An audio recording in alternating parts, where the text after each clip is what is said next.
1,000 years ago, demonic beasts revered the dragon clan. They were called the demon gods. The demon god, with his boundless ambition, destroyed everything at will.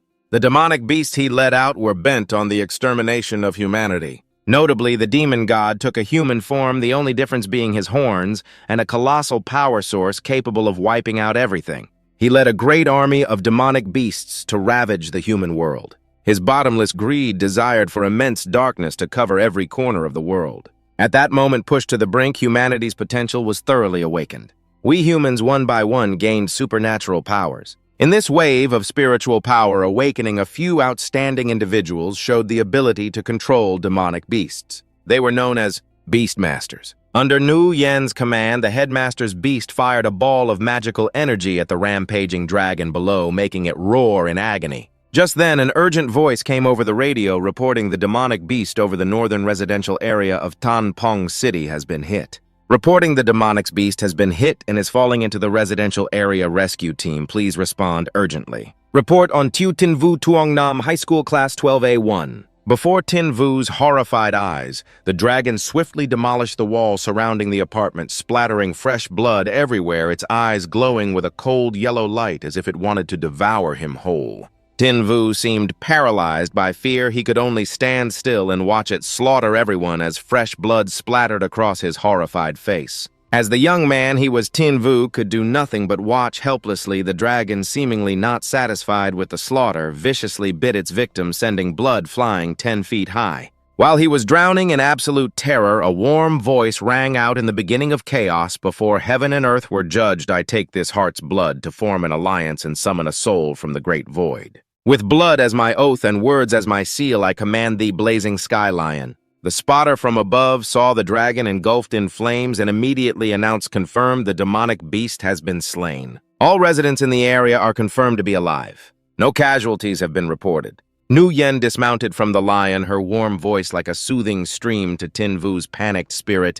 I'm sorry for causing you this unnecessary trouble. I'm Nu Yen, the headmaster of Tan Long Academy. As for the damage to your house, we at Tan Long Academy will handle the repairs and compensate you from Tan Long Academy. He took the letter of introduction and watched doubtfully as Nu Yen walked away.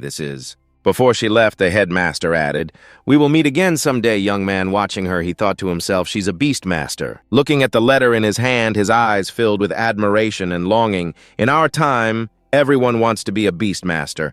If only I could be one too, but I don't even have money to buy a beast. So I can't take the National Beastmaster exam. I can't become a beastmaster, and I can't protect anyone.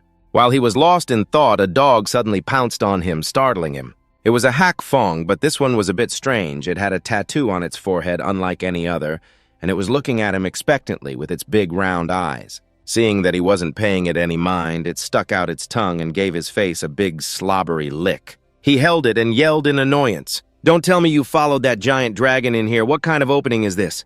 A husky falling from the sky. Could this dog be a tamed beast? That's right. The books say that beasts that look like dogs are probably swift-wind hounds. Their bloodline isn't high grade and they don't require spiritual power. Maybe I can actually raise it. This is great. If I have a beast, I can become a beastmaster too. But the National Beastmaster exam is in just 3 days. I probably won't make it in time, right? All right, good dog. Listen closely, Spirit Ignition. The next day, the streets had returned to their usual peace, as if the demonic beast's rampage had never occurred. Tanpong City at the beast shop. Tin Vu held Hak Fong and stared at the storefront, standing silently in the wind. As much as he wanted it to be his beast, he knew he couldn't afford it. Tin Vu thought painfully, it's better to give it to someone who can actually raise it. Following me, it has no future. This little guy eats way too much. He finished a week's worth of my food in a single evening. The owner, seeing him just standing there, thought he was looking for trouble and stormed out, yelling, it's early in the morning. What is a brat like you doing in front of my shop? Seeing the owner, he stated his intention, sir. Are you looking to take in this beast? Seeing it was just a swift-wind hound, the owner waved him away in disgust. A swift-wind hound, a beast with such a low-grade bloodline, it doesn't even have an evolution path. What fool would buy it? Now get lost. Don't ruin my business. Looking at Hak Fong trembling in his arms, Tin Vu said heartbrokenly, fine, if you don't want it, why so hostile? But at that moment, a ray of light shone in his eyes, leaving Tin Vu stunned. A panel appeared above Hak Fong's head detailing its stats. Title Swiftwind Hound rank, initial stage level 1, loyalty 54 bloodline, low-grade hidden bloodline, hell bloodline, epic quality talent, none hidden talent, hellfire deals true damage ignoring defense, evolution path, none hidden evolution path, Swiftwind Hound, Hell Swiftwind, Wolf Netherworld, Hell Wolf Divine Prison Yama Wolf. This sight made Tin Vu question reality. Am I seeing things a system window? He rubbed his eyes to see if he was just imagining things. But when he opened his eyes, the stats panel was still there. Why is it still here? Evolution path. None hidden evolution path. Swiftwind Hound, Hell Swiftwind Wolf, Netherworld, Hell Wolf Divine Prison, Yama Wolf. Am I seeing things a system window, a hidden evolution path? While he was staring blankly at the panel, Tin Vu muttered it aloud without realizing the shop owner heard him and got annoyed, shooing him away with a broom. What hidden evolution path? Swiftwind hounds have no evolution path. Now go. At that moment, a young man in a finely tailored outfit approached. Tin Vu was shocked that the owner couldn't see it. The owner can't see it. Am I the only one who can see this panel? Just as he finished his thought, Triet's mocking voice cut in. His eyes filled with undisguised contempt for Tin Vu. Well, if it isn't Tin Vu, I recall you weren't taking the national exam because you don't have a beast to Triet Class 12A1 from Tuangnam High School, son of a Tan Pong billionaire. What's this managed to scrape together enough money for a beast? He turned away in disgust as the other man approached. Mind your own business, seeing it was just a Swiftwind hound. He clicked his tongue disdainfully, a Swiftwind hound. A mocking and contemptuous smile appeared on his face. Looks like what Lena said was true. You have no intention of getting into a Beastmaster Academy. Of course not that you could pass even if you wanted to. At the mention of his girlfriend, he frowned at him. Lena, seeing this reaction, he laughed with glee. You still don't know, do you? Your girlfriend? Oh, wait. His eyes filled with malice. I should say your ex-girlfriend, Kwang Lena, has been with me for a long time. Just then, Lena appeared, clinging to his arm and whining. Triet, where did you go? I was looking all over for you. He then provocatively told her. Isn't that an old friend of yours? Come and say hello. Looking at him, her face froze. Tin Vu, Triet, don't joke around. I've had nothing to do with him for ages now. To think you'd see me like this, especially with him carrying that useless Swiftwind hound, so pathetic. Tin Vu couldn't believe she would betray him. He was furious, pointing at her. Tin Vu uttered the most heartless words to vent his rage. Kwang Lena, don't you forget how I helped you. When you were down and out, go spend the rest of your life with that rich bastard. And remember, I'm the one dumping you, sensing its master's anger. Hak Fong also bared its fangs and growled at her. Triet, hearing this, roared, Tin Vu, watch your mouth. You want me to crush you in the national exam. Lena, meanwhile, held his arm back, putting on an innocent act. Triet, don't bother with him. He's just got that useless Swiftwind hound. I should have dumped him ages ago. The more Tin Vu thought, the angrier he became. He resolved to make these clowns pay. Who says a Swiftwind hound is useless? We'll just see whether we have a future. Title, Swiftwind hound rank, initial stage level 1, loyalty 59, bloodline, low-grade hidden bloodline, hell, bloodline, epic quality talent. None hidden talent, hellfire deals true damage, ignoring defense, evolution path. None hidden evolution path. Swiftwind Hound, Hell Swiftwind Wolf Netherworld, Hell Wolf Divine Prison Yama Wolf. 3 days later at Tulam Square. All candidates wishing to enroll in the academy were gathered here, seeing that everyone was present. The proctor announced loudly the National Unified Advanced Beastmaster Examination is about to begin for the Tan Phong City Examination Zone. Will the candidates please enter the field? The official assessment now begins. Everyone present recognized Tin Vu the moment they saw him. They all knew he was just a good-for-nothing who couldn't even get a decent tamed beast. But from now on, these chickens would have to look up to him. He paid no mind to the whispers behind his back and strode confidently towards the academy registration desk. That's Tin Vu. Why is he also here for the National Beast Tamer competition? Doesn't he not even have a tamed beast? That's right, no money, no tamed beast. He only registered for the exam 3 days ago. And what's more, he applied to Azure Dragon Academy. Azure Dragon Academy, are you kidding me? That's the top academy among the 4 great academies, that's right. How dare a talentless guy like him? Looking at the assessment sphere in front of him, his face no longer held its earlier calmness, replaced instead by anxiety and nervousness. Looking at the man sitting with his legs crossed on the desk, he spoke up to get his attention. Hello, examiner, I'm here for the exam. Kai Nien, who was resting with his eyes closed, heard him and took off his hat. His words were a question, but stated as a fact, "Your Tu Tin Vu Tran Kai Nian admissions teacher for the Azure Wind Region Azure Dragon Academy." He answered obediently, "That's right, sir. I am contestant Tu Tin Vu." Kai Nian had already read through his resume. He narrowed his eyes and sized him up. This was the only student from the Azure Wind region to apply to the academy. At that moment, Tu Triet appeared behind him like a lingering ghost. He didn't miss any opportunity to mock him. "Tu Tin Vu, you really don't know your own limits in the last 5 years. Only 8 students from Azure Wind City's 5 Realms examination even tried to apply to Azure Dragon Academy. As a result, not a single one was accepted. You dare to apply to Azure Dragon Academy. If you pass the exam, then I'll kneel down and call you Dad." His contempt ignited a fire within him. He glared fiercely at him and growled, "Then you better clear your throat and get ready to start calling me Dad." Seeing him threaten back, to Triet got angry and wanted to argue. "Tu Tin Vu, you not wanting to waste words on this chicken," he turned back and said, "Sir, I'm all set. We can begin the exam." Kai Nian knew how rigorous the Academy's assessment was to prevent him from having regrets later. He reminded him to think carefully. "Student Tu Tin Vu, let me be clear with you.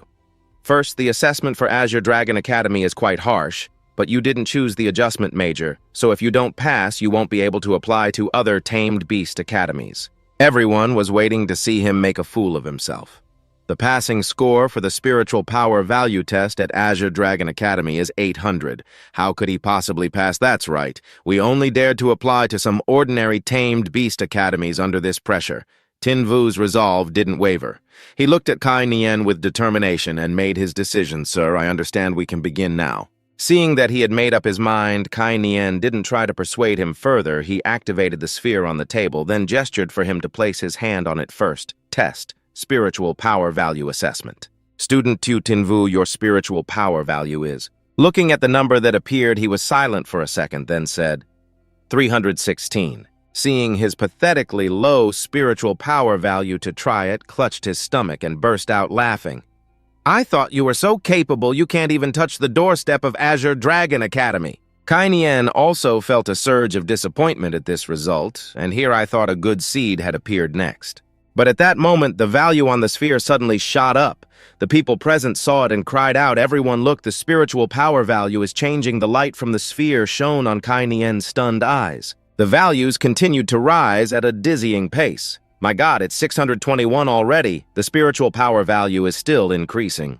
It didn't stop at over 600. The value jumped to 711, but still showed no signs of stopping. The onlookers were even more terrified. 700, no, it broke through 800. This is heaven-defying. This spiritual power tester isn't broken, is it? Finally, after rising non-stop, the number came to a halt at 1028. Kai Nian stared in a daze at the number displayed in the sphere, 1028. What kind of monster is this? Spiritual power value is directly related to the potential of the tamed beasts a beast tamer can form a contract with in the future. Every 100 points of spiritual power value means the potential to form a contract with one tamed beast in the future. 1028 points of spiritual power value means. In the future, Tu Tin Vu has at least the potential of a 10-star beast tamer. In Kai Nian's eyes, now a mysterious aura appeared around Tin Vu, a 10-star beast tamer. In the last several decades, only a few have appeared in the Dragon Kingdom. You could say there were only a scattered few. But the strongest of all is still Quan Lan, the Empress of the Dragon Kingdom.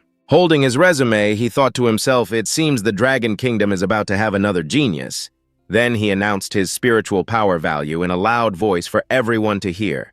Contestant Tu Tin Vu, spiritual power value 1028. The onlookers were all astonished upon hearing this result. The crowd began to buzz with discussion. "I remember that the spiritual power value of the genius girl from a year ago, Diep Ngung Swang, was only 1030, right? I can't believe Tu Tin Vu is so strong. His spiritual power value is only 2 points lower than Diep Ngung Swang's the two chickens." Tu Triet and Lena stared at him in disbelief. As for this result, Tin Vu was extremely satisfied and broke into a smile. To Triet refused to believe it. He said stubbornly, "It's no big deal. The Azure Dragon Academy assessment has 2 parts. Lena felt the same way. The next part is testing the tame beast's bloodline quality. He definitely won't pass." Kai Nian was speaking when he was interrupted by a technician's call. Contestant Tu Tin Vu, the second test teacher, Tran. He whispered in his ear earlier the spiritual power tester had a problem. "This student's score is 1032. Kai Nian didn't expect his score to be even higher than Ngung Suang's 2 points higher than Dep Ngung Suang. He frowned and instructed the technician about the issue with the spiritual power meter. Don't make it public for the time being. He pulled his hat down low and replied, "Yes, yes, Teacher Tran." Putting that aside, he signaled for the second test to begin. The second test is an assessment of the tamed beast's bloodline quality. Contestant Tiu Tin Vu, please summon your tamed beast. At this moment, Tin Vu confidently shouted, "Hak Fong, it's your turn to enter the fray." He urged his spiritual power into the formation to summon his tamed beast, Hak Fong. It's your turn to fight. A gentle breeze blew across the stunned faces of those present. Hak Fong's body was revealed to everyone. Its fluffy pink ears were utterly adorable. It looked like it was sleeping so soundly it was blowing bubbles. A black crow flew by. Everyone stared in disbelief at Hak Fong lying on the ground. A swift-wind hound, isn't that the tamed beast with the worst bloodline quality in this day and age who still forms a contract with a swift-wind hound as their tamed beast? Kai Nian looked at this seemingly unintelligent Hak Fong and helplessly held his forehead. Besides spiritual power value, the tamed beast's bloodline quality is also a major factor, limiting a beast tamer's future development. Tiu Tin Vu's tamed beast bloodline quality is clearly too poor. Contestant Tiu Tin Vu, I'm sorry, your tamed beast. But before he could finish his sentence, a contestant frowned deeply while looking at Hak Fong. Everyone looked quickly. That's not a swift-wind hound. At this moment, Hak Fong no longer had its foolish appearance from before. Its appearance gradually changed. Its ears perked up and the symbol on its forehead transformed into a cross. Looking at Hak Fong's current majestic appearance, one person couldn't help but exclaim in shock, the swift-wind hound has no evolutionary path. Kai Nian couldn't wait and used a scanner on it to check its stats. The stat panel immediately popped up: name Hellfire Swiftwind, Wolf rank.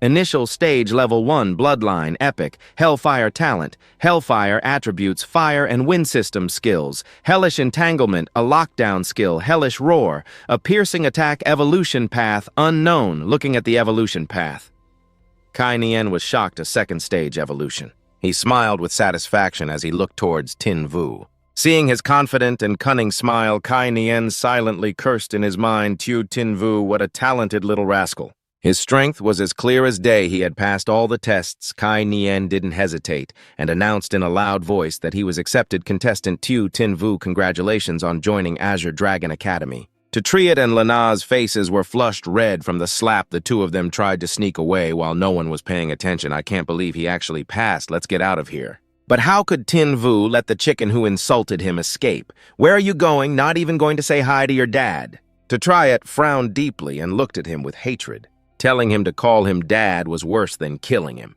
Triet's face turned pale with anger as he said defiantly, "You brat, don't get arrogant. I won't call you that. What can you do to me?" Seeing his defiance, Tin Vu's face darkened. He called out to his tamed beast in a low voice, "Hak Fong." The sense of danger made Triet jump and look behind him. Tin Vu repeated the words he had said before the exam. Watching him get pinned to the ground by Hak Fong's paw, he looked at him coldly. "Can you call me it now? If you pass the exam, I will call you Dad." Under Hak Fong's pressure, he gritted his teeth and forced out 2 words, "Dad, Dad." Seeing that he had finally complied, Tin Vu recalled Hak Fong, his voice laced with contempt, "I don't have a son like you, get lost." Lena, seeing he had become a precious gem, began to aggressively approach him, wanting to rekindle their old flame. "Xing Yu, actually during these 2.5 years, I have had deep feelings for you, so can we get back together?" But our protagonist is no fool. He coldly rejected her. "Sorry, I don't go back down the same old path." Lena was now filled with immense regret. She dropped to her knees and begged desperately, "Xing Yu, I'm begging you, I know I was wrong." After walking out to the main street with joy in his heart, Xing Yu took out his phone, wanting to immediately call Ruo Shui to share the good news. "I have to tell Sis the good news that I got into Azure Dragon Academy." As soon as the caller connected, he cheerfully called out to her, "Sis, but before he could finish, her terrified voice stopped him short.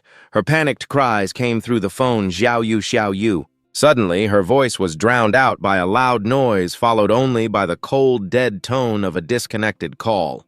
He was frantic with worry, only able to scream her name, "Sis." The agricultural market on the outskirts of Qingfeng City. Demonic beasts had arrived, wreaking havoc and slaughtering people. The citizens were all fleeing in a panic. "Run, the demonic beasts are invading." In the chaos, a woman lost her child. She cried out in a panic, "Has anyone seen my child?" At that moment, the child was being held by a woman. It was Ruo Shui. She held the trembling child in her arms and comforted them. "Don't be afraid." But unfortunately, the place where the two of them were hiding was discovered by a demonic beast. Sensing the danger, Ruo Shui looked up. It was a gigantic scorpion, its tail currently dripping with venom. Ruo Shui didn't expect it to find them so quickly. Following the information he received, he immediately rushed towards Ruo Shui's location. Xing Yu pushed through the frantic crowd, wondering to himself, what on earth happened? Looking at the chaotic scene, he strained his eyes to search for her. Where is my sister? But before him was only a scene of utter chaos. The demonic beast swung its highly venomous tail, stabbing down at where Ruo Shui was. Seeing this, Xing Yu's eyes felt like they were about to split. Sis Black Wind, sensing its master's state of mind, also ran with increasing urgency. A trail of blood streamed from Xing Yu's eye. A new notification appeared. A system panel appeared before him. Hellwind Wolf Black Wind can use skills Hell's Roar and Hell's Entanglement. Use Xing Yu hastily pressed yes, of course, yes. Black Wind Hell's Entanglement, Hell's Roar. But Black Wind didn't react at all, causing him to pause. Why is there no reaction? It looked at him in confusion while he looked back annoyed by its indifferent attitude. The demonic beast began to attack again, raising its tail. Seeing it swing its tail again, Ruo Shui shouted in a loud voice, "Stop!" Xing Yu was now so panicked he didn't know what to do. Suddenly he remembered Ru Yan. He tried to recall the incantation he had heard when the people from the academy arrived. Back then, when they broke the window, it seemed the person from Azure Dragon Academy had recited a series of chants. Lion's blazing flame. No. All right, I'll give it a try too. In the beginning of chaos, when heaven and earth were not yet formed, I form an alliance with blood summoning the spirit beast from the great void. Fortunately, as he began to recite the incantation, Black Wind gradually grew larger, transforming into its second evolutionary state. Seeing that the incantation was effective, Xing Yu dared not stop. With blood as my oath, with words as my charm. Heed my command. Go! A flame shot out of Black Wind's mouth like an arrow, blasting the demonic beast's tail. Hell's Roar. The fleeing citizens were stunned by this scene. They couldn't believe their eyes. It killed it. It's dead. Is this the power of a beast tamer? The voices of the people snapped Xing Yu back to his senses. He remembered Ruo Shui's safety. That's right, sis is over there by the monster too. Sis, are you hurt? Seeing she was unharmed, his voice carried a sense of relief. Sis, I was late. I'm glad you're okay. Ruo Shui came forward and grabbed his shoulders, her face showing worry and confusion. Xing Yu, how did you... Sensing her doubt, he happily shared the news that he had become a beast tamer. Sis, I got into Azure Dragon Academy. I'm gonna be a beast tamer from now on. During this tender sibling moment, Black Wind pounced forward. While petting it, he introduced it to her. Oh right, this is the tame beast I contracted with. The Hellwind Wolf Black Wind. A boy with a shaved head seemed to just snap out of it. Everyone looked the demonic beast. It's dead. Xing Yu smiled and replied, yes, that's right. Ruo Shui helped the little girl up and forced a smile. I guess so. The little girl's mother came forward to get her child. She thanked the two of them. Sweetheart, come here. Thank you both. Are you two beast tamers? Seeing her mother? The little girl choked up Mommy. The little girl ran and burst into tears. Mommy, where did you go? Still worried, Xing Yu led Ruo Shui to confirm if the demonic beast was truly dead. Sis, let's go over there and check. As soon as he got close to the demonic beast, a purple stone caught his attention. Its attributes also appeared before his eyes. Demonic Beast Core Elementary Level. Condition for obtaining can be obtained after killing a demonic beast. Attribute Poison. Effect can increase the poison attribute attack of a tamed beast. Attack power +5, experience points +10. He gasped in his heart in amazement. A demonic beast core. Although it was only an elementary level poison attribute core. Black Wind, but even if it's small, it's still meat which can aid in its evolution. The demonic beast is dead, everyone can rest assured. Seeing that the demonic beast was truly dead, the people gathered around Xing Yu. This is great. We all survived, Xiao Yu. You're our hero. The little girl Ruo Shui had protected also came forward. She said with an admiring tone, Big brother, when I grow up, I want to be a beast tamer just like you. Hearing this, Xing Yu smiled gently. He patted the little girl's head encouragingly. I believe in you.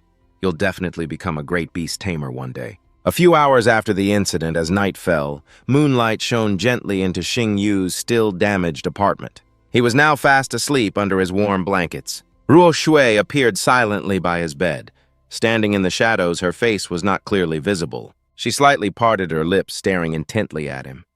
If our protagonist opened his eyes right now, he'd probably be scared to death. In the dark night, Ruo Shui's eyes seemed to hold 1,000 stars within them, glowing strangely. The moment her eyes lit up, the symbol on Xing Yu's back also appeared. It was as if the faint roar of a dragon echoed in one's ears, a feeling like being stared at by a dragon. After confirming his dragon rune was still there, Ruo Shui went to the living room to call someone. The dragon rune forbidden curse is still intact. The seal on the Dragon King's spirit essence has not loosened at all. But why can Zhao Xing Yu still form a contract with a tamed beast? This isn't logical. A deep, husky voice calmly replied from the phone. It seems this is the arrangement of fate. Just keep an eye on him for now. Although Ruo Shui still found it strange, she didn't say anything more. I understand. I will watch over him. The train station, Qingfeng City. A couple from his apartment complex, knowing he was going to study at Azure Dragon Academy, were overjoyed. One of them gave him home-raised eggs. Xiao Yu, take this basket of duck eggs. You've loved these since you were a child. The other held a stack of money. This is a few hundred yuan, the neighbors pitched in. Think of it as a small token of our goodwill. Xiao Yu, please take it. These gifts were so precious that he was overcome with a feeling of reluctance to leave. Standing on the train platform, he fell silent for a moment. After composing himself, he put on a bright face and said goodbye to the people who had watched him grow up. Everyone, you don't have to see me off any further. I'll come back to visit during the school break. On the train, he let Ruo Shui take the inner seat. Sit here, sis. A few hours later, the train attendant made an announcement over the speaker. Dear passengers, your attention, please. The section of track ahead is frequented by demonic beasts. There may be some turbulence in the carriages. Dear passengers, the train has now passed the dangerous section and is running normally. Seeing they had passed the dangerous section, Xing Yu looked at her with relief. Glad we made it through safely. We're almost at Longyin City. She smiled, her eyes curving, and reminded him not to slack off on his studies. You're about to start school. You have to study hard, you hear. But just then, the train suddenly began to shake violently. A young man cried out in fear. What's happening? The train attendant quickly issued a warning. Dear passengers, your attention, please. There is a gathering of demonic beasts ahead. Three-eyed giant apes are crossing. Please protect your lives, property, and personal safety. The young man with the buzz cut panicked after hearing the attendant. Why are there still demonic beasts? The person next to him also cried out in alarm. Didn't they say we already passed the dangerous section? After the warning ended, the roof of the train began to be violently smashed by the three-eyed apes. They wanted to break through to get into the carriage. Seeing this, everyone could only scream.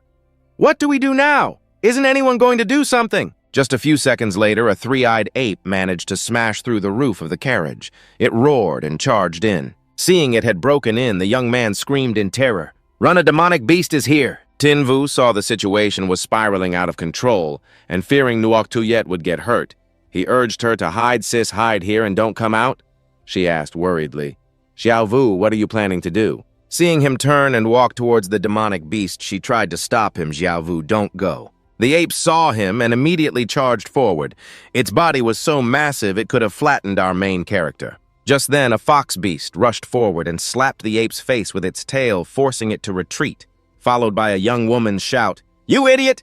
Are you just standing there waiting to be served as dinner? Yen Nian stepped in front of Tin Vu. If you don't want to die, then move back. Tan Yen Nian, the precious daughter of the Skyframe Guild's president. Tiu Tiu, Thunder Flash. The moment she shouted the skill's name, Tin Vu's perspective shifted, his face clearly showing his shock. Zhao Xiao's stats appeared. Title 3, Tailed Thunderfox rank, Transcendent Body Level 3, Loyalty, Bloodline, Thunderfox Quality, Epic Attributes, Lightning Element, Defense Element, Evolution Path, 3-Tailed Thunderfox, 4-Tailed Thunderfox, 5-Tailed Thunderfox, 9-Tailed Thunderfox, Hidden Evolution Path, 3-Tailed Thunderfox, Extreme Shadow, Crimson Lightning Fox, Red Lotus Point, Lightning Fox Skill 3-Tailed Thunderburst. All three tails simultaneously sweep through enemies, dealing electric shock damage with a 1-second dizzying and paralyzing effect. Skill Thunder Flash.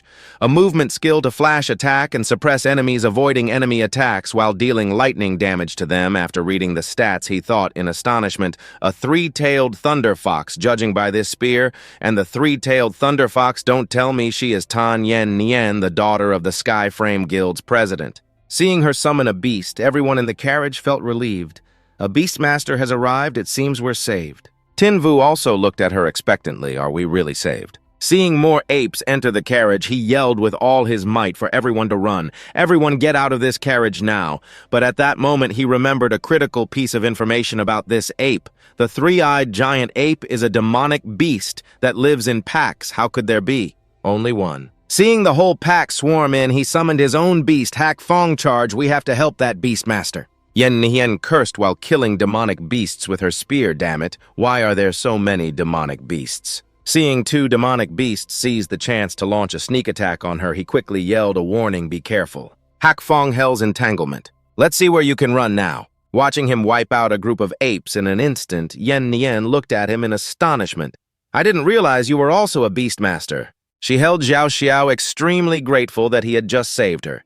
Thank you so much. For a moment ago, Tin Vu humbly replied it was nothing. I believe any beastmaster would have stepped in given the situation. But then his expression turned serious as he looked at her beast, but miss your beast. A system panel describing Xiao Xiao's symptoms appeared before him.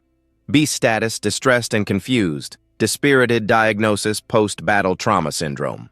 Treatment, crush a soul-soothing flower and steep in boiling water, add a lightning attribute catalyst, and finally mix in a dissolved water attribute demonic beast core. After reading the symptoms it was experiencing, he asked, Yen Nien recently, has it been getting overly excited during fights only to become gloomy and depressed after the battle ends, frequently showing self-harming tendencies? Hearing him list the symptoms, she asked in astonishment, how do you know?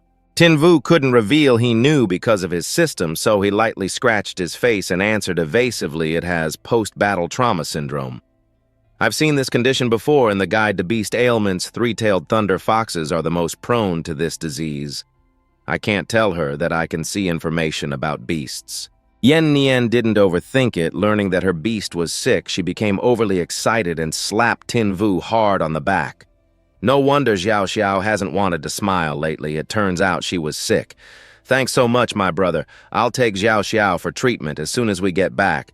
Our main character was slapped so hard his back arched and could only cry out, sis, sis, be gentle. Yen Nien wrapped an arm tightly around his shoulder and said affectionately, from now on, you're my little brother. While the two were acting chummy with arms around each other, they forgot that Nuoc Tu Yed was right behind them. Watching this scene, she clenched her fists tightly. A fierce light appeared in her eyes. Nuoc Tu Yed did not like Yen Nien one bit. Nuoc Tu Yed couldn't bear to watch this any longer. She stepped between the two of them.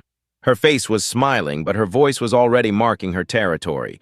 I'm sorry, he's not just anyone's little brother. He is my little brother. Her words were like daggers, displeasing Yen Nien, who narrowed her eyes and looked at her dangerously. She pulled him to her side and said provocatively, is that so? Then from this moment on, he is the little brother of me, Tan Yen Nien. After that, the two of them acted just like two children fighting over a toy. My brother Tin Vu was being pulled between the two like a rag doll about to be torn. Hey, wait, ladies, you're about to pull me apart. Central Plaza, Azure Dragon Academy. Lam Thuong's voice boomed across the plaza. New students. Welcome to Azure Dragon Academy. Head of the Education Department of Azure Dragon Academy, Lam Thuong. Vice Principal of Azure Dragon Academy, Vuong Dong Thang. Please wait patiently for the principal. Standing below Tin Vu recalled the awkward situation after getting off the train after saying goodbye to Miss Tan. I've finally enrolled in the academy. Just then, Nu Yen's purple flame lion let out a roar. Hearing its roar, everyone began to get excited. A purple flame lion, that's my principal. A purple flame lion, it's to Nu Yen, our principal. Under the watchful eyes of the students, Nu Yen gently landed on the ground, riding her purple flame lion. Her long, slender legs, clad in 7-centimeter high heels, landed forcefully with a click. Seeing that the principal had arrived, Lam Thuong offered her the microphone to address the new students below. Principal, please say a few words to the new students. Looking at this all-too-familiar face, Tin Vu's jaw dropped in surprise. Isn't this the woman who fought the Shadow Demon Dragon earlier? I never expected her to be the principal of Azure Dragon Academy. While he was still reeling from the discovery of the principal's identity, Nu Yen took the microphone and said in a stern voice, congratulations on passing the entrance exam to Azure Dragon Academy, but I want to remind you all of one thing. It doesn't matter if you come from a prestigious lineage or a poor background. Here at Azure Dragon Academy, you must all follow my rules, especially the 8th rule. The students below looked bewildered upon hearing about the eighth rule. Have you ever heard of the eighth rule, especially that one, what's up, which one is that? Realizing that none of the students knew, Nguyen explained the rule in detail. The eighth rule is that if there is a conflict between students regardless of who is right or wrong, it must be settled through a duel in the arena. The loser must apologize to the winner. After hearing this rule, Tin Vu's expression also grew serious. Just by listening, he understood the intention behind its creation. The eighth rule may seem unreasonable, but in reality it prevents the children of the rich from abusing their power and bullying the weak, allowing commoner students to seek justice through their own strength. 2 hours later, a shocked curse rang out in the classroom. Holy shit. Sin Hu pointed at Tin Vu with an incredulous expression. You're Tin Vu, I can't believe I ended up in the same class as you. The monster whose spiritual energy value is almost as high as Senior Deep Ngung Swang. Just then, Kai Nian entered the classroom and cut him off. Sit down, class is beginning. In his presence, the students gradually settled into their seats. Sin Hu also walked over to a desk in the row to the right of him and sat down. He looked at him dependently. Brother Tu, from now on this little brother will follow you. Hearing the whispering below, he coughed. Once shut your mouths for me, I am Tran Kai Nien. Class, from now on, I Tran Kai Nien will be your homeroom teacher. I hope you can all succeed in your studies at Azure Dragon Academy. Everyone turn to the first chapter of the Illustrated Guide to Tamed Beasts. The strength of a tamed beast is determined by two main aspects. One is the rank and stage of the beast. The currently known ranks from lowest to highest include initial body, mature body, complete body, and transcendent body. Beast King body. 2 is the quality of the beast's bloodline. The currently recorded bloodlines from worst to best include a beast with a higher quality bloodline will have a suppressive effect on beasts of lower standing. Furthermore, beast attributes also give rise to countering and suppression phenomena. For example, the common counter relationship for the metal, wood, water, fire, and earth attributes is wood counters. Earth, earth counters, water, water counters, fire, fire counters, metal, and metal counters wood. Above these 5 basic attribute types, there are also other variant attributes, such as the sand attribute and the lightning attribute. The others are also listed out one by one. The class proceeded smoothly, just like that, as time passed. The light of the setting sun outside shone upon the classroom's blackboard. In the quietness of the classroom, Tin Vu was sleeping so soundly he was drooling. Kai Nien, standing on the podium, could no longer stand it and threw a piece of chalk at his head. Tin Vu, get on your feet for me now. Quite the guts you have daring to sleep in my class. Tell me, where does the weakness of the heavenly demon skink lie? If you can't answer, then pack your things and get out of my sight. His angry voice echoed through the classroom. Where is the weakness of the heavenly demon skink? If you can't answer, don't bother coming tomorrow. Everyone thought Tin Vu, who was sleeping like a log, wouldn't be able to answer, but after less than a second of thought, he gave the answer. The poison sac is under its belly. Seeing he could answer, Kai Nian posed a second question. Then tell me, where do giant water alligator beasts usually live? Tin Vu answered instantly without a thought. The Falling Mist Lake region in the southern Dragon Nation and the Cold Pond waterfall beneath the Kunlun Ice River. Impressive. He thought in disbelief. Let's test him again. This time, he asked an even harder question. If you encounter a blazing, sky-devouring demon fox in the wild, how should you react? Tin Vu answered with utmost confidence. I'd put my ID card in my mouth, then find a shady spot and lie down. This confused Kai Nian. Why? The entire class was also stunned by his answer. Seeing their bewildered faces, he calmly explained the reason. Because the blazing, sky-devouring demon fox is a king-level magic beast of the mutated species rank. Only a 6-star or higher beast tamer has any chance of fighting one. If novice beast tamers like us encounter it in the wild, death is the only outcome. That's why I'd hold my ID card in my mouth so my family can easily identify my body. Finding a shady spot to lie down in would prevent the corpse from starting to stink. After hearing his explanation, Kai Nian lowered his head and said in a gruff voice, That answer gets full marks. Tin Vu, the questions I asked are all from later chapters. How did you know? Tin Vu immediately held up 3 books and answered nonchalantly, Because I've already finished studying everything else. Upon hearing that, all the students stared at him as if he were a 3-headed monster. How are we supposed to compete with this? What kind of monstrous genius is he? He was silent for a moment, then told the students to remain in class. Everyone study on your own for now. Tin Vu, come outside with me. Tin Vu followed Kai Nian outside, and fearing punishment, he quickly apologized. Teacher Tran. I'm sorry, I promise I won't doze off in class again. Kai Nian cut him off. It's not about that. The teacher gently stroked his chin, his eyes assessing Tin Vu. You've learned the entire semester's theory in less than half a class. Tin Vu scratched his head humbly. It's all thanks to your excellent teaching, Teacher Tran. Hearing this, he recalled the image of him sleeping in class and felt the urge to smack him. You little brat, stop with the flattery. If you've already finished all the theory, then go and study more advanced material.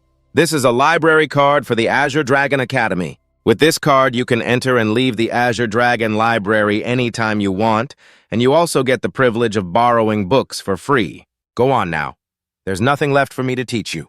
The Azure Dragon Academy Library. Tin Vu held a book he had found in the library. He sat down by a wooden bookshelf and began to read intently one book after another. Not only that, but he also sought out advanced books to further his studies. The normally quiet library was disrupted by the noisy entrance of Vuong Diem and his cronies. Today I'm taking over this entire place, Vuong Diem, son of Vice Principal Vuong Dong Thang. His lackey, emboldened by his master's influence, began aggressively shooing away all the male students. All you male students, get the hell out of here. Vuong Diem, on the other hand, turned into a total lech, telling the female students to stay. Ladies, you can stay. Come read with us. 3 female students who couldn't escape in time cowered in fear upon seeing him. Young Master Vuong, please let us go. Tin Vu, annoyed at having his reading disturbed, spoke up. It's so damn loud. He threw the book he was reading straight at Vuong Diem's head. Clutching his throbbing head, he growled, Who did that? The lackey quickly pointed at Tin Vu and snitched. Young Master Vuong it was, that insolent kid over there. Seeing him, Tin Vu cursed without holding back, bullying female students. Have you no shame? His arrogant attitude was an eyesore to Vuong Diem.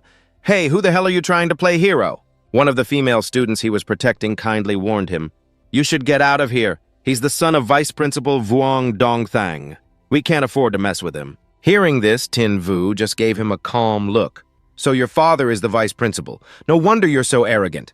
Thinking Tin Vu was now afraid, he said smugly. It's good that you know. He gave him a thumbs down, demanding that he kneel and apologize. If you know what's good for you, get on your knees and apologize to me. As if our protagonist would ever kneel. He lifted his leg and kicked him right in the family jewels. In your dreams. That kick sent his jewels right up to his throat. Kicked in such a vital spot, Vuong Diem's face turned ashen. His cronies watched him writhing on the ground, unsure of what to do, and could only offer weak encouragement. Young Master Vuong, are you all right? He tremblingly pointed a finger, trying to talk tough through the pain. How ridiculous! Don't you know who I am? You dare to provoke me? This young master will make sure you never walk out of this library. Clutching his groin, he threatened through gritted teeth. Today I'll show you who really runs this Azure Dragon Academy. Just then, Nu Yen appeared. His arrogant rant had reached the principal's ears. The principal's voice dripped with mockery. Such arrogant words. I had no idea that you were the one in charge of the Azure Dragon Academy. Vuong Diem frowned as he saw Nu Yen approach, his eyes filled with caution. How did Principal To find out so quickly? The principal's face darkened, her gaze as sharp as a blade fixed on him. Vuong Diem. I am aware of the entire incident. Since you two have a conflict, it will be handled according to rule number 8. When conflicts arise between students regardless of right or wrong, they are to be settled by a duel in the arena. The loser must apologize to the winner. The Arena Plaza.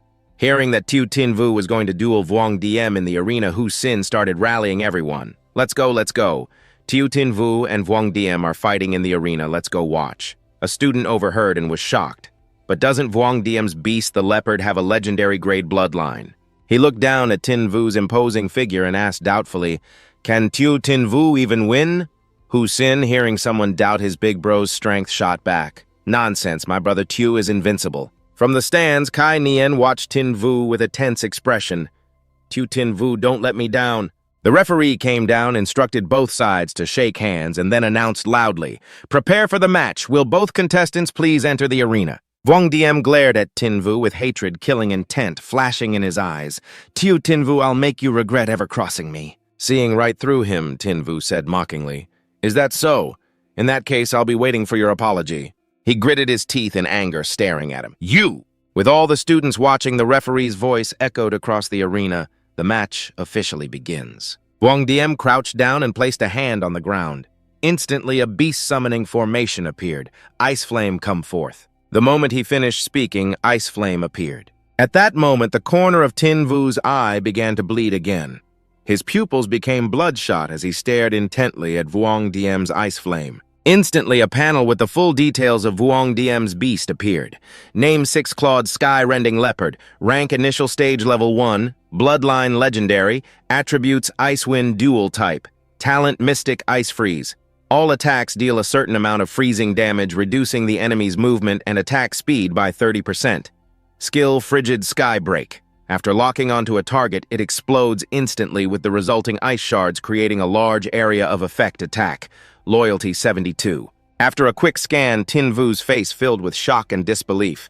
It's a dual attribute beast. Without another thought, he clenched his fist and summoned his own beast. It's time to take the stage. Blackwind. Sitting in the stands, Hu Xin couldn't help but curse when he saw Blackwind. Damn, Brother Tu's beast is so cool.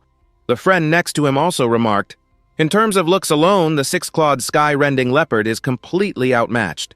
The VIP viewing room. Nu Yen stared intently at Blackwind through a crystal orb. Tu Tin Vu's beast. Why have I never seen one like it before? It's like an evolved form of a Gale Dog. But the Gale Dog has always been known as a useless beast with no evolutionary path.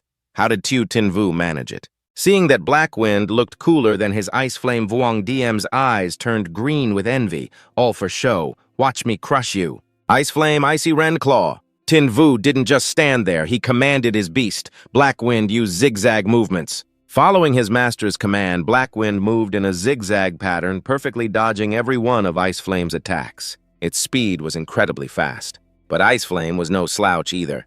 As Blackwind dashed past, it was already on high alert. Then it seized the opportunity to raise its claw and slash it across the back. After Ice Flame slashed, 3 sharp shards of ice could be seen embedded in Blackwind's back.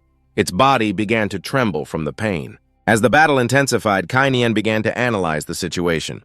Tu Tin Vu's Hellgale Wolf is a Windfire dual-type beast, while the Six-Clawed Sky-Rending Leopard is an Ice-Wind dual-type. So an elemental disadvantage is truly unavoidable after all. Seeing Blackwind dodge Ice Flame's attack once again, Wang Yan lost his patience. Xiao Jingyu, this young master will cripple your beast Ice Flame attack. Heavenly Frost Shatter. Under Ice Flame's Heavenly Frost Shatter, Blackwind was frozen solid. White mist emanated from the ice that was freezing Blackwind. Blackwind was completely encased in the cold, hard ice. Seeing this, Wang Yan laughed loudly with delight and satisfaction. Xiao Jingyu, soon enough your beast will freeze to death inside. The battle seemingly reaching this conclusion made Ru Yan frown deeply. Kai Nian's group, who were watching the match, all had the same question, what will you do, Xiao Jingyu? But facing this, he wasn't worried or panicked at all, merely replying nonchalantly, is that so? Blackwind Dark Knight Stealth. As soon as he finished speaking, the ice encasing Blackwind began to melt away. When everyone saw it was no longer in the block of ice, they exclaimed in shock it disappeared. Both Kai Nian and Ru Yan, upon seeing this, spoke at the same time. A shadow attribute. Does the Hellwind Wolf have a third attribute? Not seeing it, Wang Yan looked around. He didn't notice a strange formation appearing beneath his feet. Weird, where did it go? So it turned into a shadow. No wonder the ice couldn't freeze Blackwind. And just as he let his guard down, Blackwind appeared behind him. Sensing danger, he glanced behind him. In that hair-raising moment, the agile Ice Flame protected him. After scaring him half to death, Jingyu called Blackwind back and snorted coldly. Let me show you how formidable we are. Blackwind Claw of Silence. The moment he spoke, Blackwind instantly turned into a shadow moving beneath the ground, then erupted violently. Seeing Ice Flame being beaten without being able to fight back, Wang Yan was both angry and panicked. Ice Flame, counterattack, you idiot. I told you to fight back. Claw of Silence is a shadow attribute skill. After hitting an opponent, it creates a silence effect that lasts for 3 seconds. Seeing it had no strength left to fight, Jingyu didn't drag it out and signaled to Blackwind, let's end this battle. Blackwind Hell's Roar. A powerful blast of energy immediately shot out from Blackwind's mouth, striking Ice Flame directly in the stomach. It was knocked far away by Blackwind's power, its body slamming hard onto the ground. The referee, seeing that Ice Flame was defeated, walked over, took Jingyu's hand, raised it high, and declared the winner. Seeing him win, the students all stood up and cheered his name, Xiao Jingyu. Wang Yan still couldn't believe he had lost. No, this can't be. Jingyu walked over, you lost? Ru Yan also appeared to remind him of the rules according to the school's rules. It's time to apologize. Let's end this farce. His face clearly showed his unwillingness. But under Ru Yan's pressure, he knelt down and apologized to Jingyu Xiao Jingyu. "I'm sorry." Ru Yan gave his astonishing combat power the highest praise. "Yao Jingyu, you performed very well in this competition. You are the second student to make me see you in a new light." Meanwhile, Wang Yan's hatred for him grew even deeper. He couldn't swallow this humiliation. "Xiao Jingyu, just you wait. I will make you pay." Ru Yan's eyes were filled with praise and anticipation. "I'm greatly looking forward to your performance in the freshman ranking competition in 3 days." The headmaster's praise made Jingyu blush with embarrassment. He scratched his head, not daring to look her in the eye, yet he couldn't help but ask, "Thank you for the praise, headmaster, but who was the first person you had to see in a new light?" Ru Yan answered seriously, "The genius girl whose spiritual power value broke through 10,000 Yening Shuang." Recalling having heard this name before, he frowned slightly. "It's her again. I heard about her during the entrance exam.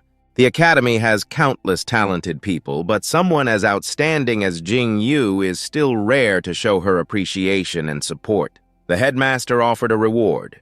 "You are also very talented. Take this spatial ring. This is the prize for winning this competition." Looking at the reward in the headmaster's hand, Jingyu's jaw dropped in amazement, a spatial ring that can store anything. Detailed information about the ring appeared before his eyes. Spatial ring, a type of storage equipment created with high-tech engineering. It can store food and supplements related to beasts that a beast tamer needs to carry regularly, and the magic beast cores obtained on the battlefield extremely convenient to carry. After reading about its function, Jingyu immediately accepted it. A second's delay would be an insult to the ring. In that case, it would be rude to refuse. "Thank you, headmaster." Azure Dragon Academy grounds thinking of Ruo Shui. He grew anxious. She must be waiting impatiently at home. I have to go home quickly. Jingyu strode towards the school gate. But just as he was about to leave the school, an inattentive Shimeng bumped right into him. Seeing the little girl dazed from the collision, he asked worriedly, "Little girl, are you okay?" No, Shimeng held her head and said softly, "I'm okay." He knelt on one knee, gently patting the little girl's head, and reminded her little girl, "Be careful next time, hurry home now." But suddenly Shimeng hugged him tightly and begged him to take her in. "Big brother, I have nowhere to go, please take me in." Jingyu looked at the little girl in shock, 3 huge question marks appearing above his head. "Family apartment," Ruo Shui's angry voice echoed from inside the apartment building. "It's only your first day since moving to Longyan City. Jingyu, how dare you trick a child to sell her?" With a lump on his head from being knocked, Jingyu cried out in grievance. "That's not it, sis. Let me explain, please, let me explain." But Ruo Shui in her anger wouldn't listen to his absurd explanation. "Explain what's there to explain. Isn't the girl right here?" A while later. "Finally, Jingyu got to explain everything, sis. That's what happened because Shimeng has a phobia of magic beasts. She can't become a beast tamer, and she was bullied by her family, so she ran away from home. I brought her back to help her overcome her phobia of magic beasts." Shimeng, afraid that Ruo Shui would kick her out, burst into tears and pleaded, "That's right, big sister Ruo Shui, can you please take me in? I don't want to go home," moved by the little girl's cuteness. She softened and agreed, "All right, then you can stay." Hugging the little girl, she seemed to remember something, but, "Jingyu, you must remember this. When looking for a woman, you must never choose someone from the Yi family." Azure Dragon Academy. Jingyu recalled her words, completely puzzled. Don't look for the Ye family. Why would she suddenly say that? Just then, Sheng Yu appeared, interrupting his thoughts. "What are you thinking about, Brother Xiao? What's this about not looking for the Yi family teacher?" Chen said, "We have to determine our battlefield positions. This class, tell me what are battlefield positions." His voice snapped him out of it. He looked at him apologetically and replied, "Sorry, I was distracted just now. You were talking about battlefield positions on the battlefield. Beast tamers focus on teamwork with different roles and different positions. The marksman position Beast Tamer possesses long-range attack skills capable of constantly wearing down enemies from a distance. The mage position Beast Tamer is skilled in large area control and can inflict significant damage in team fights. The tank position Beast Tamer possesses defensive and healing abilities, serving as a shield in team fights to protect teammates. The assassin position Beast Tamer possesses strong reaping and mobility capabilities, responsible for finishing fights and securing bloody kills. The support position Beast Tamer has amplification skills, providing buff effects for the team. After his detailed explanation, Sheng Yu finally understood. "So that's how it is, Brother Xiao. Which position do you think my storm butterfly is suited for?" Kai Nian, annoyed by his chatter, reminded him, "Wu Sheng, You know private conversations during class. He scratched his head lightly and obediently replied, yes, Teacher Chen. In his class, Kainian was a very strict teacher. He looked at each student present and began to assign positions now according to your student ID numbers. Summon your beasts one by one and participate in the tests, which will determine your battlefield positions. Song-Hu, battlefield position, tank. Song-Hu, your beast defense is very strong. Your position is tank. Wu Sheng-Yu, battlefield position.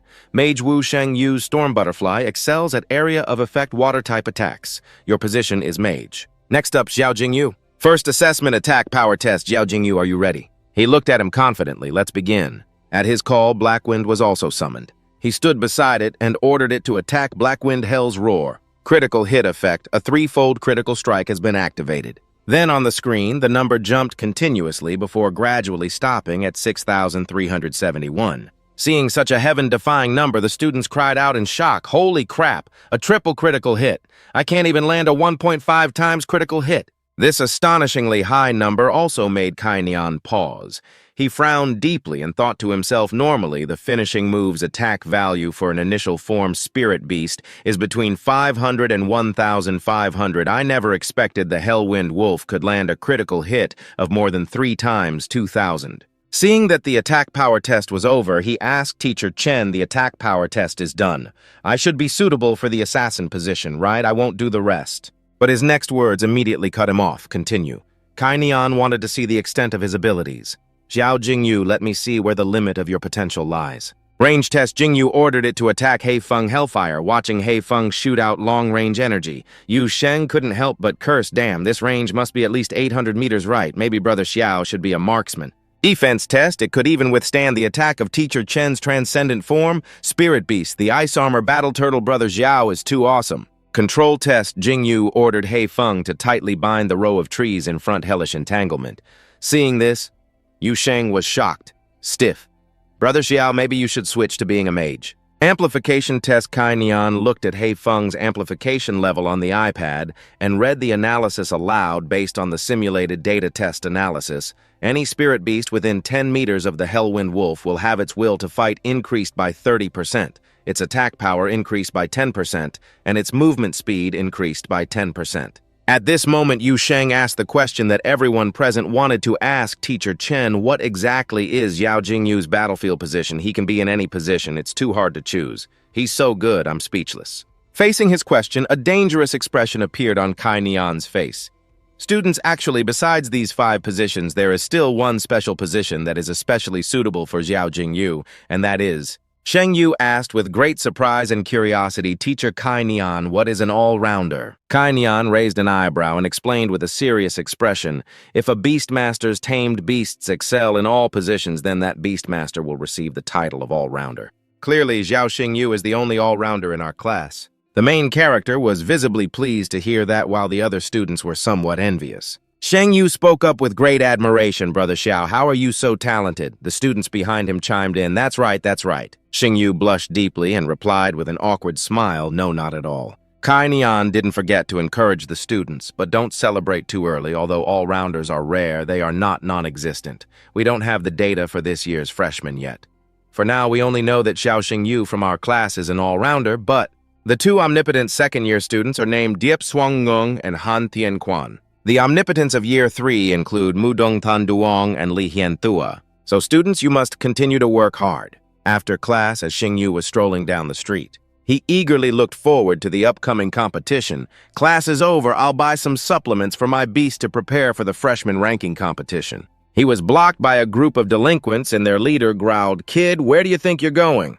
He could tell they had bad intentions, so he frowned and asked immediately, who are you guys? The guys blocking his way had scowling faces like they were here to collect a debt. The leader sneered and said, you don't even know our Black Tiger Guild. You're really asking for a beating. Wang Yan pointed arrogantly and ordered President Lei, why waste your breath on him? Cripple one of his legs for me, and let's see if he can still be arrogant. Then President Lei obsequiously agreed, yes, yes, yes, yes, young Master Wang. The man muttered menacingly, you dared to mess with young Master Wang? Just consider yourself unlucky. Xing Yu mumbled President Lei. You are all 3-star and 4-star Beastmasters. Isn't bullying a one-star beastmaster like me going a bit too far? Wang Yan shouted, "This young master is indeed using his power to bully you, so what if it's too much? What can you do about it?" President Lei activated his spiritual power and said with a placating smile, "Young Master Wang, don't be hasty, I'll take care of him right now." With that, he shouted and summoned his beast, Thunder Tiger. Immediately, a huge tiger with long white eyebrows appeared. He ordered attack. It immediately lunged forward, its body crackling with high-voltage electricity. Xingyu also summoned his pet Hei Feng, which pounced on the Thunder Tiger. It opened its jaws and bit precisely onto the back of the tiger's neck. It then clamped down and threw the Thunder Tiger onto its back. President Lei did not expect this and thought nervously, "Young Master Wang never told me this kid's beast was so powerful. It's just an adult-stage beast. How can it be a match for my transcendent body, Thunder Tiger?" The two beasts clashed in a blur of motion, and it was clear the Thunder Tiger was at a disadvantage. President Lei put on a menacing look. "Let's see how tough a one-star brat like you is. Or how tough my Black Tiger Guild with its 3- and 4-star members is," he shamelessly declared, preparing to gang up. The pack of tigers with long white eyebrows lined up, growling at Hei Feng. Fortunately, at that critical moment, help arrived unexpectedly. "Then let me see just how tough your Black Tiger Guild is. Or if my Azure Sky Guild is a cut above." Xingyu, who was tense and on guard, saw that reinforcements had arrived. He immediately brightened up and called out joyfully, "Sister Qin." The tables turned instantly. The Black Tiger Guild members all cowered. "President, we're done for. We're surrounded by the Azure Sky Guild." President Lei trembled involuntarily at the name. The Azure Sky Guild is the second-ranked Beastmaster Guild in Longyan City. Even the top-ranked Jufeng Guild wouldn't dare to rashly clash with them. Without hesitation, he immediately bowed subserviently and smiled placatingly. "Miss Qin, what wind blows you here today?" Yanran casually slung an arm around the main character's shoulders and said in a deep voice, "If I hadn't been passing by, who knows what President Lei was planning to do to my dear little brother." President Lei was extremely flustered. "Aren't you President Qin's only child? Since when did you have a brother?" Yanran's face darkened as she frowned and emphasized, Xiao Xingyu is the adopted brother that I, Qin Yanran, have acknowledged. If anyone bullies him, they are making an enemy of me, Qin Yanran. The more President Lei listened, the worse he felt, and she continued, "And making an enemy of my Azure Sky Guild. How could he dare cause more trouble?" He forced a fawning smile and said, "Miss Qin, this is all a misunderstanding, just a misunderstanding." Then he immediately pointed to make his stance clear. "It was him this kid hired us to cause trouble for your brother." Wang Yan was now trembling like a leaf and stammered, Miss Qin, I didn't mean to go against Xiao Xingyu, Yanran narrowed her eyes and said meaningfully, "President Lei, you know what to do." President Lei hastily replied, "Yes, yes." He turned and ordered, "You dare bully young Master Xiao brothers, teach him a lesson." Wang Yan covered his head and screamed, "I hired you. Why are you doing this to me? I hired you. Why are you treating me like this?" A while later, they arrived at the Azure Sky Guild, where Yanran immediately asked little Yu, "How did you run into those guys?" Xingyu felt very wronged. "I just went out to buy nutritional supplements for my beast who knew I'd be so unlucky." Hearing this, she generously offered nutritional supplements for beasts. "Come to me for that, my Azure Sky Guild produces those. From now on, if you need nutritional supplements, just let me know, I'll give them to you for free." He was stunned, his eyes widening in admiration. "I never expected Sister Qin to be so generous, and she's the only daughter of the Azure Sky Guild's president." After saying that, Yanran gave him a tour. This is the Azure Sky Guild's training base, equipped with the most advanced machines and tools which can help beasts learn combat skills more efficiently. This area is the recreation zone. Beasts can rest here after missions. There are many activities like golf and saunas, and this is the conference room on the top floor of the building, where we hold meetings for important missions to plan specific strategies. And over here is our medical area. It has advanced medical equipment and is fully stocked with medicinal ingredients. But most importantly, our beast doctors here are all highly skilled and can provide the most advanced services for injured beasts. Hearing this, he suddenly had an idea, a beast doctor. Xingyu suddenly grabbed her shoulders and asked, "Sister Qin, can I join the Azure Sky Guild and become one of your beast doctors?" She looked troubled, that might be. Before Yanran could finish, someone interrupted, "Impossible. Never mind who you are or why you're here. With your age and experience, you want to be a beast doctor for our guild. That joke isn't funny at all," said Lu Yue, the vice president of the Azure Sky Guild. Yanran stepped forward and confidently introduced him. "Auntie, he's the one who helped me subdue the giant three-eyed ape on the ship I told you about. He is also my adopted brother." Before Liu Yue could comment, A guild member rushed in, shouting, "Vice President Liu, several severely injured beasts have suddenly been brought to the medical room." "We don't have enough people, what should we do?" She reassured the member while replying to her niece.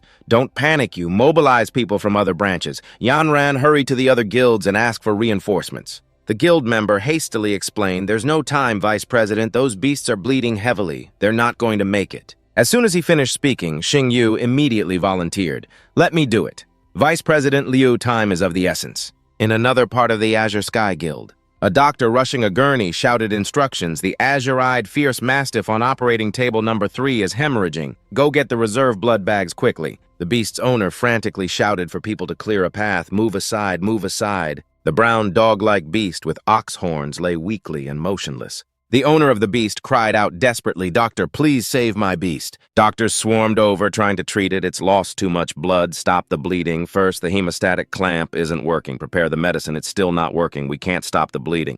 Conventional methods to stop the bleeding are not working. Jingyu narrowed his eyes, staring intently at the beast. The system screen displayed a precise assessment. Name azure-eyed. Fierce mastiff rank. Transcendent. Body level 3. Loyalty 92. Bloodline elite. Vital signs: puncture wound caused by the Demon King, body demonic beast, poison needle wasp. King, large wound surface accompanied by green mucus preventing tissue regeneration. The wound cannot close. At that moment, the doctors were discussing the wound. It was caused by a poison needle wasp king. This shimmering green mucus is its special toxin, which prevents the wound from healing.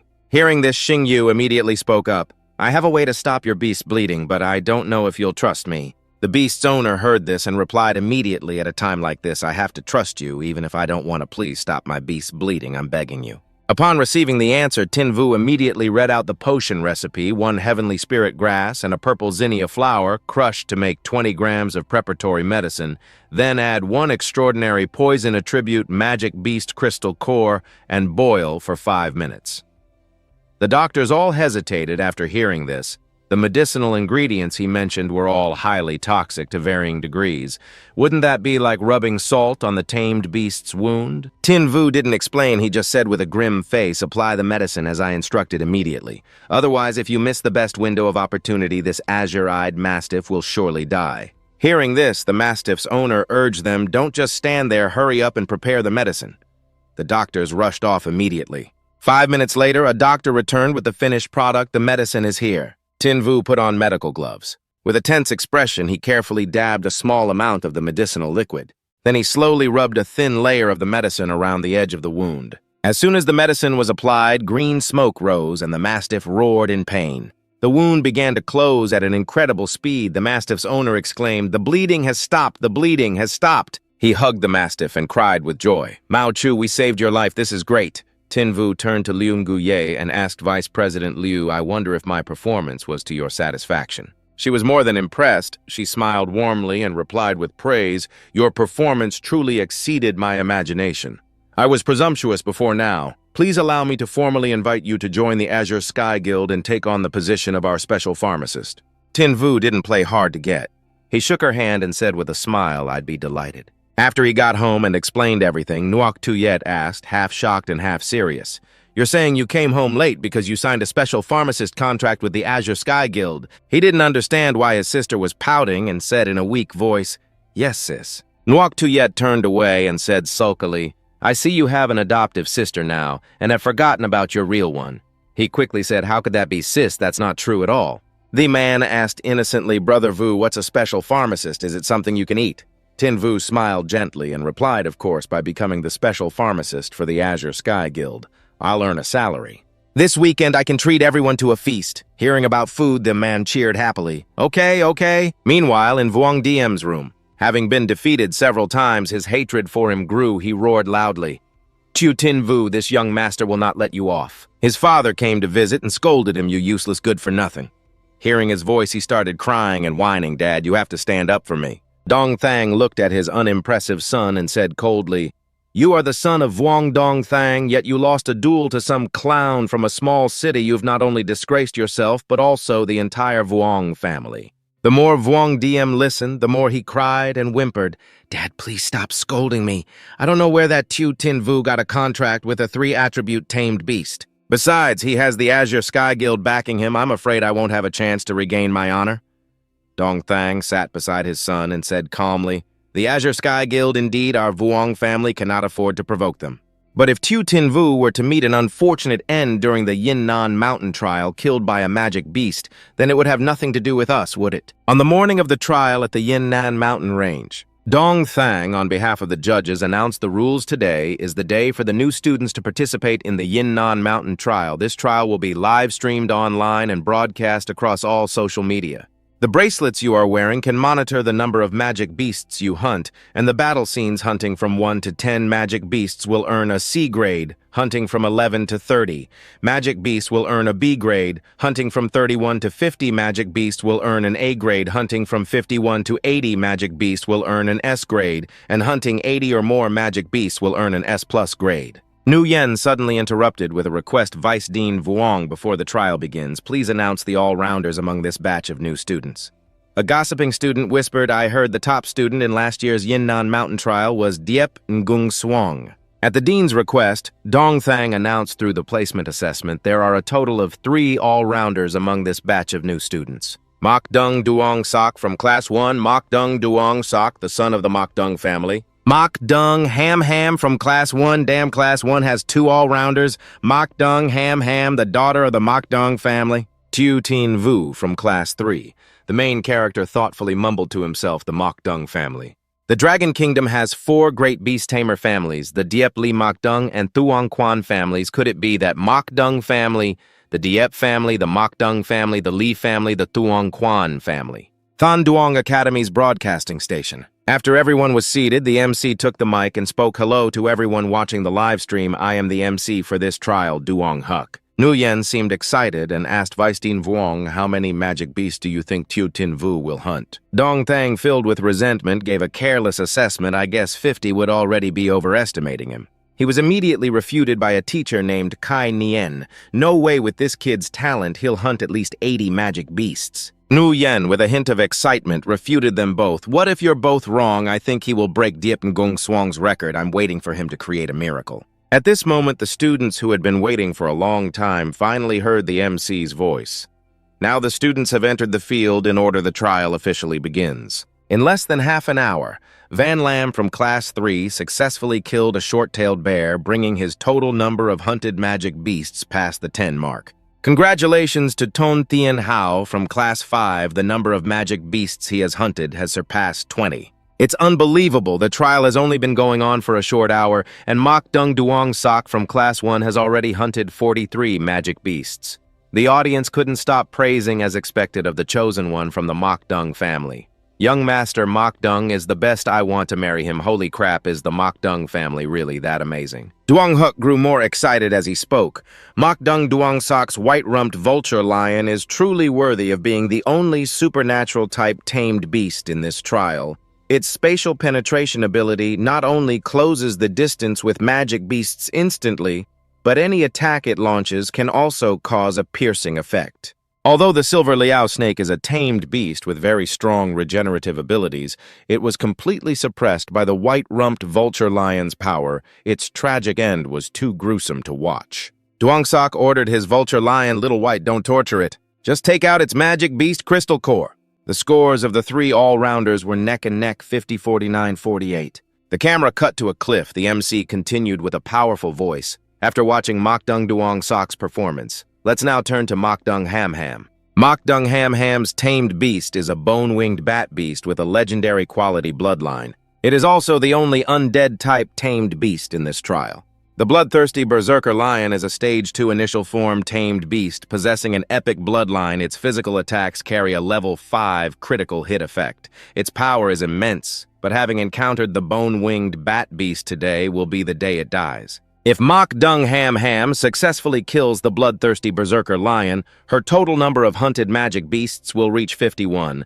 Viewers chanted their support. "Brave Miss Mok Dung, fly high. Ham's fans will always be by your side. This talent is even stronger than her brother Mok Dung Duong Sok's." Duong Sok looked at the rankings again and said nonchalantly, "It seems my little sister might take first place in this trial, 50-49-48. Then his eyes widened in surprise as he exclaimed, "Someone just overtook my sister from behind." 1 minute ago, when the bone-winged bat beast and the bloodthirsty berserker lion were locked in a stalemate. The bone-winged bat beast fired a laser beam at the bloodthirsty berserker lion. Ham smiled faintly with satisfaction, thinking it was a sure kill another one down. But then she heard the male lead shout, "Hakfong, kill it." Looking back, she saw it knock the lion's head off. Ham exclaimed in shock, "He stole my kill." Yinnan Mountain. Tin Vu grinned at her classmate Mok Dung. "Thanks for gifting this one to me." Although Ham was internally cursing him out 1, 2, 3, 4, 5, 6, 7 on the outside, she just glared at him with a dark expression. The rankings changed again, causing the MC to comment with great excitement. "Ladies and gentlemen, a dramatic scene has just unfolded. This young man is truly cunning. Mokdung. Ham was on guard day and night, but she couldn't guard against this rogue Tin Vu stole Mokdung Ham's prey and shot up to first place." The situation changed. A three-eyed demon ant charged out from nowhere. "Ladies and gentlemen, even through the broadcast screen, I can feel the desire to win between these two. At whose hands will the three-eyed demon ant finally fall?" Tin Vu shouted, "Hak Fong hellish entanglement." It opened its maw and spewed fire. Duong Huk continued his high-pitched commentary. Tin Vu takes the initiative. The three-eyed demon ant's shell is notoriously thick and hard. But the hellfire of the hellish Gale Wolf ignores armor, dealing direct damage to the enemy. Seeing that it wasn't dead yet, he gave another command, "Hak Fong reap." Hell's Roar Hak Fong roared and unleashed another blast. But the situation changed again. The MC continued. Mokdung Ham has made her move. The bone-winged sea bat beast unleashed a sound wave, interrupting the Hellgale Wolf's final attack. Immediately after, the Windbone Spirit Icefire successfully killed the three-eyed demonic ant. The three-eyed ant perished, leaving behind a beautiful blood-colored crystal. Han bent down and picked up that crystal, and looked at Tin Vu with a gaze that was half provocative and half cold. Tin Vu remarked, "Miss Morong, I didn't expect you to hold such a grudge." The top two positions are now tied. The situation is extremely dramatic. The MC was as happy as could be, his voice growing more excited. "Ladies and gentlemen, things have just gotten much more interesting. As of now, the scores of Xiao Tin Vu and Murong Han are tied with no clear first place, 51-49. With less than an hour until the end of the trial, who can hold on to the number 1 spot? Let's wait and see." A moment later, he and his little Husky were ambushing a porcupine. "Black Wind, let's get ready." Before he could even act, it was struck down by someone else. Yang Shu exclaimed, "Murong Han and Xiao Tin Vu are clashing again." She snatched another one. Even someone as good-natured as Tin Vu would be annoyed. The MC continued. "It's true, wherever Xiao Tin Vu goes, Murong Han follows to steal his kill." Half an hour had passed. Murong Han, by relying on stealing Xiao Tin Vu's prey, had firmly secured the first-place position, 89-81-62. Tin Vu, out of options, tried to reason with her. "Miss Murong, although it was my fault for stealing the prey, you don't have to keep chasing me relentlessly, do you?" The MC ignored the situation and enthusiastically fanned the flames. Can Murong Han extend her lead, or can Xiao Tin Vu rise up and advance? The audience also commented enthusiastically, "Why does Murong Han have such a terrifying look, bro? I'm rooting for you. She's even more talented than her own brother Murong Yang Shuo." The MC passionately shouted, "Let's all look forward to it." Tin Vu's competitive spirit was ignited as he said enthusiastically, "Miss Morong, I won't be holding back anymore. You'd better be careful." The MC commentated with all his might, "Folks, what Xiao Tin Vu means is that he wasn't even going all out before." But with less than half an hour remaining, could Xiao Tin Vu really succeed in reclaiming first place? As every second passed, the number of demonic beasts they had killed had already broken the record. The two of them accelerated their reaping pace, competing for every minute and every second. Han moved the battlefield into the air, thinking to herself, "I don't believe you can snatch kills from me even when I'm in the sky." Who would have thought that in less than a second she would see her prey open its beak and drop dead? She was so furious she could burst yelling down from above, "You scoundrel!" Tin Vu paid it no mind and even provoked her, "Miss Morong, there's less than half a minute left. You can't beat me." Han stared and cursed, "You scoundrel." The MC added fuel to the fire. If nothing unexpected happens, it seems first place will belong to Xiao Tin Vu. After being cursed at for a while, he felt bewildered and couldn't help but ask, "Is that the only word in your vocabulary?" He was completely unaware that he was being watched. Han landed that lion had been hiding in the bushes waiting for a long time. It seized the opportunity to burst out from the rocks with a majestic aura. The MC cried out in confusion, "What's happening? Why is there a level 3 complete form demonic beast here?" Without a second word, Tin-Vu skillfully leaped onto the dog's back. That lion charged straight forward as if it had seen its mortal enemy. The target is clearly Xingyu and Haifeng. It charged so fast that he couldn't dodge in time, so both man and beast were knocked off the cliff. This is bad. Han Han watched him free-falling and also shouted in panic, "Xiao." Luckily, there was a dead tree below. He managed to grab onto it and hadn't fallen completely. The bone beast above blocked the lion. Han Han reached her hand down and shouted, "Give me your hand!" Tin-Vu glanced around and accidentally saw Wang Yan disgust filling his heart. "Wang Yan, it's you again." Just then the tree branch cracked and then snapped completely. Han Han watched helplessly as he fell completely, crying out in despair, "Xiao Tin-Vu." After the tragic fall from the cliff occurred at the broadcasting station. Kainian slammed the table and stood up saying, "Dean, I want to personally go and save my student." Ruyan calmly reassured him, "Teacher Chen, don't be anxious. Xiao Tin-Vu and Murong Han Han are both my students as the dean. I will not let anything happen to them. I will have the security department activate the emergency rescue protocol." The two of them quickly left the room.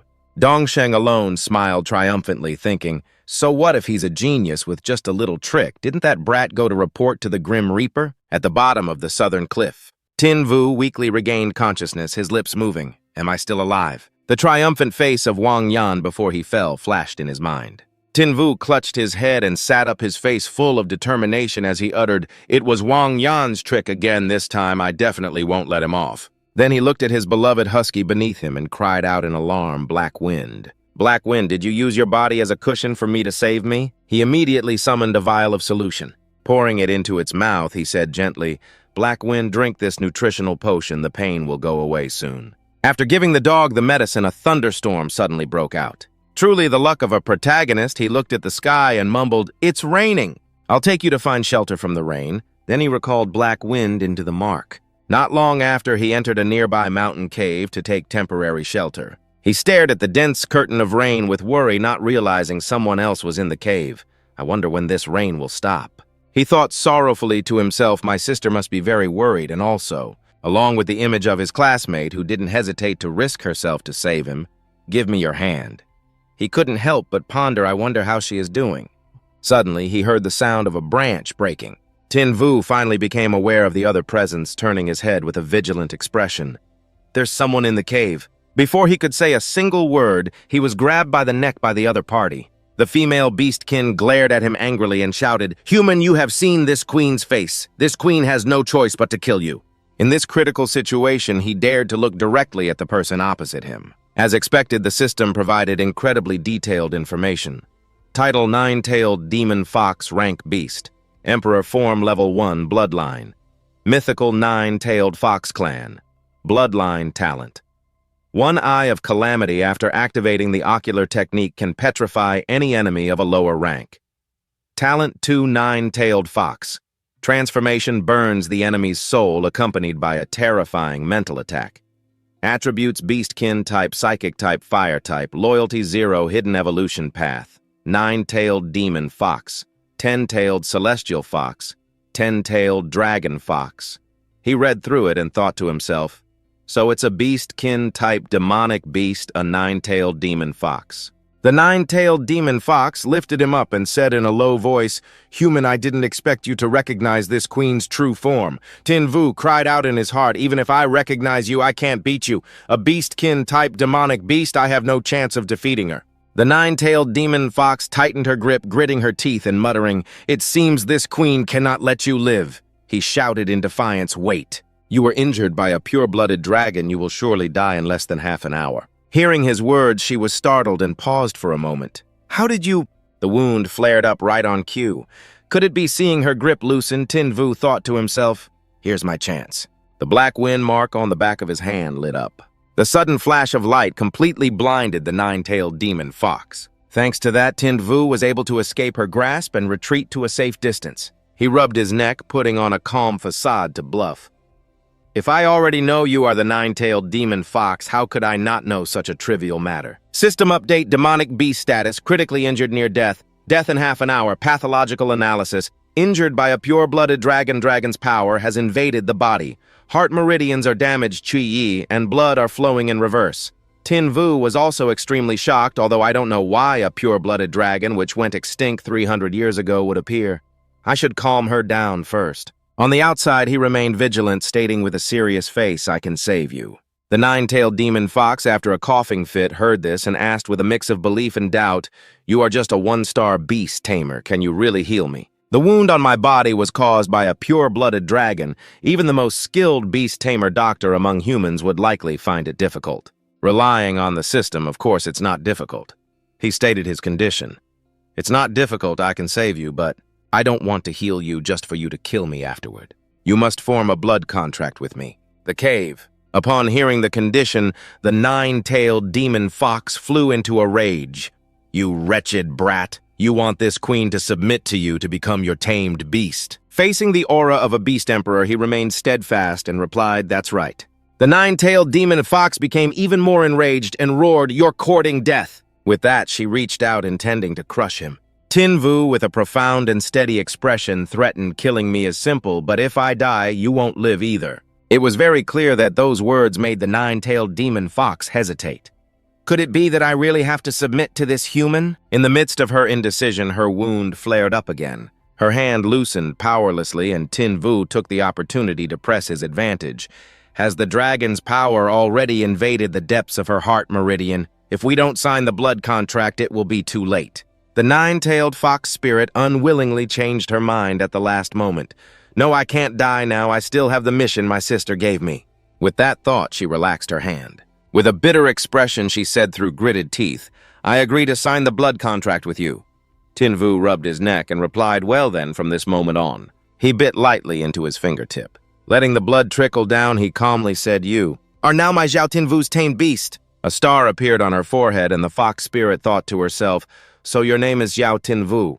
She grimaced and urged, "Can you treat this sovereign now?" Tin Vu said nonchalantly, "Of course you are my tamed beast. Now I will definitely protect you," completely seeing him take off his shirt. She blushed and stuttered, You, what are you taking your clothes off for?" Tin Vu took out a small knife and said with sincere earnestness, "To treat you. If I don't take off my clothes, how can I get the blood saying that he stabbed himself once?" Then he casually said, "Hurry up and drink it." The nine-tailed fox spirit blushed beet red, waving her hands frantically and exclaiming, "What are you saying? How could that be? How could this sovereign do such a thing?" Tin Vu saw no problem, stating frankly, "My heart's blood can protect your heart meridian." The nine-tailed fox spirit was a flustered mess and finally gave in. This sovereign doesn't care anymore. This sovereign's heart meridian. It feels like it's being enveloped by a stream of power. It feels like it's being enveloped by a stream of power. After the treatment, he put his clothes back on and asked seriously, "Your wound is not a major concern for now. Can you tell me your name? After all, I am your beast master now." Her life temporarily safe, she obliged and answered this sovereign's name as Dai Lu. Then she immediately asked, "Also, since you claim to be this sovereign's beast master, can you tell this sovereign exactly how did you know this sovereign's wound was caused by a dragon's power?" Hearing this, Tin Vu's expression turned serious as he pondered. Dai Lu is connected to the extinct dragon clan. She's clearly not simple. Perhaps she can actually understand my current situation. Thinking this, he decided to be completely honest. "I won't hide it from you starting 2 months ago after my eyes were soaked in dragon's blood. With a shift of my consciousness, I can see a panel that records information related to tamed beasts, just like a system. Your injury was also displayed on the status panel that I see with my eyes." As soon as Dai Lu heard this, she made a connection from your description. "Why do your eyes sound like the legendary demon god's eye?" According to legend, the demon god's eye can see through all information about demonic beasts. Xiao Tin Vu must have mistaken it for a system, but this is something only successive generations of the demon god dragon clan can inherit, and Xiao Tin Vu is clearly human. Xiao Tin Vu, who exactly are you seeing? Dai Lu looking at him with suspicion. He wondered, why aren't you saying anything? After racking her brain to no avail, Dai Lu decided to just drop it, whatever he is this sovereign's beastmaster. Now, if it really is the demon god's eye, then that's a good thing for this sovereign. She also honestly told him what she knew. You're in luck. Perhaps your eyes mutated into the legendary demon god's eye because of the dragon's blood. Tin Vu was surprised and extremely curious. The demon god's eye, not a system. Hearing his cringy words, Dai Lu immediately corrected him. A system stop with the wild fantasies. You're not some transmigrator. Read fewer novels. The data panel you see is just an external manifestation of the demon god's eye's power. He still wasn't quite convinced and wondered, is it just a visualization of the demon god's eye's power, he added silently in his heart, but why did I hear it speak? He recalled the first time he got loot and heard a voice urge him pick it up quickly. It can awaken a tamed beast's bloodline, helping it to transform completely. And other times as well, like the first time after the Shadow Demon Dragon attack, it guided me to find a crystal saying it was a bloodline awakening crystal that could help Hei Feng evolve, then later during the Azure Dragon Academy's assessment. I fed Hei Feng the bloodline awakening crystal. Unexpectedly, he really evolved into a Hellstorm Wind Wolf, allowing me to pass the Azure Dragon Academy's exam. The next time I heard it, I don't know when that will be. While he was lost in thought, that level 3 lion came looking for trouble again. It didn't even bother to stalk them anymore, simply advancing toward the two of them. The lion started with a sonic wave attack. Dai Lu pulled him back and scolded, "You foolish boy. Stop daydreaming." He looked completely dazed. The cave. Seeing that lion, he exclaimed excitedly, "The lava lion tiger beast, that's the one that knocked me off the cliff. I can't believe it's still chasing me relentlessly." It clearly ignored the main road and charged straight towards Xing Yu. While dodging, he lost his balance and slammed into the cave wall. Seeing it approach, he thought grimly, "I'm done for," but unexpectedly bright spots suddenly appeared on its body like a rash. The sudden turn of events made him gape in astonishment. On the other side, Dai Lu had already assumed a predatory stance, exclaiming with excitement, "Even if this sovereign is injured, I'm not someone you can provoke tailed beast bomb." Reeling from the pain, the lava lion tiger turned to attack Dai Lu. She nimbly retreated, and the lion's missed pounce raised a thick cloud of dust. It didn't give up and pounced relentlessly. Dai Lu blocked it and gritted her teeth. "You dare disrespect this sovereign in that case." Her brow furrowed and dense spiritual power radiated out like a sonic wave. Eye of heavenly destruction. A giant malevolent pupil appeared. Its eyelid narrowed slightly, turning the lava lion tiger into an exquisite stone statue. Seeing the battle end, he let out a sigh of relief. "I'm safe, but I don't think I'm doing so well." Then he lost consciousness, and Dai Lu cried out worriedly, "Xiao Tinvu." Upon waking, he saw a black dragon and heard a deep voice, "You have finally awakened the sea of consciousness, the demon god's eye." Looking around, he asked in utter confusion, Who's talking? Who are you? Where is this?" The dragon reminded him, "Have you forgotten me? Your tamed beast evolved thanks to my guidance." He was amazed and grew more curious about its origins. "So you were the voice that guided me to find the bloodline awakening crystal. Who exactly are you?" "We are." The dragon replied, "I was awakened by the power of the bloodline. I don't know who I am either." Hearing the answer, he suddenly remembered the blood-soaking incident and speculated the power of the bloodline. Could it be the dragon's blood from back then? The dragon continued, "But I know that I can help you achieve the ultimate glory." Tinvu laughed in disbelief. "Ridiculous. How can someone who doesn't even know who they are help me?" It explained, "Haven't you already witnessed my abilities instantly?" The familiar window appeared. Name Swiftwind Hound, silver rank. Initial form level 1 loyalty, 59 bloodline. Inferior hell epic quality talent, none hidden talent. Hellfire can inflict true damage that ignores armor defense evolution path. None hidden evolution path. Swiftwind, Hound Hellstorm, Windhound Hellstorm Wind Wolf, Netherworld Hell Wolf Divine Prison Yama Wolf Tinvu thought nervously, so the panel I mistook for a system was his doing after all. Figuring it out, he repeated his question, by the way, "Where is this? Why am I here?" The dragon replied, "This is the sea of consciousness space, where our minds connect. After you fell unconscious, I took the opportunity to meet you." Tinvu was puzzled. "I was unconscious before he could get more information." It announced, "It's also time for you to wake up." Tinvu asked, "Okay, when will we meet again?" It said, "I am always by your side." When he woke up, he found himself in a hospital. He couldn't help but wonder, how did I get to a hospital? Wasn't I still in the cave? Yan Ran and Kai Nian asked in unison. "Xiao Tinvu, you're awake," Tinvu replied politely. "I've made the dean and teacher Chen worry."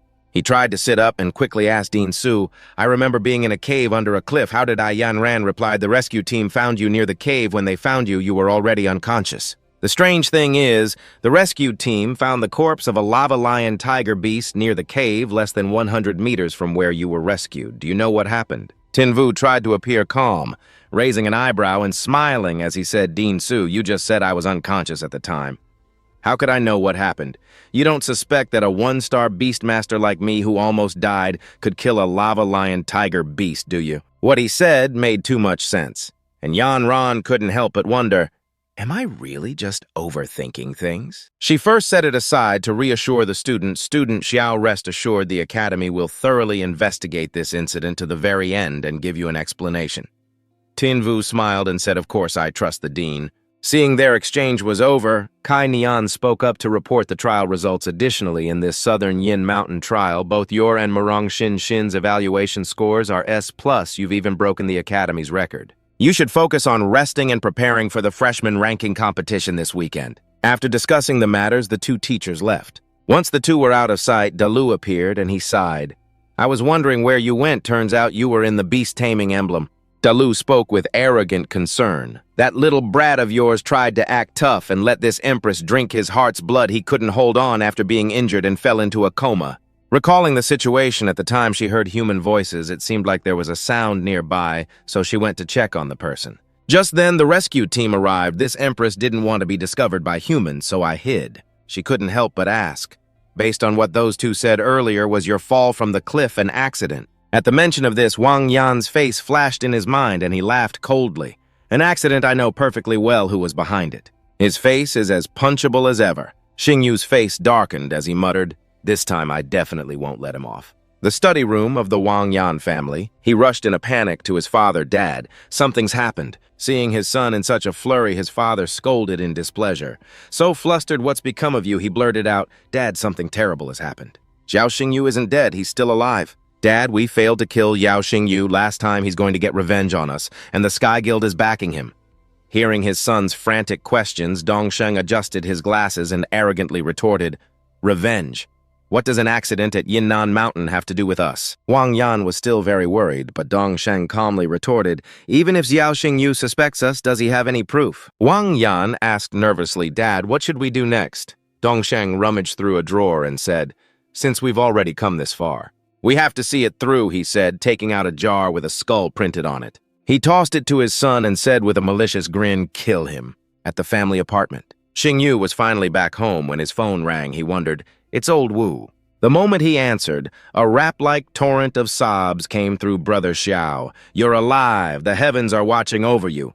You came back safe and won first place in the Yinnan Mountain competition. You're incredible. My worship for you needs no reason. I'm a hopeless case. If I find out which punk hurt you, I'll walk him like a dog. Hearing this, his heart warmed as he thought of his family and friends.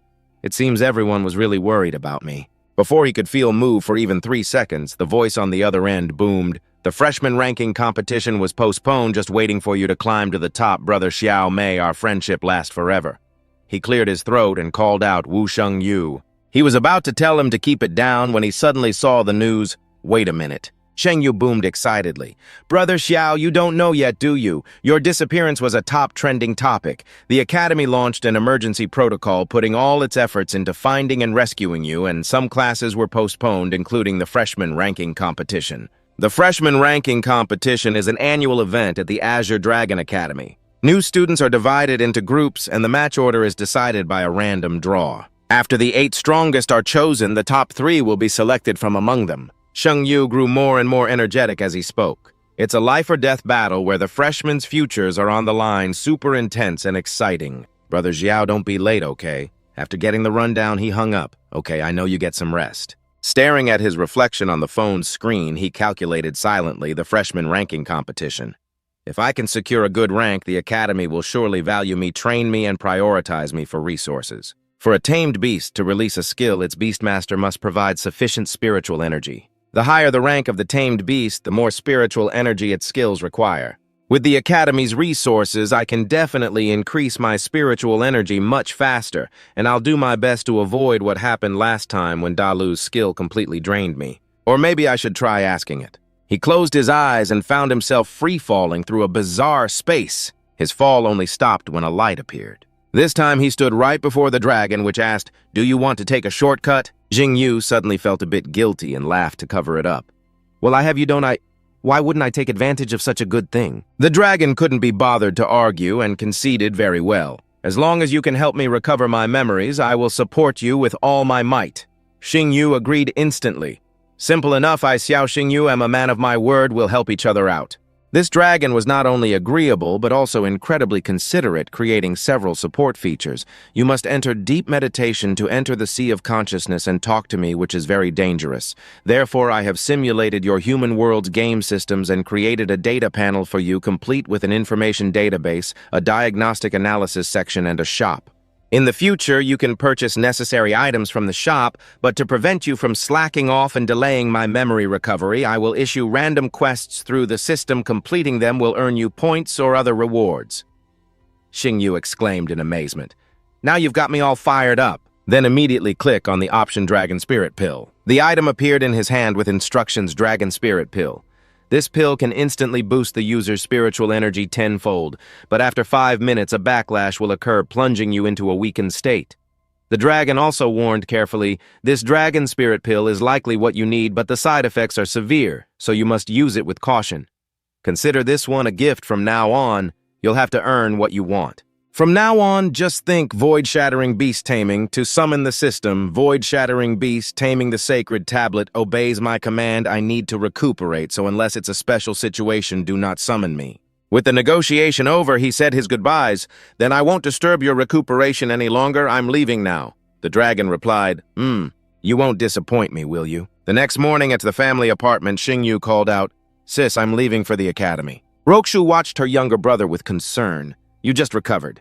Shimeng also added, Take it easy, big brother, make sure you protect yourself. Xingyu quickly replied, I know now, go back inside. On his way to the academy, he had much to ponder. Today is the day of the freshman ranking competition. I wonder if old Wu is thinking about me. Suddenly spotting a notice, he turned back to look. What is this? Dalu's face was plastered on the poster with the words, Wanted the Nine-Tailed Demon Fox and Imperial Beast, in a secluded alley. He summoned his tamed beast to demand an explanation. Dalu, you lied to me. You're wanted by the Imperial family. Why didn't you tell me? Dalu replied nonchalantly. I didn't hide it on purpose. You simply never asked. Xingyu questioned furiously. You're a criminal wanted personally by the Empress. Something this major, and you didn't think to tell me. Dalu replied with defiant arrogance. And what if I had? If you regret signing the blood contract with me, then go ahead and turn me in for the reward. Seeing her unwillingness to speak reasonably, he said calmly, Dalu, I am your beastmaster. Now I hope you can trust me and not hide anything from me. Recalling the incident with the blood, Dalu's expression turned sorrowful. After a moment's hesitation, she sighed and said honestly, All right. That woman Shangguan Lan put such a huge bounty on me because of this item in my hands. Xingyu looked on doubtfully and asked, What is this? Dalu replied. This is one of the supreme treasures of the Dragon Clan. The Dragon's Tear. Legend says the pure-blooded Dragon Clan has 3 supreme treasures. The Reverse Scale Sword, the Dragon King's Whiskers, and the Dragon's Tear. The Reverse Scale Sword and the Dragon King's Whiskers are divine artifacts capable of unleashing heaven-shattering attacks in combat. The Dragon's Tear, on the other hand, has no offensive power, but it was created from the tears of 10,000 pure-blooded great dragons. If its full power is activated, it can reverse time and space, allowing one to return to the past. He was so shocked his jaw dropped. Return to the past. Connecting this to the dark entity in his mind, he asked with a serious face, I've been meaning to ask you, didn't the Dragon Clan go extinct 300 years ago? So why have dragons been appearing lately? What was the real truth behind the great dragon-slaying war 300 years ago? Dalu started to say about that, when a voice suddenly interrupted Xiao Xingyu. Dalu immediately hid within the beast-taming mark. It turned out to be the Yang siblings, the brother exclaimed in surprise. What a coincidence! What are you doing here? I thought my sister was mistaken. Lucky you survived a great disaster. Be more careful and don't die next time. Han looked at her brother's tough act and thought he's obviously so concerned about him. Why does he have to speak so harshly? Yang Shuo put on a serious face and spouted nonsense. Because you fell off a cliff, my little sister felt so guilty she even lost her appetite. Quick flashback to when he was missing little sis time for dinner. Han, hiding under her blanket, replied, I don't want to eat. The doting brother continued his enthusiastic tale. Until she saw on the news that you were safe that night, my sister ate several extra bowls of rice. So be careful next time or else my sister won't be able to eat again. Han couldn't take it anymore and clamped a hand over his mouth. Tin Vu heard this and suggested with a friendly smile, All right, I won't make Morong worry anymore.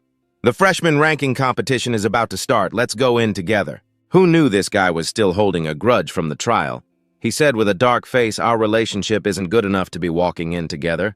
Besides, you stole my little sister's prey during the Yinnan Mountain trial, and I haven't even come to settle the score with you yet. Xingyu was speechless, closing his eyes in utter resignation. After speaking, Duong Sok led his little sister away. Ham, let's go. Leaving our protagonist behind with a head full of question marks, then why did you even come talk to me? Azure Dragon Academy. Amidst the roaring cheers of the audience, the MC enthusiastically began the day. Teachers and students of the academy, good morning, everyone. The once-a-year freshman ranking competition is about to begin. All freshmen must determine their combat order through a lottery draw. Everyone please line up in an orderly manner. Vuong DM glanced at Tin Vu with a complicated expression. Tin Vu, you actually made it back safe and sound. This time I will make sure you never get a chance to stand up again. The MC announced, "Next student, please come draw your lot." He stepped forward with a grim face like a debt collector. The nearby contestants, who couldn't stand his attitude, huddled together to gossip. Isn't that the son of Vice Headmaster Vuong? Yes, that's him, the one who relies on his father's power to harass female students in the library. But in the arena battle, didn't Tin Vu beat him so badly he lost all face? The whispers around him only fueled his rage. Someone even boldly shouted, "This guy is a total disgrace to our Azure Dragon Academy." Vuong DM smirked sinisterly. Tin Vu, for the humiliation you brought me. Round 1, the 7th match. Today I will pay you back 100-fold. Everyone was stunned looking at the announcement board. I can't be seeing things. Wang Yan versus Yao Jingyu, huh? Oh my god, what a coincidence. Enemies are truly destined to cross paths. Wang Yan clenched the slip in his hand. Dad, rest assured I will definitely not disappoint your expectations. Then he spoke with confidence. Yao Jingyu later in the arena. I will personally cripple your beast. Jingyu heard this and said without a trace of fear, "Is that so? Then I'll be watching with great interest." The two of them stood opposite each other in the arena. Jingyu stood there exuding a powerful aura. Just then, Yang Shuo asked in confusion, "Little sister, why do you keep staring at Xiao Jingyu like that?" While Xin said seriously, "Brother, can you feel it?" He turned his head and asked, "Feel what?" She pointed out the strange thing. Ever since Xiao Jingyu fell off the cliff and was rescued, his aura has become much stronger. Xiao Jingyu, in just a few short days, what on earth have you been through? At the same time, Yang Shu announced loudly the first match of round 1, Xiao Jingyu versus Wang Yan, the match. He immediately waved the flag and declared begins. Then he carefully backed away. Jingyu, on the opposite side, did not dare to be careless. He summoned his own beast, Black Wind. Wang Yan was not to be outdone and shouted Ice Flame. While the large screen displayed name Hellstorm Wolf level initial stage 1 bloodline, epic quality, innate ability. Hellfire ignores any armor to inflict damage on the enemy attributes. Wind type, fire type, name 6-clawed rending sky leopard level. Initial stage 1, bloodline, legendary, innate ability, mystic ice freeze. All attacks carry a certain amount of freezing damage, reducing the enemy's movement speed by 30% and attack speed by 30%. Attributes. Ice type, wind type, Yang Shu explained for everyone to understand on the electronic screen is the information about the beasts detected by the measuring device. I invite the audience to take a look. She quickly noticed something unusual, this aura. It's not quite right. Xin paid attention to the information. Hellstorm Wolf level initial stage 1 bloodline epic quality. She seriously analyzed the data with the Hellstorm Wolf's current aura. Its level can't be just initial stage 1. But the beast measuring device would not make a mistake. The Hellstorm Wolf's level is indeed initial stage 1. Xin's eyebrows furrowed tightly. How strange, unless Xiao Jingyu is intentionally suppressing the Hellstorm Wolf's level, wanting to use this competition to achieve a breakthrough and level up. Black Wind and Ice Flame were fighting fiercely. Then they quickly retreated. Ice Flame swiftly launched an attack, Frigid Skybreak. The powerful ice ball shot forward Shadow Stalk. The surrounding air instantly grew cold. Everyone shivered as the cold wind blew past. The scene gradually became clear as the smoke dissipated. They were safe again after a round of combat. A burst of power suddenly erupted violently. Hell, Ice Flame couldn't dodge in time, taking the full force of the attack. Everyone present was utterly astonished. Yang Shu suddenly spoke up. This match is truly interesting, a battle of ice and fire. After that, Jingyu continued to launch a move, Silent Black Claw. Seeing this, he immediately shouted, Jingyu has used a dark attribute skill. As soon as the move was unleashed, a patch of darkness appeared. It mercilessly charged straight towards Ice Flame. It quickly threw a powerful punch, Silence. Then everyone there suddenly burst out laughing. Ice Flame was hit by the Silent Claw. Now it can't use skills. Look at it. It's as stupid as its Tamer like beast. Wang Yan's face contorted. Xiao Jingyu, do you think I would fall in a place like this? As soon as he finished speaking, he signaled to Ice Flame. Seeing this, it complied, eating something in its mouth. Suddenly, small ice shards appeared on Ice Flame's face. Then power surged along its back as well. After that, its fangs quickly grew longer. Ice Flame then stomped heavily on the arena floor. Without any mercy, it unleashed its new power. Ice Flame suddenly lunged forward with terrifying energy. Its power was now almost limitless. Jingyu was confused. How did it suddenly get so strong? He frowned and began to use the demon god's eye to observe. Activate, let me see. Don't tell me you used a forbidden drug that can boost strength for a short time. Wang Yan, you forced your beast to use a forbidden drug just to defeat me. Hearing this, he just snorted coldly. Stop minding other people's business. Ice Flame, Ice Blade, Storm. It immediately charged forward recklessly to attack. Pushed into this situation, Black Wind was forced to brace itself and defend. Jingyu gently comforted Black Wind, hang in there. However, Wang Yan had no intention of letting up. It's not over yet. Ice Flame shattered Ice Hammer. A stream of power immediately rushed towards it. The mass of energy quickly turned to ice, crashing straight into Black Wind. Then it surrounded the entire area where it stood. The powerful mass of energy slammed down, creating a deafening noise. It was as if Black Wind was gradually being swallowed by the block of ice. Everyone who witnessed the scene was horrified. Holy cow, how did the six-clawed, rending sky leopard suddenly become so formidable? It's over. Xiao Jingyu is at a disadvantage. He's about to lose the match. Seeing this, Wang Yan became smug. Xiao Jingyu, I let you win our last fight on the stage this time. This is the true power of this young master. Dongsheng also looked very pleased. Headmaster Su, my son Yanner's talent is no less than Xiao Jingyu's right. Ru Yan just thought quietly to herself. The six-clawed, rending sky leopard grew stronger in an instant. I don't believe there wasn't some trick involved in this. What a pair of foolish father and son. The commentator's voice rang out. Xiao Jingyu's current situation is not optimistic. If this continues, the Hellstorm Wolf will not only lose, but also suffer lasting consequences. Winter's great strike. The surrounding atmosphere also became more tense. Could it be that the outcome is already decided? No one could hide their fear. Does Xiao Jingyu still have a chance to turn the tables? Only Jingyu remained calm and smirked. Do you think the 100+ demonic beasts my Black Wind hunted on Yinnan Mountain were weaklings? Jingyu called out Black Wind. Hellfire Lotus. Seeing this, Wang Yan hurriedly screamed, Ice Flame, run, run. It also obeyed its master, running away in a flash. But it was all too late. Black Wind had already blocked its path. Black Wind immediately unleashed a powerful technique. Kai Nian looked very expectant. A fire attribute combat skill, Hellfire Lotus for her part. Ru Yan couldn't believe it. I can't believe it can use a combat skill that only a complete form beast can execute. The future is truly bright. Pushed into this situation, Dongsheng had to grit his teeth and calculate. Growing at such a fast pace, it seems I can't let you live. The excited cheers of the host erupted. Dear audience members, you are not seeing things. Xiao Jingyu has used a combat skill of a complete form fire-type beast. The Hellstorm Wolf is currently only an initial stage beast, yet it has skipped levels to learn an advanced skill. The host shouted loudly, at this rate, I'm afraid Xiao Jingyu will surpass Ye Shuangning. Jingyu remained focused on his task, Hellfire Lotus. This final blow created a fierce aftershock. Black Wind's power had reached its peak. The MC's voice cut in, becoming the #1 genius of Qinglong Academy. The powerful flames engulfed its entire body. The smoke gradually dissipated, only to see the defeated Ice Flame lying collapsed on the ground. Everyone around was almost holding their breath as they watched. Finally, the host announced the winner is Xiao Jingyu. The cheers of the crowd in the stands rang out. This brother is a real monster. Hellfire Lotus, absolutely terrifying. Quick look at the electronic screen. The Hellstorm Wolf's data has changed. It went from initial stage level 1 to level 3. Everyone expressed their amazement. Xiao Jingyu has set an unprecedented record. Since Qinglong Academy started holding the freshman ranking competition, this is the first time a miracle has occurred. A beast leveling up 2 levels right in the arena. The one who created this miracle is none other than Xiao Jingyu. On the arena floor, after defeating its opponent, Black Wind let out a proud howl. Jingyu patted its head in praise. Black Wind, well done.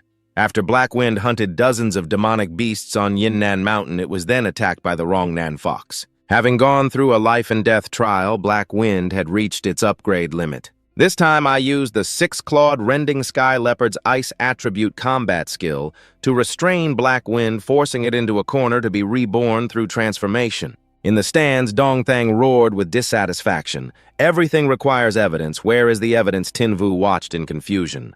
What trick is Vuong Dongthang pulling now? Let's go take a look. He pointed towards the stands and argued the competition rules require holding back at the right moment.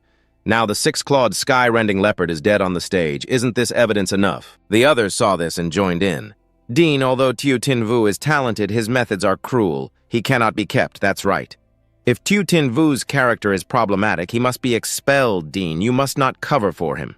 The dean quickly reassured them everyone. The academy will definitely investigate thoroughly and give you all an explanation, however. Before everything is clear, if anyone falsely accuses my student, I will absolutely not spare them. Nu Yen ordered loudly, someone bring the corpse of the six-clawed sky-rending leopard here. Invite the spirit beast physician to perform an autopsy. Receiving the order, a group of people immediately rushed up to perform an inspection. The dean walked over and asked physician, "How is it? Have you found anything?" A physician spoke up, "Dean, there's massive internal bleeding. It was likely caused by the Hellfire Lotus." Dong Thang sighed in relief. "Internally, good thing I bribed the academy's spirit beast physician. I knew the dean was cautious and would use this move." "Dean, did you hear that? Even the physician said so." Suddenly, Tin Vu interjected. "May I ask Vice Dean Vuong what murderer would act so cruelly in front of everyone? Besides, my Hak Fong's Hellfire Lotus is a soul-burning attack, while the six-clawed sky-rending leopard's corpse clearly died from excessive internal blood loss." Hearing this, the agitated people from before were immediately swayed. "That's true, he wouldn't need to strike in front of so many people." They nodded. "That's true, he wouldn't need to strike in front of so many people." He pointed directly at him and asked, "So, physician, is there really no problem with your diagnosis?" The physician, caught off guard, stammered, about this." The main character leaned close to the physician's ear and whispered, "I advise you not to lose your entire career as a spirit beast physician. Over a small benefit, think carefully before you speak." Being threatened, the physician couldn't help but feel scared. "Vice Dean Vuong, what should I do? Are we exposed?" Tin Vu volunteered. "Dean, this matter is extremely important. I request to perform a blood test on the six-clawed sky-rending leopard before making a decision." Nu Yen urged, "What are you waiting for?" 5 minutes later, they finished the thorough examination. That physician stepped forward, his voice trembling. "Dean, the six-clawed sky-rending leopard died. It died from..." The dean glanced at him impatiently. "What are you stammering about? Speak the truth." He pointed at the report and said it died from the berserk pill. Vuong DM immediately flew into a rage and rushed out. "You quack, don't you dare make false accusations." He dropped to his knees and begged, "Dean, please believe me, I never gave my spirit beast the berserk pill." The physician hurriedly explained, "Dean, this is the test result. It can be confirmed that the six-clawed sky-rending leopard used a berserk pill. After using this drug, a spirit beast will enter a berserk state. Its power will soar, but it will also suffer a backlash." Holding the examination report, Nu Yen questioned coldly, "The evidence is conclusive. Do you still wish to deny it?" Vuong DM choked, unable to speak. The surrounding people immediately rushed to criticize. How can Vice Dean Vuong's son be so vicious to think he'd give his spirit beast this kind of drug? He quickly turned to his lifeline. "Dad. Dad, save me. Please save me." Everyone spared no words in their condemnation. To think it was done by this inhuman brat. Seeing his son in such a miserable state, Dong Thang lowered his voice and asked about this dean. "Could you give my son another chance?" Nu Yen replied decisively. "Vice Dean Vuong, do not forget your position. You are not just a father, but also the Vice Dean of our Azure Dragon Academy. If you want to bend the rules for personal reasons, then get out of Azure Dragon Academy with your son." He gritted his teeth. "At this rate, even I will be implicated." A shocking announcement was made. Vuong DM violated school regulations by giving his spirit beast a berserk pill. Disciplinary action expulsion. Vuong DM looked at his father in despair. "Dad, even you want to expel me." Dong Thang's face darkened as he placated him. "The use of the berserk pill is an indisputable fact. For now, we can only compromise. But son, I will definitely get revenge for you." "Someone throw this degenerate out of the school." He screamed his cry full of pain, "Dad." Now everyone could finally relax a bit. It's finally over. I heard the list of the top 8 strongest is out. The top 8 of the new student ranking competition are Mudung Ham Ham Tio, Tin Vu Mudung Duong Sok Trio Thien Min Pham Du Chao Tu Vu Ton Van Bang and Lam An Ta. The crowd buzzed with discussion upon receiving the news. Tiu Tin Vu is truly the most formidable opponent among this batch of new students. That's right, this brother has no power or influence but still made it into the top 8. It's more like he walked straight into the top 8. After watching the match between Tiu Tin Vu and Vuong DM, everyone else forfeited. Hearing this, Duong Sok showed great determination. Little sister Tiu Tin Vu made it to the top 8. During the trial at Mount Annam, he stole so many of your new beasts. Wait until I fight him tomorrow. I will definitely get revenge for you. Ham Ham stared intently at the announcement board. I hope I can defeat him myself tomorrow. At this moment, Sin Hu had already run off to report the news. Brother Tu, good news, you're in the top 8. Tin Vu laughed it off. Isn't it just making the top 8? Is there a need to be so excited? The boy quickly affirmed, brother, we have to celebrate this. At this moment, Dong Thang turned away, gritting his teeth in anger. Don't celebrate too soon, Tu Tin Vu. Let's see if you're still smiling when you get home. After a tiring day, Tin Vu returned home. It's so late at night, old Ngo insisted on dragging me out to celebrate. Now I'm finally home. As soon as he opened the door, he couldn't help but exclaim, why is the door shattered like this? Tin Vu's frightened voice rang out, Sister Man Man. The little girl replied, softly, brother. Then she rushed forward, sobbing. Sister Nuok Tuyed was kidnapped by a masked person. That person also left a letter. The main character was startled. What? Man Man, don't cry. Sister Nuok Tuyed will be fine. He also held the piece of paper in his hand on which a line was written, if you want to save your sister, come to Mountain Nam. In another place at Mountain Nam. Tin Vu thought seriously to dare to touch my sister. Don't tell me it's... Just then he caught sight of Nuok Tuyed. Sister. A familiar voice rang out, stop shouting. Your sister isn't dead yet. Tin Vu stated his condition, let my sister go. That voice rang out again. Aren't you curious about my identity? Seeing that he was still being stubborn, Tin Vu didn't hesitate to reply, the only person who holds a grudge against me recently is Vuong Diem. But he has neither the guts nor the ability to kidnap someone. Therefore, you must be his father, Vuong Dong Thang. Dong Thang received a satisfactory answer and laughed maniacally. As expected of you, Tu Tin Vu. If you were my son, I could definitely train you to become the strongest young beast tamer in the Dragon Kingdom. But not only are you not my son, you also harmed my own flesh and blood, so you must die. After speaking, Dong Thang immediately summoned the Divine Arts Earth Branch Titan Force and Rock Branch Guardian. Rock Demon Great Bear, descend my Rock Demon Great Bear as a Beast King level spirit beast. He began to boast it can enter a super armor state, allowing it to cast skills without being interrupted while also nullifying the enemy's control skills. A 1-star beast tamer facing a Beast King level spirit beast. Tu Tin Vu, your life ends here. Tin Vu was not flustered at all. Vice Dean Vuong, I'm afraid I'll have to disappoint you. Vuong Dong Thang looked at him strangely. What are you planning to summon that wolf of yours to be a tasty meal for my Rock Demon Great Bear? He smirked coldly. Who told you I only have one spirit beast, Lolo? It's your turn to perform. In the sky, a mass of dark clouds gathered. Even he could feel that something was wrong, this terrifying aura. A clear voice spoke up. Why have you summoned this Empress? Disturbing my sweet slumber again. Beastmaster, you should think of a way to compensate this Empress. Tin Vu gave the order, Lolo, kill this bear. She asked innocently, if I take care of this bear, can I go back to sleep? He nodded in confirmation. That's right, you can sleep for as long as you want.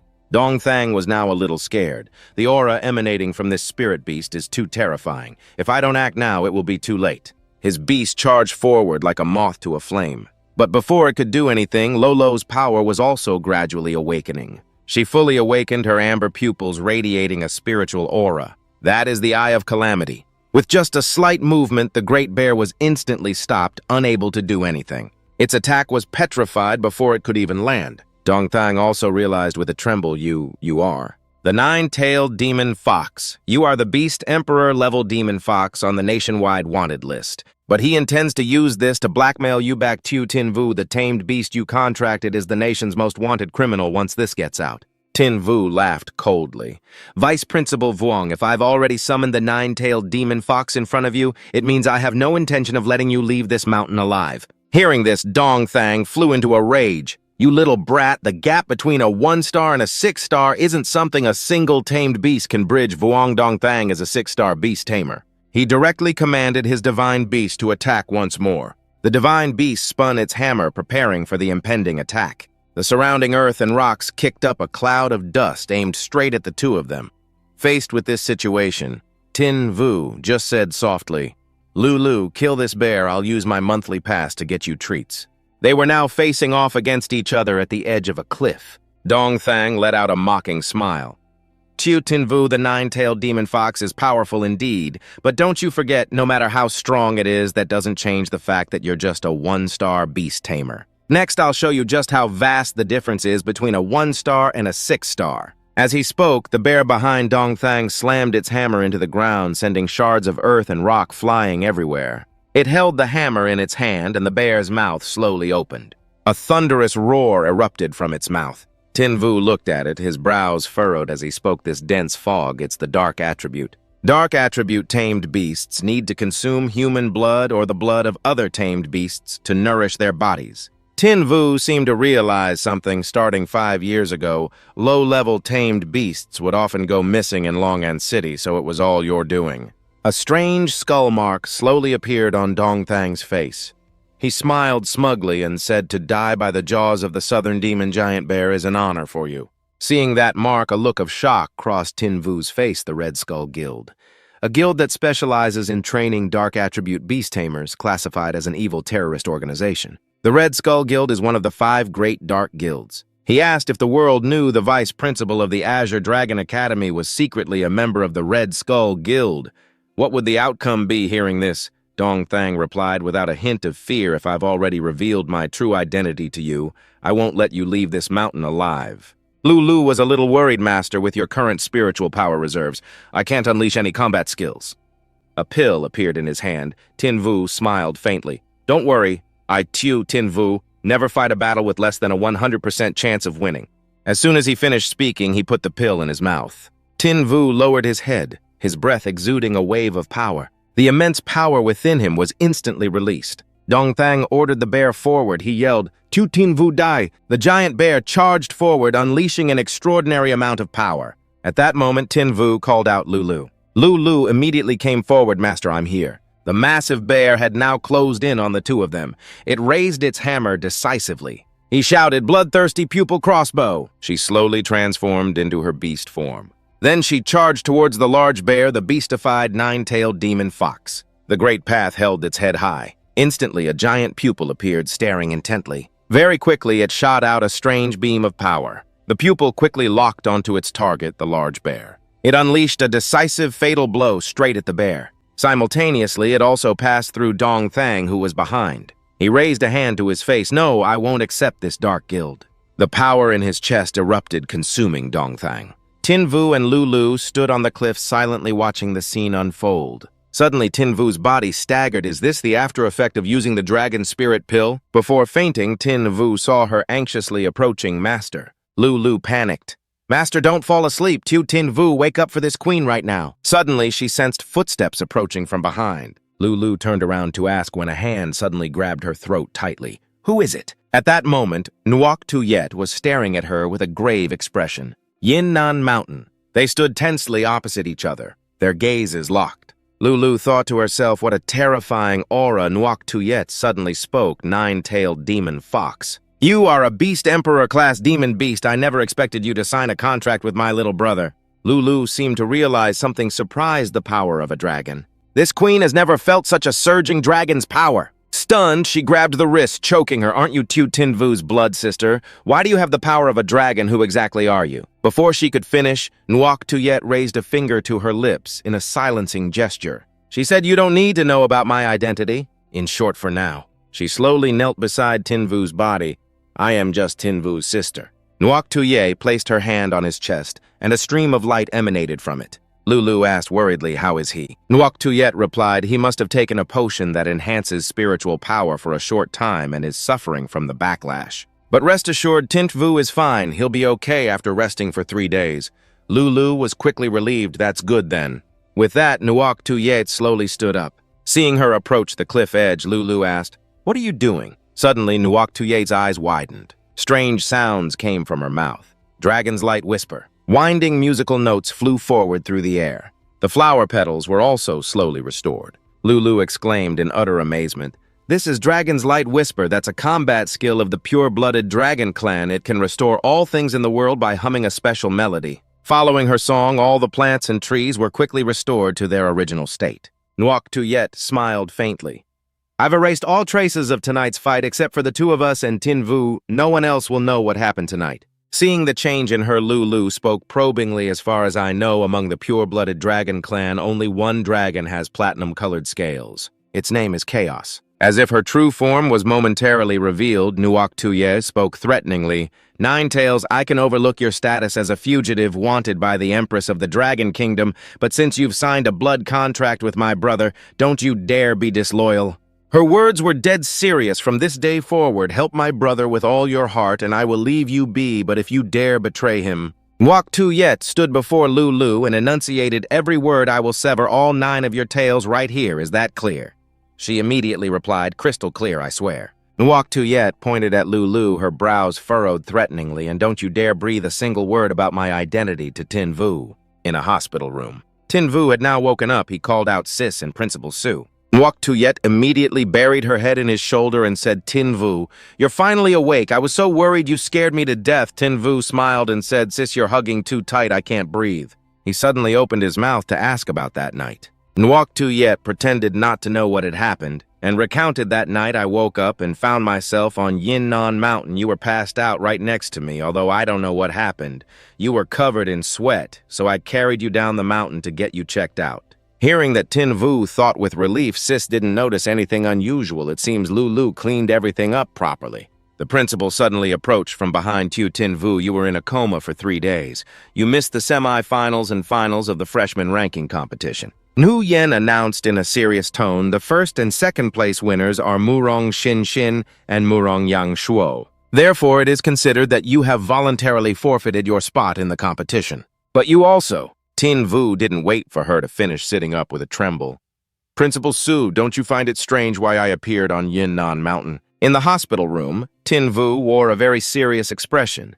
The atmosphere between the 3 of them sank into silence. At this, Nu Yen let out a sigh.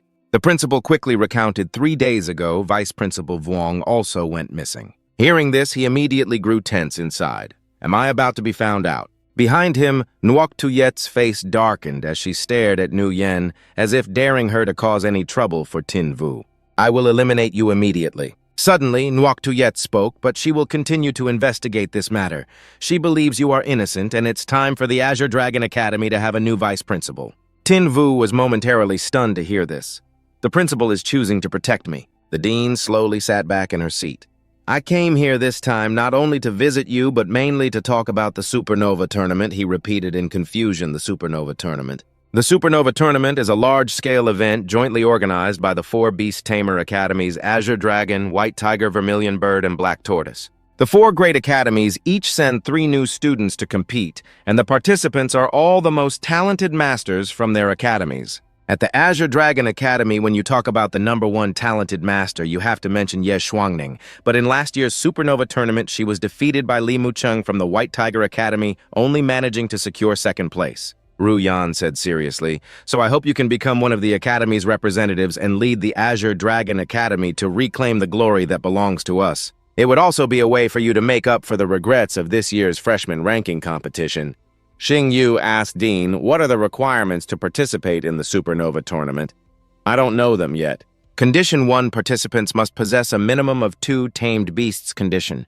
2 participants must be at least a 2-star beast tamer.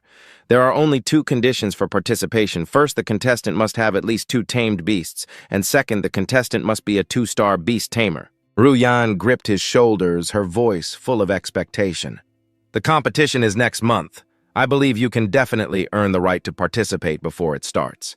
Xing Yu thought to himself, Dean Su holds me in such high regard, and she has helped me so many times before. In that case, I can't disappoint Dean Su. Besides, I also want to see for myself the strength of the White Tiger Academy that was able to defeat Ye Shuangning. He placed his hand on his chest and said with a smile, rest assured, Dean, 1st place in the Supernova Tournament will be mine. At Yinnan Mountain, Xing Yu walked and thought every contestant in last year's Supernova Tournament had a contract with at least 2 tamed beasts. Although I also have 2 tamed beasts. Dalu is a nationally wanted criminal and cannot be summoned for public battles. Furthermore, Hei Feng is currently just a level 3 initial stage Hellwind Wolf, making it very difficult to cope with a competition at the level of the Supernova Tournament. Tonight is the time for Hei Feng to break through and upgrade. He called out to summon Black Wind. The ring on Xing Yu's hand flashed brightly. Various items with different attributes floated in the air. Luckily, I was prepared. After Dean Su left, I checked out of the hospital and used my salary as a beast tamer doctor from the Kangqiang Guild to buy some fire attribute nutritional potions and evolution materials. These other items are rewards from the freshman ranking competition and the Yinnan Mountain trial. Xing Yu gathered the pills and said to Hei Feng, these should be enough for you to evolve. Hei Feng, swallow them. The medicinal pills slowly floated into its mouth. Hei Feng quickly absorbed them. Instantly, it erupted with power. He encouraged Hei Feng hang in there. Lulu Blackwind's upgrade has a risk of cultivation deviation. Stand guard for us. Dai Lu replied, I know. He commanded it, Hei Feng, stay calm. Dai Lo created a shield to block the power of the Black Wind. Xing Yu clawed at the ground, gritting his teeth and thinking, I can feel the pain that Hei Feng is experiencing right now. Void-breaking beast, holy screen, heed my command. He immediately asked, quickly check how much longer until Hei Feng's evolution is complete. Strange vortexes suddenly appeared in the air. Upgrade progress. 30% upgrade progress, 58% upgrade progress, 73% upgrade progress, 79% upgrade progress, 87% upgrade progress, 90% upgrade progress, 92% upgrade progress, 99%. Xing Yu stared at the progress bar. Upgrade progress at 99%. Don't tell me the evolution is going to fail. Just at that moment, a massive pause suddenly appeared. It was Hei Feng. He had finally succeeded. At Yinnan Mountain, Xing Yu exclaimed excitedly, Hei Feng, you've awakened a new attribute again. Name Netherworld, Hell Wolf level, Adult Stage 1, Bloodline, Hell Bloodline, Epic Bloodline. Talent, 1 Hellfire can inflict true damage to enemies, ignoring defensive armor. Talent 2, Demonic Power can increase attack and defense. 50% of damage dealt is converted into its own health attributes. Fire Wind, Dark Demon Skills, Hellish Entanglement, Hell's Roar, Shadow Stalk, Silencing, Claw Ring of Judgment. A surge of power surrounded Hei Feng.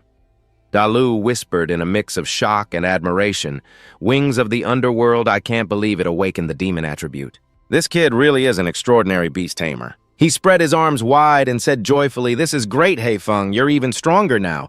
Yanran reminded him softly from behind. You still need to sign a contract with one more tamed beast. What's your plan? Xing Yu hesitated for a moment, his eyes showing a hint of bewilderment about that. In a different scene, he recalled Yanran enthusiastically grabbing his hand. Xing Yu, I heard you're joining the Supernova tournament. You can't do that without another tamed beast. Come on, I'll take you to buy one now. Xing Yu said with shy gratitude. Sister Yanran, thank you for your help with the tamed beast. She puffed out her chest and said energetically, What are you thanking me for? You're my little brother, so your problems are my problems. It's just one tamed beast after all. Yanran became even more excited. Pick anything you like, it's on me. Seeing the two of them, San Niang called out, Miss Chin, you've arrived. She asked hurriedly, Are you here for Lightning Attribute Nutrition Potions or Lightning Attribute Beast Cores today? Yanran quickly explained, Sanyang, my younger brother has a competition next month and needs to contract a new tamed beast. Could you give us some recommendations? She confidently patted her chest. Rest assured, just leave it to me. Young sir, let me introduce this tamed beast to you. Sanyang presented a variety of beasts. The crimson-striped evil spider. Its attack power is much higher than other tamed beasts of the same rank. And this umbral violet-furred beast is also pretty good. It's agile in combat and can inflict critical damage. There is also this one. Suddenly, Yanran cut her off. Sanyang. Yanran waved her hand and said nonchalantly, You don't need to show us the cheap ones. Just bring out your high-quality tamed beasts. I'll cover the cost. Hearing this, Sanyang's face lit up, her lips curling into a smile. Since Miss Chin has spoken, I won't hide my treasures any longer. She led them both on a tour. I'll let the young sir pick from the very best tamed beasts in our store. Inside the containment cages were numerous tamed beasts of various shapes. With such a diverse selection before them, the shopkeeper was quite confident. So, young sir, has anything caught your eye? The stats in every aspect of this earth-boring pangolin are excellent. The burning damage and venom of the three-eyed tyrant serpent are also quite remarkable. There were all kinds of tamed beasts with strange appearances, each looking intimidating enough to scare off an opponent. Xing Yu remained deep in thought, saying nothing. Seeing his continued silence, she frowned.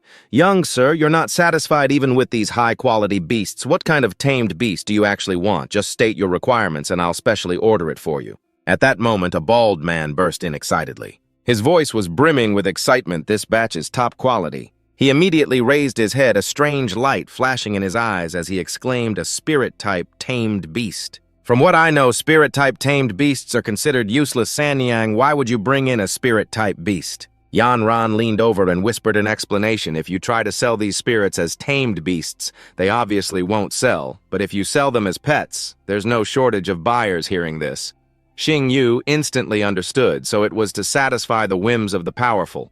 A glint of killing intent flashed in his eyes as his cold gaze swept over the small creature. Name Little Water Element Spirit Level Initial Stage 1. Bloodline Inferior Talents. None Attribute Water Skills. None Hidden Bloodline. Angelic Bloodline. Mythical Quality. This information stunned Xing Yu. This water element spirit has a hidden bloodline. Yanran, standing next to him, called out gently, "Xing Yu, why are you zoning out Xing Yu?"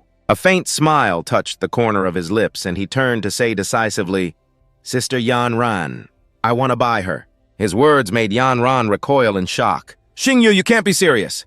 San Niang chuckled from the side. "Young sir, don't tell me you're also, but Xing Yu cut her off. What are you two thinking?" "I want her to be my tamed beast," he thought excitedly. "This is an angelic bloodline." At Yinnan Mountain, a cold wind whistled through the crevices of the rocks. Xing Yu released Freya and gently soothed her.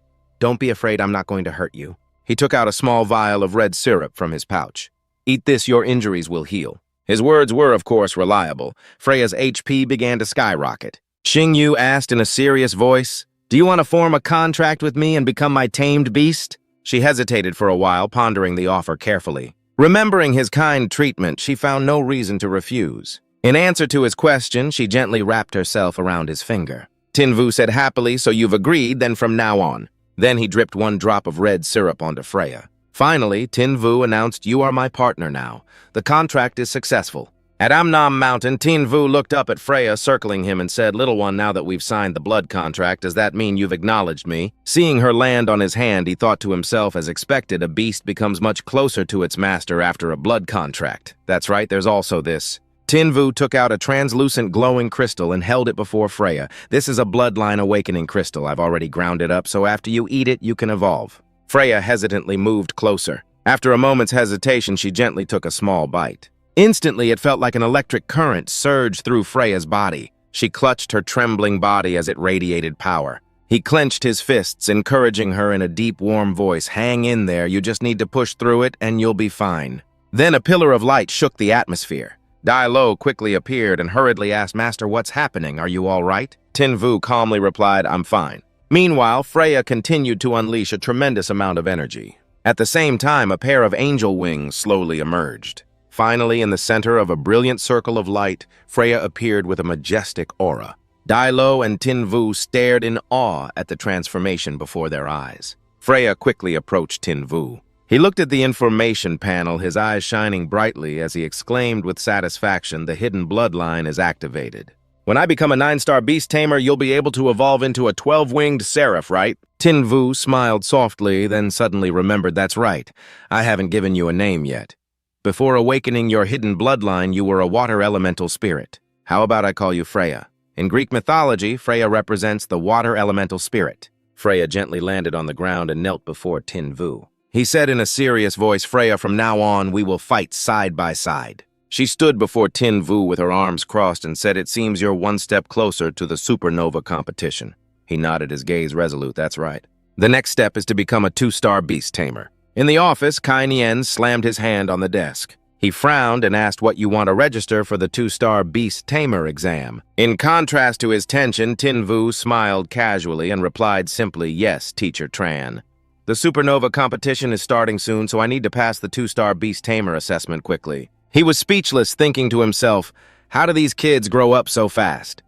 The Morong siblings passed the 2-star beast tamer assessment 3 days ago, and I heard Tiu Tinvu's Black Wind has evolved to its first stage adult form.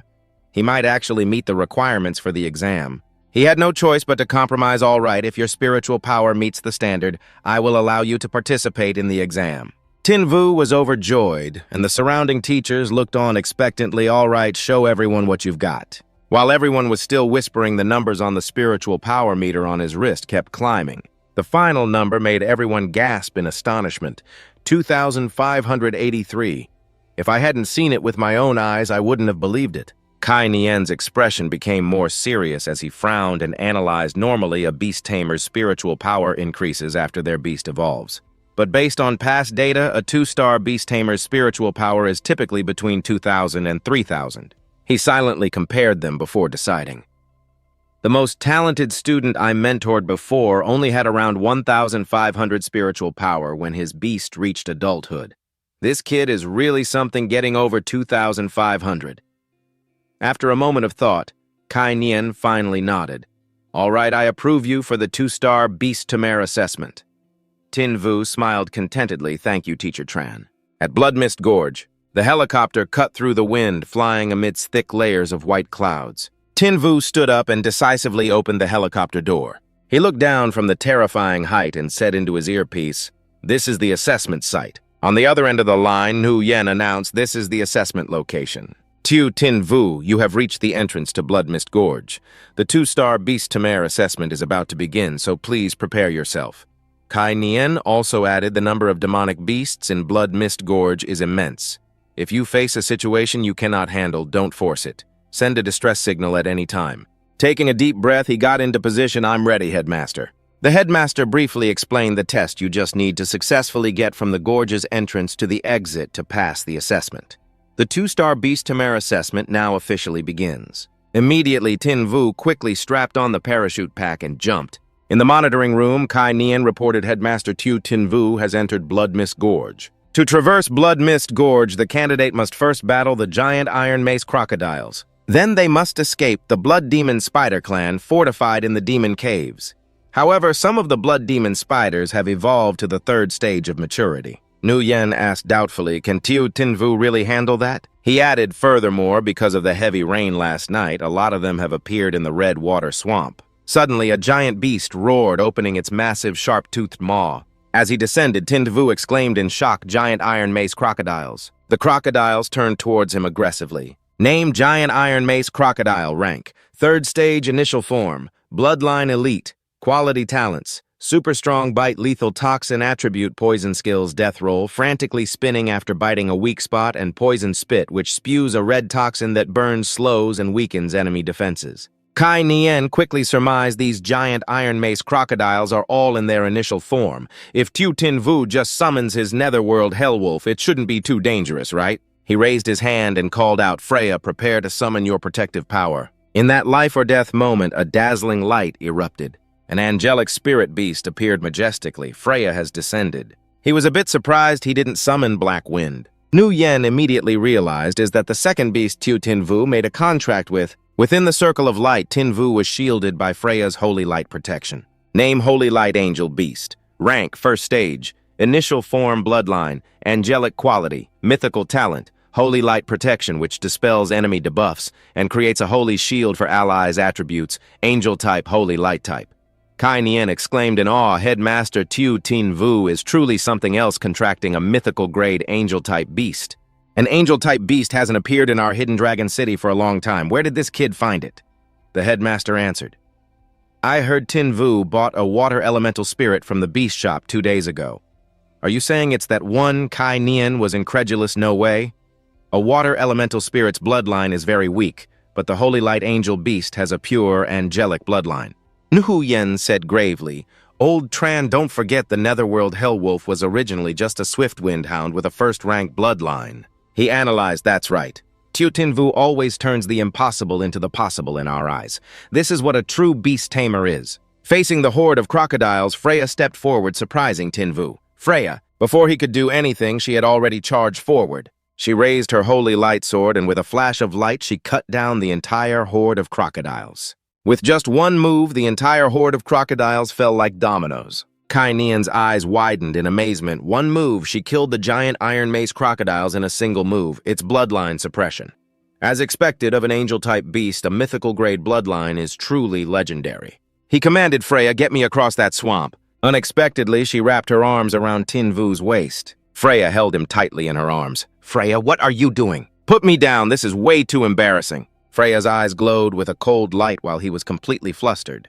The moment they landed, Tin Vu sensed it. The demonic energy is so dense. From the cliff walls, swarms of small blood spiders emerged. They wove dense webs, setting deadly traps from above. She rushed forward without hesitation, and Tin Vu immediately shouted a warning, "Freya, be careful." Freya swung her sword, and a flash of holy light tore through the spider silk.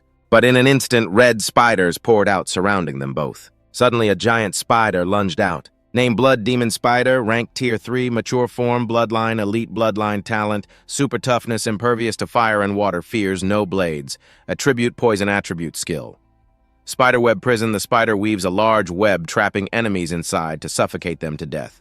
Tin Vu tensely watched the blood demon spider. Blood demon spiders are colonial creatures, and there are probably no fewer than 20 of them in this mountain cave. From the darkness, a giant blood spider charged furiously toward him. Tin Vu came face to face with the ferocious spider. Meanwhile, Kai Nian observed that this holy light angelic beast, despite being only a tamed beast in its initial form, could overcome the rank difference and damage the mature form blood demon spider. The blood demon spider attacked frantically. Its destructive power was terrifying. Tin Vu continuously dodged the vicious attacks from the blood spider. He quickly summoned Hak Fong from the seal on his hand. A giant black wolf appeared, its blazing red eyes filled with power. Hak Fong roared, shielding its master. It and Freya were both prepared for a battle to the death. Hu Yen deliberately reminded him, Tin Vu, do not be too aggressive. The condition to pass the test is to reach the destination, not to kill the demonic beasts. Tin Vu simply curled his lips into a confident smile. He commanded with authority, Hak Fong Hell's Howl. The combat strength of the blood demon spiders showed no signs of weakening. The spiders spat webs from their mouths. Those spider webs enveloped Black Wind. They continuously shot out those webs. Seizing the opportunity while Hak Fong was covered in webs, the blood demon spiders lunged towards it. The spiders continued to cast their webs. This time, the spider webs restrained Black Wind's legs. Caught by the surprise attack, it immediately raised its guard. Black Wind snarled, struggling to break free from the spider webs. The swarm of spiders kept spewing webs frantically. Tin Vu held out his hand and shouted, Freya, use Guardian's holy light on Hak Fong. Freya immediately entered the battle to provide support. A purple light emanated from Hak Fong. The webs were then blocked by the light and reflected back. From that light, it coiled into a vortex. That vortex rushed towards the swarm of spiders. The whirlwind tore through the flesh of those blood demon spiders. Hak Fong returned to his back. 25 blood demon spiders. They were too weak, weren't they? Suddenly, rocks began to fall from the ceiling above. Tin Vu and Hak Fong were completely stunned. He spoke in astonishment. This aura is. A loud explosion erupted in front of Tin Vu, Hak Fong, and Freya. Suddenly, a monster appeared. Name, Cavern, Demon Eye, Spider, Predecessor, Blood Demon Spider, Rank, Perfect Form, Tier 1, Bloodline, Elite, Quality, Talent 1, Super Resilience, Impervious to Fire and Water, Fears no Blades, Talent 2, Burrowing Attribute, Psionic Type. Kai Nian suddenly shouted, Tin Vu, run away now. Yesterday's storm was to allow a blood demon spider to evolve. You can't possibly defeat it. Tin Vu looked surprised and disagreed. Run, Teacher Tran, what about my test? Then he tried his best to persuade him, you can always take it next time as long as you maintain your strength. You'll surely pass. But Tin Vu remained resolute. The next test. That's too much of a waste of time. Behind him, Freya also entered a battle-ready stance. For my 2-star test, I will slay gods if I meet gods and slay Buddhas if I meet Buddhas. Hak Fong opened its mouth, shooting out purple beams of light. Freya immediately swung her sword, releasing a wave of light. The 2 streams of power carried considerable destructive force, kicking up a thick cloud of dust and smoke. At this moment, the Cavern Demon Eye Spider advanced towards them. Kai Nian spoke up. You cannot be reckless this time. I will come and get you immediately. Dilo also tried to persuade him, give up, he's right. You can't be so reckless with your current strength. You can't possibly kill it. However, he just chuckled with amusement. Interesting. She was surprised, huh? Tin Vu spoke with a sinister look. I must pass this 2-star beast Tamer test. I must conquer and slay this demonic beast, and more than that, I want to discover my own limits. He began the battle. Hak Fong get behind it and use silent claws. Hak Fong immediately used the technique, sinking into the ground. The spider began to show its power, spitting out a giant thread of silk. Seeing the attack, Tin Vu shouted, Freya, protect me and Hak Fong. It rushed towards the back of the Cavern Demon Eye Spider. Then Hak Fong attacked it. But the Cavern Demon Eye Spider's reflexes were extraordinary.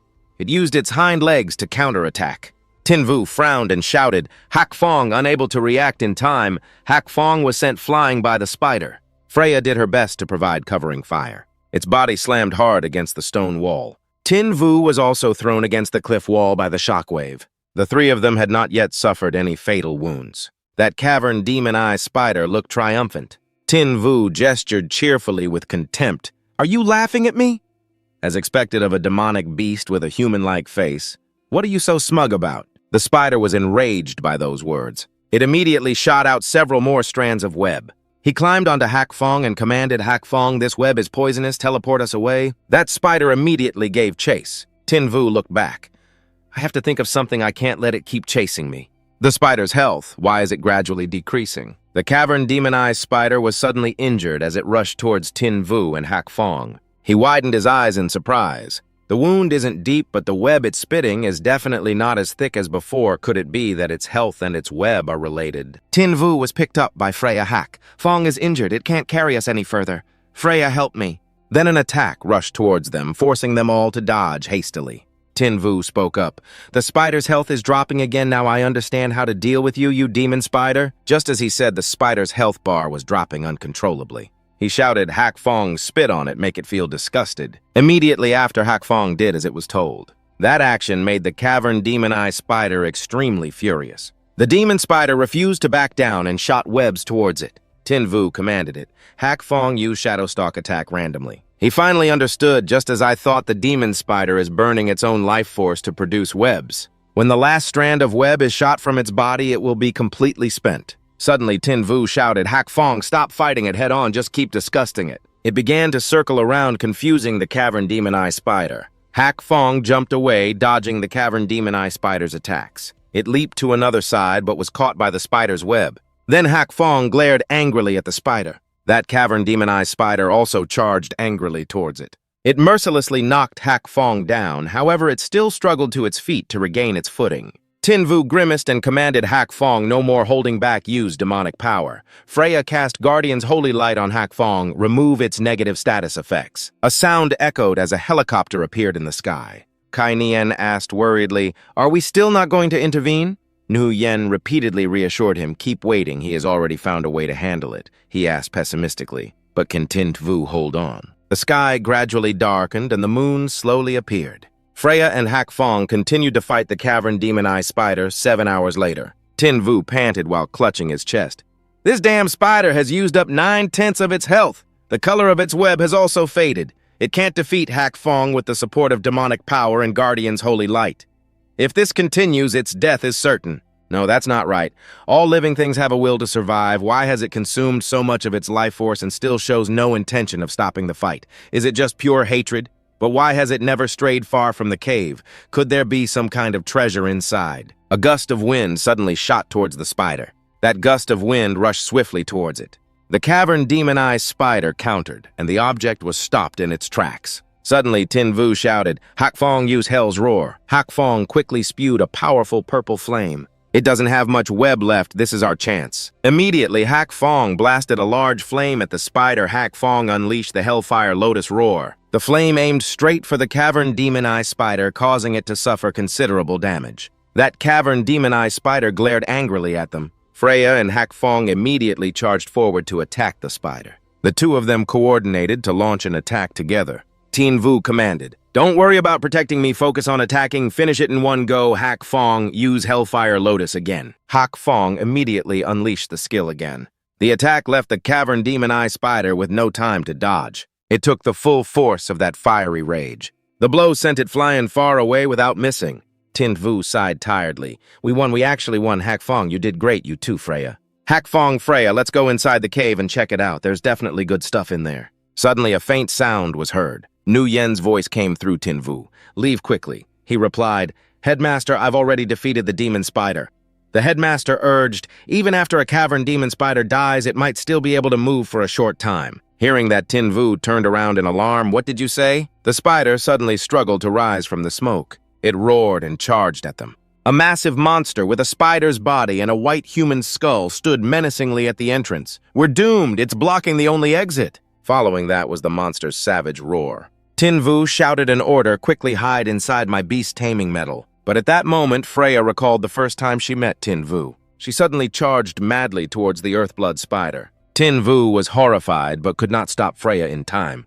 Freya, come back quickly. She attacked from mid-air, shooting a beam of fire straight at the monster. Freya's giant fire beam blasted the monster out of the cave entrance. She charged straight out of the cave, landing a few more direct hits that sent it flying into the sky. Then a massive explosion erupted in mid-air, and the monster was completely obliterated by Freya. Holding her sword, she stood protectively in front of Tin Vu and looked back at him. Their eyes met, and in that moment he was surprised just now. Did you comprehend a new skill on your own? Tinvu joyfully ran over and hugged Freya. Freya, you are so amazing. The two of them stood at the cave entrance looking at a gray box with a green seed inside that had suddenly appeared after the monster exploded. We found it. This is what the demonic-eyed earth-lair spider was protecting with its life. Tinvu pointed at the seed inside and asked curiously, Lulu, do you know what kind of seed this is? Dalu actually knew what it was. This is the precursor to the heavenly fox vine beast, a plant-type tamed beast with an ancient bloodline. Tinvu picked up the seed and examined it with shining eyes. Ancient. This could very well be of illusionary god quality. With such a powerful bloodline, it must be very difficult to grow. Lulu, do you know how to plant this seed? Dalu thought for a moment, then replied, Of course, I remember the conditions to grow it are very complex. It seems to need watering with dew from phoenix tailgrass nectar from the ghostly firefly flower, and also fertilizer made from the dung of a god-body demonic beast.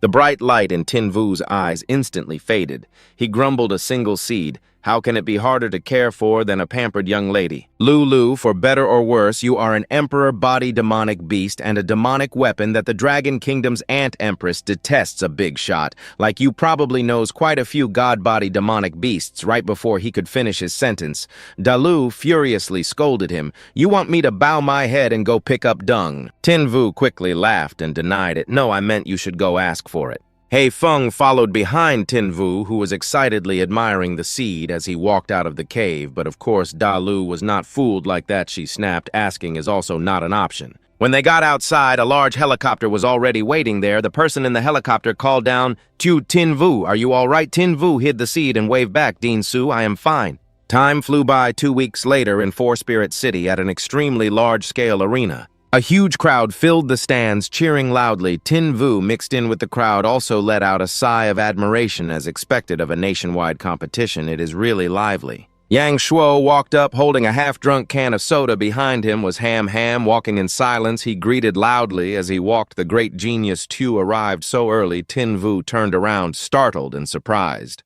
Then he also happily greeted back brother Yang Shuo. Hey there, green gold, long time no see. You have gotten even more beautiful.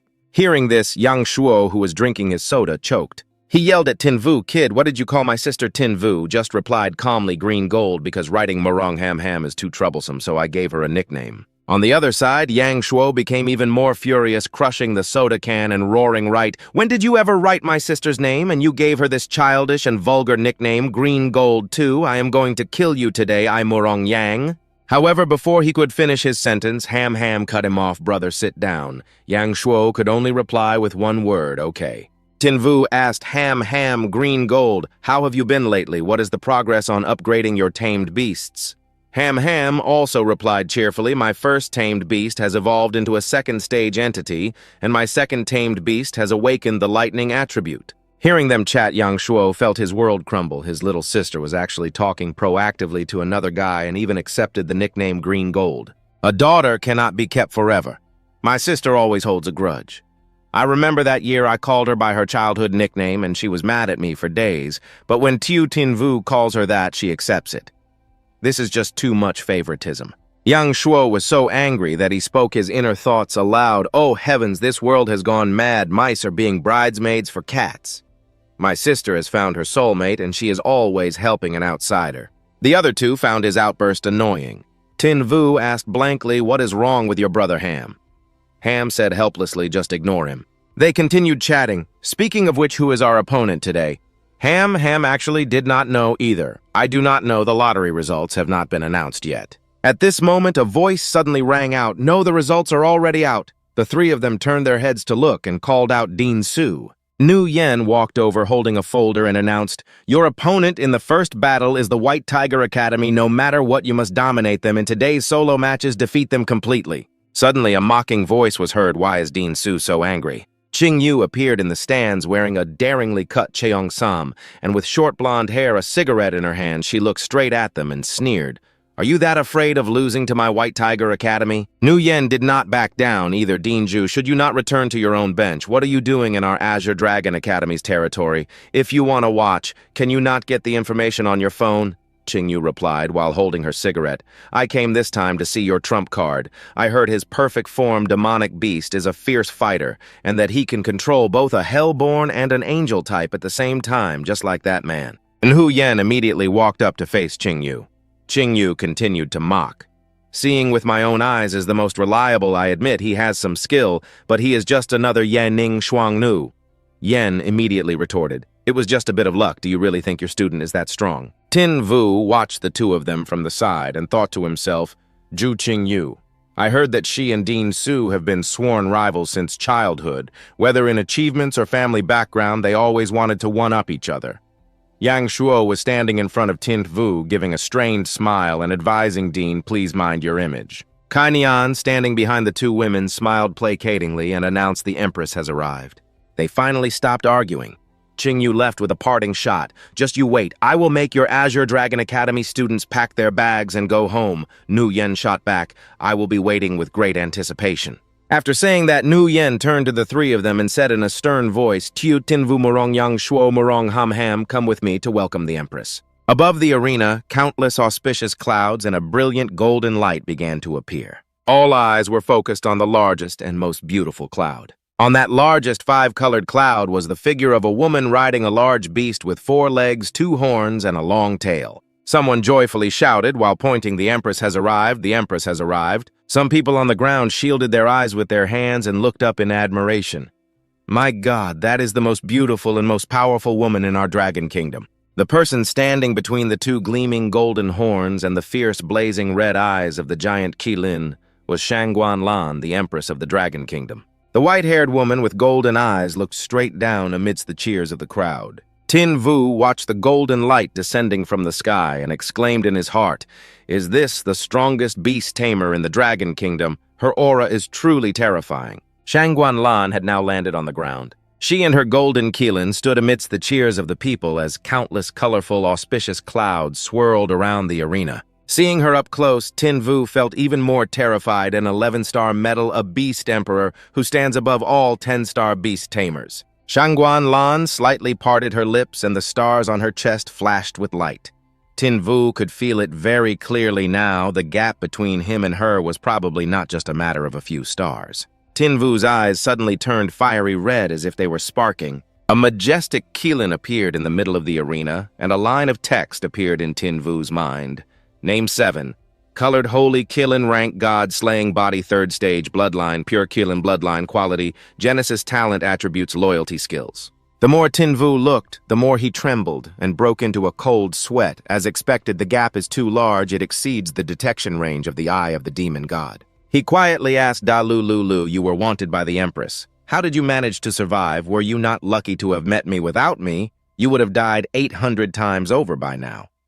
Dalu looked at him with annoyance, but still reluctantly agreed. Although you speak harshly, kid, I can only accept it. Tin Vu chatted with Dalu while looking at the Empress. The 7-colored Holy Qilin probably is not Shangguan Lan's only tamed beast, right? Dalu educated Tin Vu, of course not. She has even stronger demonic beasts. In Tin Vu's eyes, an imposing golden dragon appeared, coiling around the Empress. Tin Vu's eyes widened in shock. Dragon Force, pure Dragon Force. Lulu, this Shangguan Lan has a pure-blooded Dragon Clan tamed beast. Were not the pure-blooded Dragon Clan wiped out several hundred years ago? Dalu was also unsure about this, I do not know. Tin Vu continued, according to historical records, only the pure-blooded Dragon Clan. The pure-blooded Phoenixes and the pure-blooded Qilins possess the Genesis quality bloodline. The 3 most powerful beasts of the past were the Qilin the Phoenix, and the dragon Xing Yu thought to himself in terms of strength the Dragon Clan was the strongest, followed by the Phoenix and the Qilin, but the race that was annihilated was the Dragon Clan. During the Dragon Annihilation War, humans struggled to fight the Dragon Clan. Xing Yu became even more suspicious if the pure-blooded Dragon Clan was truly dead. Where did this woman meet this dragon? And there was also the Dragon's Tear, one of the 3 great treasures of the Dragon Clan. Indeed, the Dragon Annihilation War was not that simple. Guanlan sat on the high chair, waved her hand, and ordered begin the competition. Yang Shuo stood behind cheering for Xing Yu Xiaoxing. You don't worry too much if you lose the individual match. If you can't win, you still have us. The headmaster announced Xiaoxing Yu according to the draw. You are the first one. But Xing Yu was extremely confident, Headmistress Su. I guarantee I will win the first victory. Xing Yu and a tall, muscular man appeared in the arena. The loudspeaker announced the contestant from the White Tiger Academy on the right is Lin Tianzi, son of the Tiger Sword Guild's president Lin Xiang. The contestant from the Azure Dragon Academy on the left is the rising genius Yao Xingyu. The competition begins. Xingyu shouted loudly, summoning the majestic Heifeng. Come forth, Heifeng. On the other side of the arena, a large golden snake appeared at the call. Sand Burial Crimson Python, accept the challenge. Han stood in the stands looking down worriedly. Isn't the Sand Burial Crimson Python sand attribute a counter to Heifeng's fire attribute? Yang Shuo shared the same anxiety, and a duel between equals attribute counters are more important than bloodline suppression. This match will be difficult for Xiao Xingyu. Tianzi shouted, and the snake immediately unleashed a golden vortex, Sand Burial, Crimson Python, Sandblade Dragon Tornado. Xingyu countered with Heifeng's move, shooting a purple beam of light directly into the vortex, Heifeng Hell's Howl. Heifeng looked completely different from before, with purple mixed into its fur, a red mark on its forehead, and blazing red eyes. Heifeng's attack was instantly neutralized by the opponent's technique. Meanwhile, the golden vortex had a significant impact on it. Tianzi mocked Xingyu, classmate Xiao, with attribute suppression, you can't beat me. Xingyu just smiled and replied with a seemingly unrelated sentence. The weather is quite humid today, isn't it? He fearlessly raised his hand and gestured forward. Don't be hasty, the battle has just begun. That was just a warm-up. Next, I only need 2 moves. Tianzi was astonished. 2 moves. Xingyu raised his hand towards Heifeng and commanded Heifeng use Hell's Howl on the sky. The purple beam of light from Heifeng's mouth shot straight up into the sky. The woman standing beside the Empress's throne looked down at the match below. Does he want to melt the sand, but the flame temperature of a netherworld hellwolf is not enough. Guanlan rested her chin on her hand. That's not it. The attendant beside her asked, Your Majesty, then what does he want to do? That purple beam of light pierced straight through the clouds, creating a hole in the middle. The Empress calmly replied, he wants to take advantage of the rainbow clouds I created. Tianzi looked at Heifeng, spewing out a stream of power, and was surprised. What is Heifeng trying to do? He became even more panicked. It's raining. He thrust his hand forward and shouted a command. This is bad. Sand Burial Crimson Python, stop it quickly. Xingyu spread his arms wide and replied, Too late, you've missed your best chance. Tianzi was furious. Damn it, the sand is all wet, whether it's creating a sand vortex or a sand burial trap. It won't be effective for the Sand Burial Crimson Python. He quickly commanded Heifeng Hellfire Lotus. Upon hearing the command, Heifeng immediately spewed fire. Its attack struck the Sand Burial Crimson Python hard. It was quickly racked with pain from the flames. Dust and smoke filled the air. After a moment, the Sand Burial Crimson Python was defeated. Cheers erupted. He did it. Xingyu really did it. He turned the tables with just 2 moves, just like he said. This artificial rain phenomenon is amazing. Even Guanlan had to praise him. He has precise timing and a brilliant mind. The handmaiden beside her spoke up. Your Majesty, Xiao Xingyu's background has been investigated and no issues were found. She was very pleased, therefore, grant this year's first invitation to the Imperial Soul Training Camp. To him, she was slightly surprised the first invitation to a commoner. The handmaiden immediately bowed. This subordinate understands. Yang Shuo looked at Xingyu and praised him. That's some skill to resolve the match so easily and quickly. Han also smiled and said a great fight. Headmistress Su waved her hand and praised Xiao Xingyu. You did very well. I'll reward you when we return. He heard this and replied excitedly, Headmistress Su, don't forget when we get back. Dalu suddenly panicked. Phoenix, Tailgrass, Xiao Xingyu. I see Phoenix Tailgrass. Xingyu looked surprised. Doesn't Phoenix Tailgrass grow on the border? They have it in Four Spirit City, too. Seeing he wasn't paying attention, she asked, aren't you going to watch the next match? Xingyu replied, my solo match is over. It's not my business anymore. I'm going to the restroom. Han looked a bit sad. My match is next. Her brother seeing this got angry. You punk. You're trying to charm my sister, aren't you? He replied helplessly. Lu Jin, good luck. You'll definitely win. I'll be cheering for you quietly. She hesitated a little. Xiao Xingyu was very flustered. Sorry, I really have something to do. I don't have time to watch the competition right now. Han showed a sad expression. You have to go with me after the competition. He immediately smiled brightly and ran off. See you there. Just then, an announcement rang out. The second match is the daughter of General Murong Han of the Azure Dragon Academy versus the son of City Lord Huangyan Zhou Ye of the White Tiger Academy, Four Spirit City, Yueting Street. The surroundings were extremely bustling, City Lord Zhou guarding the border day and night. It's truly been hard work, City Lord Zhou. Welcome back. This is a freshly laid egg from my old hen. Please accept it. You are a hero who brings glory to our Four Spirit City and even a great hero of our Dragon Kingdom. Xingyu observed in silence. So many people have come here to welcome the army. At this moment, Chung Gong was standing there majestically, his gaze incredibly resolute. Following behind him was the imperial-rank giant war rhinoceros. As soon as he saw it, he was amazed. Dalu, looking 8-star taming and an emperor-rank beast, and its loyalty exceeds 100. How many life and death battles has it been through? Dalu spoke seriously. I know the giant warbeast clan. They are very belligerent and have some friction with my nine-tailed fox clan. A Zhou, who can be called a city lord, can only be Zhou Xiong, who guards the west among the 4 great strongholds on the Dragon Kingdom's border. Xing Yu scratched his head, wondering then, isn't that the father of Zhou Ye who is fighting Murong Han Han? She continued angrily, Phoenix tailgrass grows at the Ligu Glacier in the west, a place teeming with demonic beasts. He is stationed there, so he has Phoenix tailgrass. You should go rob his bag tomorrow. He suddenly noticed something was wrong. The imperial rhinoceros looked strange. Its eyes are watering as it's sick. Something was crawling out of its ear. Meanwhile, many tiny bugs were crawling all over the eyes of Chung Gong's beast. Realizing this, Xing Yu pushed through the crowd, shouting, Zhou Chung Gong, your imperial giant war rhinoceros. It's injured, isn't it? I have a way to treat it. Chung Gong was a bit surprised. My beast is sick. Why do you say that, young man? He observed him the uniform of a beast tamer from the Azure Dragon Academy. He's about the same age as my son. How could he know medicine? Xing Yu immediately presented his credentials. I am a specially recruited pharmacist from the Sky Association. May I ask if your beast suffers from chills, and every time it rains, red spots appear all over its body and its skin might even. Hearing this, Chung Gong was astonished, correct in every detail.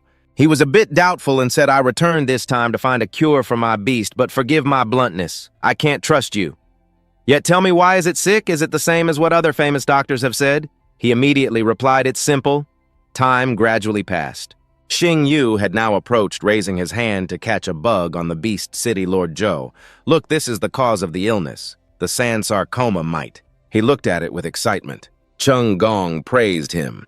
You are truly knowledgeable. Over the years, I have hired many famous doctors, but they couldn't cure the sand sarcoma from my imperial giant war rhinoceros. Since you volunteered, I wonder if you have a treatment method. Xing Yu replied confidently, City Lord Zhou, let's go somewhere else. I need some herbs. Feeling that he could cure it, he said, come to my villa, whatever medicinal materials you need. Just say it after the treatment is done. I, Zhou, am willing to help you with anything. Hearing these words, he thought to himself, it seems I can not only get the Phoenix tailgrass, but also gain a good connection. After that, the city lord led Tinyi Vu to the prefectural mansion.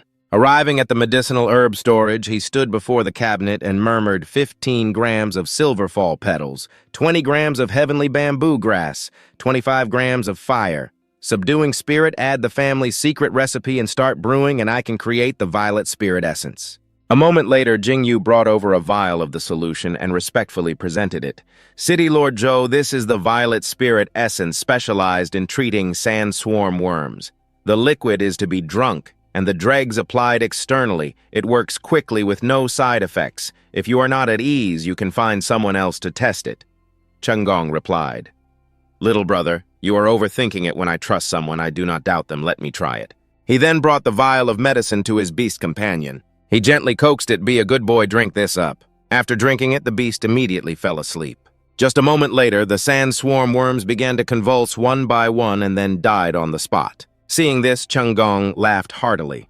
This little guy hasn't slept so soundly in a long time. This medicine is miraculous, little brother. No Dr. Xiao from now on. Jing Yu gently raised a hand to interrupt. I know what City Lord Zhou is worried about. The sand swarm worms on your beast companion will be completely eliminated. I can give you the prescription, so when you return to Huangyan City, you can also help the soldiers' beasts. Hearing this, his eyes lit up and he nodded repeatedly, his voice deep with emotion. Thank you so much. So what is your fee? Hearing this, Jing Yu scratched his head and chuckled. I need Phoenix tail grass and demonic glow flower. Just those two will be enough. Chung Gong laughed loudly. Phoenix tail grass is not an expensive herb, and while the demonic glow flower is hard to find, it is not unobtainable. Divine Dr. Xiao, please stay for dinner at my home tonight. We get along so well, let us share a drink. Hearing this, Jing Yu scratched his head and chuckled. City Lord Zhou, to be honest, I snuck out to come here by now. Your esteemed son must have finished his match against my teammate. Chung Gong was stunned for a moment, then laughed heartily. The headmasters of the Azure Dragon and White Tiger Academies have been at odds for a long time. Even I have heard of it. Let us go together. I also wanted to pay my respects to Her Majesty the Empress. But when they arrived, the match was still undecided. Suddenly, the referee's voice boomed across the square. Ladies and gentlemen, the competition has grown more intense. The duel between Zhou Ye and Murong Xin has lasted for a full hour, and still no winner has been decided. Jingyu exclaimed in surprise. They are still fighting. In the arena, the two opponents stood facing each other with tense expressions. Suddenly, Zhou Ye spoke up. Classmate Murong, you are clearly at a disadvantage. Why are you struggling so hard to hold on? Besides, you have not seemed very focused from the start.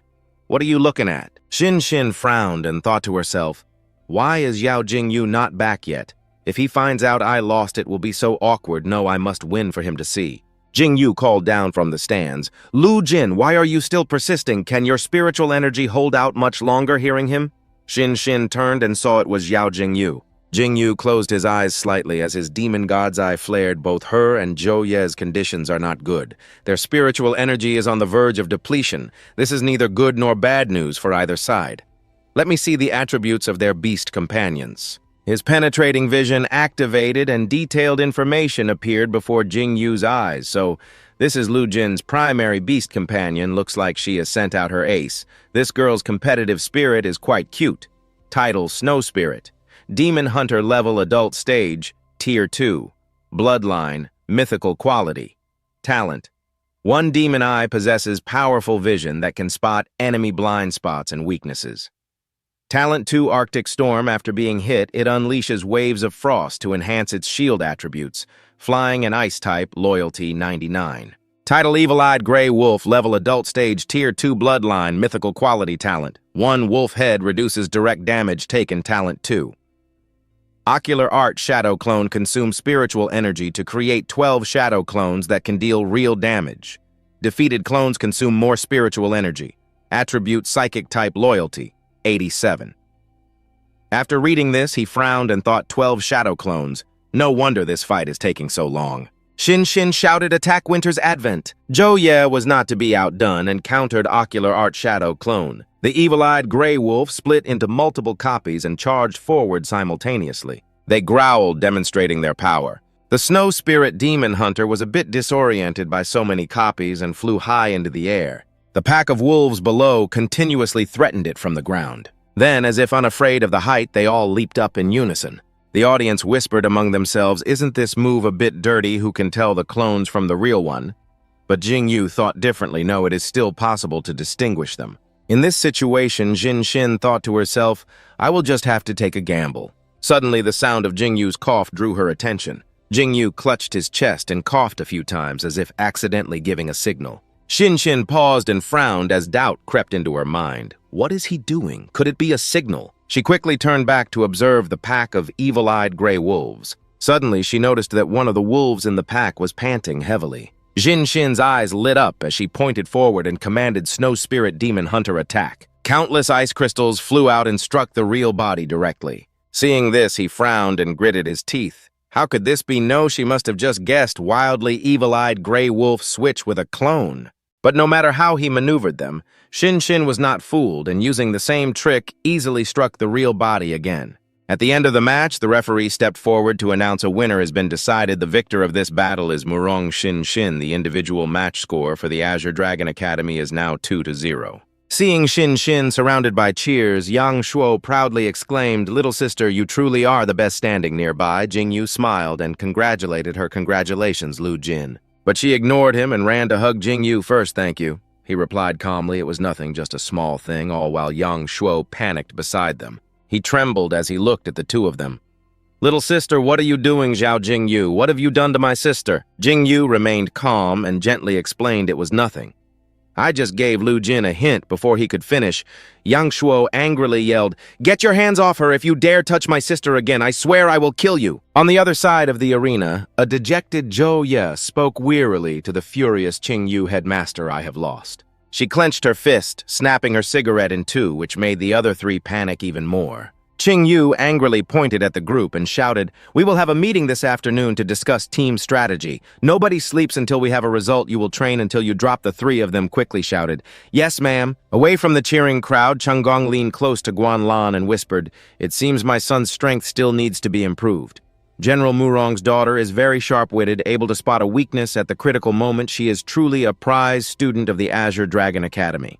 The Empress glanced at him and said coldly, "Stop pretending to be clueless. She only spotted it because she was given a hint. The one who hinted was the same divine Dr. Xiao you were praising." Hearing this, Chunggong immediately dropped to one knee. "Your Majesty, please do not punish them. Please give the children a chance." Guanlan stood up, her gaze sweeping across the hall as she announced decisively, "Zhou Ye Murong, Xin Xin, and Zhao Jingyu all performed very well.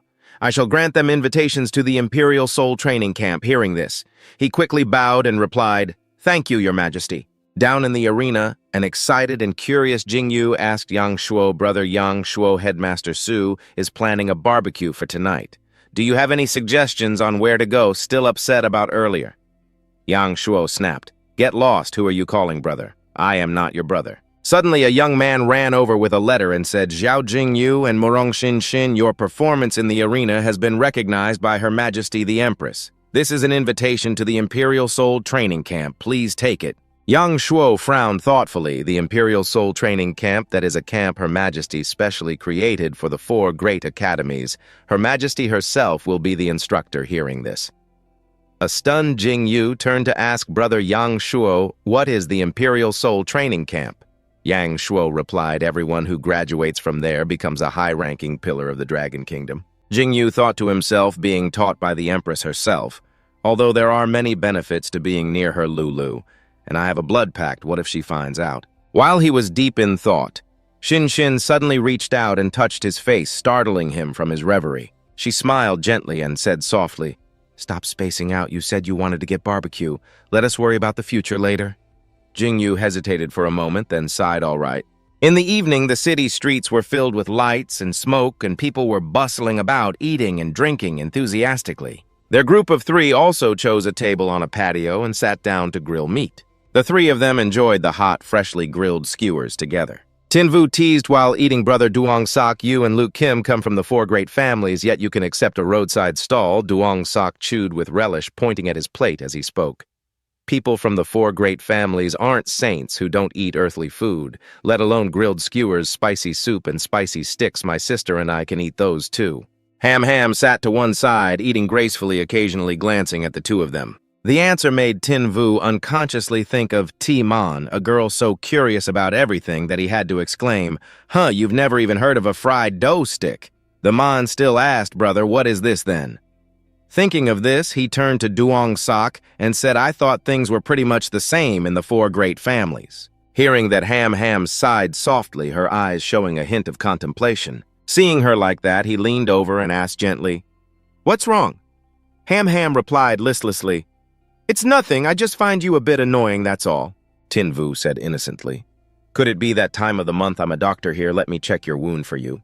Hearing this, Duong Sok was so shocked he spat out the water he was drinking, while she immediately radiated killing intent and glared at Tin Vu. Duong Sok's face turned red and he angrily picked up a bamboo skewer threateningly. "Tiu Tin Vu, I want to chop you to death." Tin Vu hastily patted his own chest, trying to salvage the situation. "Brother Duong, calm down. Your little brother will take 3 penalty shots." Blood rushed to Duong Sok's head and he gripped the beer bottle so hard it crumpled, shouting, "Drink! What the hell? This stuff is as weak as boiled water that can't be considered a punishment." Hearing that, Tin Vu quickly stood up, his voice a mix of excitement and flattery. "Boss, bring out your strongest liquor," the owner replied right away. A heavy case of liquor was placed on the table labeled Mao Tai wine. Duong Sok's fighting spirit flared up, his eyes as fierce as a demon god's. "Tiu Tin Vu, let's have a duel. Today I'm going to drink you under the table, or else I'll take your last name." Duong Sok was trembling and vomiting uncontrollably. Tin Vu laughed teasingly. "Tiu Duong Sok, are you okay? Can you drink anymore?" He struggled to argue back. "I can still drink. I'm warning you, after you get married, you better treat my sister well, or this brother-in-law will." Hearing these words, he started teasing again. "Luke Kim, your brother's drunk. He's actually acknowledging me as his brother-in-law." Hearing that, Ham Ham shyly proposed, "My brother is here today, so it's not very comfortable. Can you go for a walk with me some other day?" Tin Vu scratched his cheek and replied, "There's a team match tomorrow. Let's go the day after tomorrow." Only Duong Sok was left hugging the ground and whining, "No fair, I want to go too." He lay on the bed thinking to himself, "I have the phoenix grass and the phantom fire flower will be delivered soon." The only thing left is the feces of a god-beast body imperial beast, but how in the world am I supposed to get it? Oh well, I'll figure it out later. I need to sleep first. When Tin Vu was sound asleep, the mark on his hand suddenly began to glow. The next morning, when the sun was already high overhead, Tin Vu was sleeping soundly when someone suddenly called out to him, Tin Vu, wake up quickly." He groggily opened his eyes to look Lolo. Tin Vu was instantly wide awake and he blurted out a curse. Holy crap. Tin Vu instinctively pushed Dai Lo against the wall. "Why did you come out by yourself? Weren't you discovered by the Empress's people?" She replied calmly. "No, I came out to gather information. There is a very important matter." Upon receiving her answer, he breathed a sigh of relief. "Okay, then that's good. You scared the daylights out of me." He could only pat his chest to calm himself down. Dai Lo reminded Tin Vu with her deadpan eyes, "You can pat your chest to calm your fear, but please don't squeeze mine." He embarrassedly withdrew his hand and said, "My apologies, my hand slipped. I patted the wrong chest." "You came out of my beast-taming emblem on your own. What did you manage to find out?" She answered bluntly, "The Dragon Kingdom's Naval Grand General Mu Dung Tan has captured the Calamity Demon Python Medusa. She knows too much, and from what I know of the Dragon Kingdom, they will certainly execute her on the full moon in 3 days." Tin Vu couldn't help but ask, "Mu Dung Tan, isn't that Luke Kim's father? What does this have to do with you?" Dai Lo replied flatly, "Medusa and I know each other. She is my friend, and she is a god-beast body demon beast." He exclaimed in amazement, truly worthy of an admiral from the Dragon Kingdom for managing to subdue one divine body demonic beast. "Wait a minute, are you planning to go save her?" She swiftly grabbed Tin Vu's hand and pleaded she knows secrets related to the Dragon Kingdom's Empress. Tuong Quan Lan's participation in the Great Dragon-Slaying War Master, is it possible? He refused instantly without hesitation. "I'm not going. You could beat me to death and I still wouldn't go. It's no use, even if you call me master. That place is an underground fortress at the naval headquarters, and the prison is patrolled and guarded by thousands of high-level beast tamers. At the naval headquarters, there's even the Naval Grand General Mu Dung Tan, a 9-star beast Tamer who controls a beast with the sea god's bloodline stationed there. Just the two of us going for a prison break. That's no different from committing suicide." Dai Lo called out pitifully, "Master." Tin Vu lifted her chin and continued, "I won't go and get myself killed, and you are not allowed to go either. Don't forget you are my beast bound by a blood contract. You must listen to me." Tin Vu muttered helplessly. "A 2-star beast tamer wanting to break into a naval headquarters teeming with experts, it's too unrealistic. Lolo, return to the beast taming emblem first. I need to prepare for the next few days." Dai Lo immediately replied, "I'm counting on you, then just finish today's match first."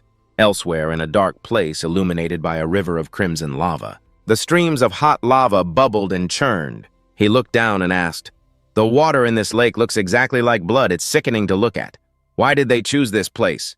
Duong Sok replied from the side. "According to rumor, when the Great Dragon-Slaying War broke out, a giant dragon fell into Fallen Dragon Lake, its blood staining the entire area, making the lake water resemble molten lava year-round. But that's just a rumor. There's no evidence after all." Tin Vu's eyes suddenly flashed with a strange red glow. "A team battle is so exciting, losing means getting skinned. Let me see what's really at the bottom of this lake." Those eyes of his seemed to pierce through the lake's surface and delve deep within. A few bubbles rose from the crimson water, and a little deeper the liquid became thicker. A long spine suddenly appeared in the depths of the lake. Tin Vu couldn't help his surprise upon seeing it. "The power of a dragon, this is a dragon's spine." Tin Vu rubbed his chin thoughtfully. "There's a dragon bone at the bottom of the lake. If I let my beast absorb it, it will definitely evolve, but how can I retrieve it?" Seeing him unfocused, Ham reminded him, "Be serious. Lots of people all over the country are watching live." Duong Sok also added, "You've been spacing out ever since we arrived. The match is about to start. Wake up, big bro." At that moment, many helicopters appeared in the sky, and the announcer's voice echoed, "Welcome, viewers in front of your screens, to the team battle of this season's Supernova tournament." The staff had also readied the cameras. The match was now being broadcast live on television. Azure Dragon Academy versus White Tiger Academy. All 6 contestants are exceptionally talented individuals. Which side will emerge victorious? Nuok Tuyet reminded her sister, Man, drink less soda, you'll get cavities." The Man paid her no mind, saying with a smile, "Sister Nuok Tuyet brother will definitely win this match." The battle began right now amidst the unceasing cheers of the audience. Tin Vu shouted with determination, "Luke Kim is right. I have to let my sister see how well I perform." He immediately yelled out Black Wind. Ham Ham and Duong Sok also called out to the thunderstorm lion vulture, bone-winged bat beast. Not to be outdone, Thien Tu yelled, "I don't want to do any more midnight training. We are definitely winning today. Sand burial red python." Chow Da also shouted for his beast, evil-eyed gray wolf. Tin Vu was confused. That's weird. Why hasn't that other guy summoned his beast? At that moment on Thien Tu's team, Duong Hong just stood there smiling sinisterly as if he was plotting something. Seizing the opportunity, Duong Sok made his move. While they haven't summoned all their beasts, I'll take the lead. Thunderstorm Vulture advance. The attack flew straight at Duong Hong but was intercepted by a dark shadow. He was surprised by what just happened and sensing trouble, he warned brother Duong Sok, look out. Immediately, the dark shadow rushed at the Thunderstorm Vulture and struck it, seeing this scene. Duong Sok cried out in alarm, "What?" After countering the attack, his beast returned to stand beside its master. Ham Ham immediately recognized it. That's a ninja shadow ape, Duong Sok said worriedly. A beast that can perform instant movement once or even multiple times within a specified range. This guy looks like a tough opponent. At this time, Thien Tu and Chow Da also ordered their attack, Sand Burial Red Python, Sandblade Dragon Vortex. Evil-eyed Grey Wolf use Eye Technique Shadow Clone. The two attacks combined to create a massive vortex, and he cried out in alarm. "This is not good. Visibility is low. Little sister, you have experience fighting the evil-eyed Grey Wolf. Can you handle it?" She immediately replied. That time, the evil-eyed Grey Wolf was out of breath from fighting for too long now, with the sandstorm obscuring our vision. I can't see its true body. Duong Hang seized the opportunity and said smugly, "Chow Da, have the evil-eyed Grey Wolf focus its attacks on the Hell Netherwolf first." He immediately replied, "Got it." Blackwind was now being attacked by the sandstorm. Tin Vu frowned and commanded Blackwind stay calm, pierce through the dust storm. Then a surge of energy radiated from beneath its feet, and so Blackwind bravely pierced through the sandstorm to escape. Seeing this, Duong Hang immediately launched an attack to stop it dream on Shadow Ninja Ape use spinning shuriken. It was hit by the Shadow Ninja Ape's attack and roared in pain. He said in alarm, Blackwind shadow form immediately after a black hole appeared and Blackwind jumped into it. It then reappeared next to Tin Vu Ham. Ham asked worriedly, Tin Vu, are you all right? He calmly reassured her, I'm fine, I've already considered this situation. At this moment, Duong Sok was furious. Use a focused attack strategy attack Tin Vu, that's so shameless. Ham also added angrily, brother, they're intentionally targeting Tin Vu, don't let them succeed. As soon as he finished speaking, he ordered his beast to strike Thunderstorm Griffin, use Heavenly Thunder, drive away the clones of the evil-eyed dire wolf. Immediately, Duong Sok's beast unleashed powerful blue lightning bolts straight at the enemy. Seeing this, Duong Hang shouted, Shadow Ninja Ape use spinning shuriken and continue the attack. Receiving the command, the Shadow Ninja Ape also launched its attack. Seeing the situation was bad, she used her move, don't even think about it. Bone-winged bat beast, protect the netherworld hellwolf. Her beast immediately spewed a blast of energy aimed straight at the Shadow Ninja Ape. He saw the group in front of him struggling and sneered. It's useless, you can't protect the netherworld hellwolf for long. Under the combined assault of the three of us, Tin Vu will definitely be the first one eliminated. After hearing this, Tin Vu replied in surprise, oh, is that so? Then he angrily commanded Blackwind unleash demonic power in an instant. An extremely powerful red energy appeared around Blackwind. Seeing this, Duong Hang was shocked what it's fully recovered. Tin Vu said with a smug smile, the battle has only just begun. The organizer's voice echoed. Dear audience members, this is the healing effect of demonic power. The wounds on the netherworld hellwolf have all healed completely. Its health is fully restored. Duong Hang looked at the current situation, which was somewhat disadvantageous for him, and felt a little worried. The three of us focused all our attacks on the netherworld hellwolf. If it were any other beast, it would have fallen long ago. The healing effect of demonic power is just too ridiculous. He turned to see his beast cowering in fear before Little Black. Even Thien Tu's beast was on guard. Even Chow Da's beast was growling in fear, which shocked Duong Hang immensely. The beasts are scared. Could it be that demonic power can also cause mental intimidation?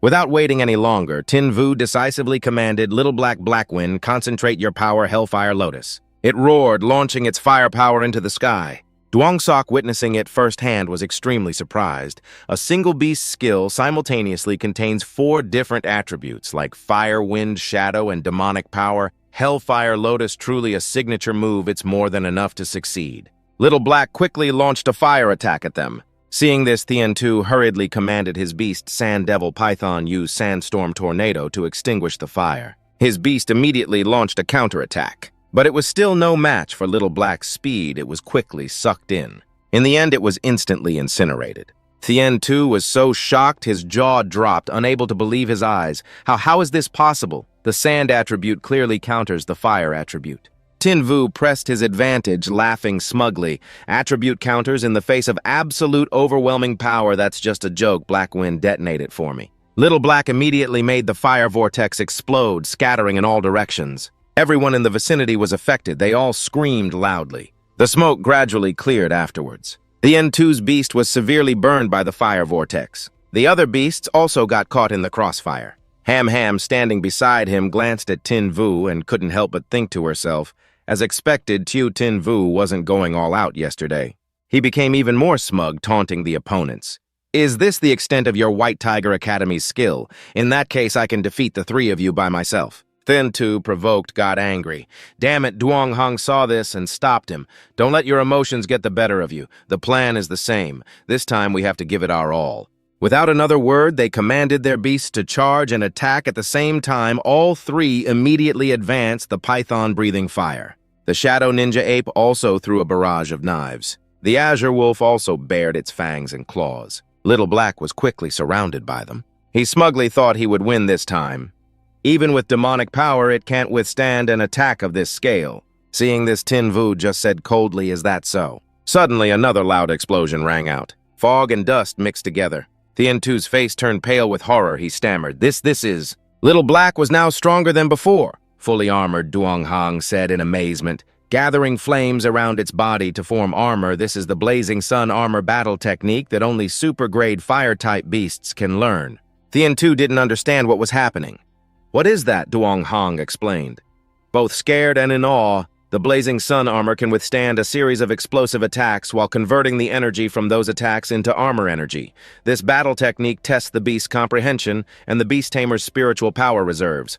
Why does Tin Vu know this move? Seeing their reaction made Tin Vu even more triumphant. What are you all gaping at? Didn't you notice something unusual? Hearing that, they looked around cautiously. Duong Hong looked up at the sky, he exclaimed. The Morong brothers' beasts have disappeared. Oh no, it's the sky. A sudden clap of thunder echoed. The python was enveloped in a torrent of lightning. The Shadow Ninja Ape and the Dire Wolf were no exception. They were all getting zapped to bits. At that moment, Duong Hong's beast suddenly noticed something. But before it could react, it was counterattacked from behind by Ham's beast. It roared a roar with incredible destructive power. Trapped in a difficult situation, he said impatiently, Damn it, the Shadow Ninja Ape's power isn't enough. It's about to be pushed out of the arena. I have no choice but to summon my second beast. Rock Giant, go save the Shadow Ninja Ape. Tin Vu also got what he wanted. He then summoned another beast. I finally forced out the opponent's fourth beast. Come on out, Freya. Duong Hong refused to give up, decisively commanding fist of colossal power. One side attacked while the other defended. The battle raged fiercely from both sides. Seeing his beast couldn't do anything, he became frustrated. That one, I've seen it in a book. I think it's a Holy Light Angel beast, but how can a beast in its initial form block my adult form, Rock Giant? Tin Vu pointed directly at Duong Hong, his tone confident. My beasts are stronger than you can imagine. Han's beast fiercely knocked the Shadow Ninja Ape off the arena where a river of boiling lava churned below. The moment it touched the lava, a brilliant flash of fire erupted. Lively discussions erupted among the contestants. There it is, the first beast eliminated in the arena, the Shadow Ninja Ape. What a pity, due to contestant Zhao Xingyu's interference, contestant Yang Hang was unable to save his beast. At this moment, Xingyu stood with his arms crossed, a smug smile on his face. He quickly commanded, Black Wind, in this next fight. You're not to make a move. I'm letting Freya take the stage. In contrast to Xingyu, Yang Hong was displeased. He shouted arrogantly, how dare a puny initial form challenge our adult stage beasts. Seeing this, Tian Ci commanded his python forward to attack Sand Burial. Crimson Python teach that reckless Zhao Xingyu a lesson. Freya, standing behind him, also began to display her power. Yang Hong sensed that things were not good and immediately cried out, This is bad, Rock Giant, protect the Sand Burial, Crimson Python. Freya, swift as the wind, shot up and launched an attack aimed at the python's head. She delivered a vicious kick at incredible speed, leaving it no time to react to the pain. The python was sent flying backward, but fortunately the Rock Giant appeared just in time to catch it. The Rock Giant pressed its feet firmly into the ground to maintain its balance. A member of the production crew panicked.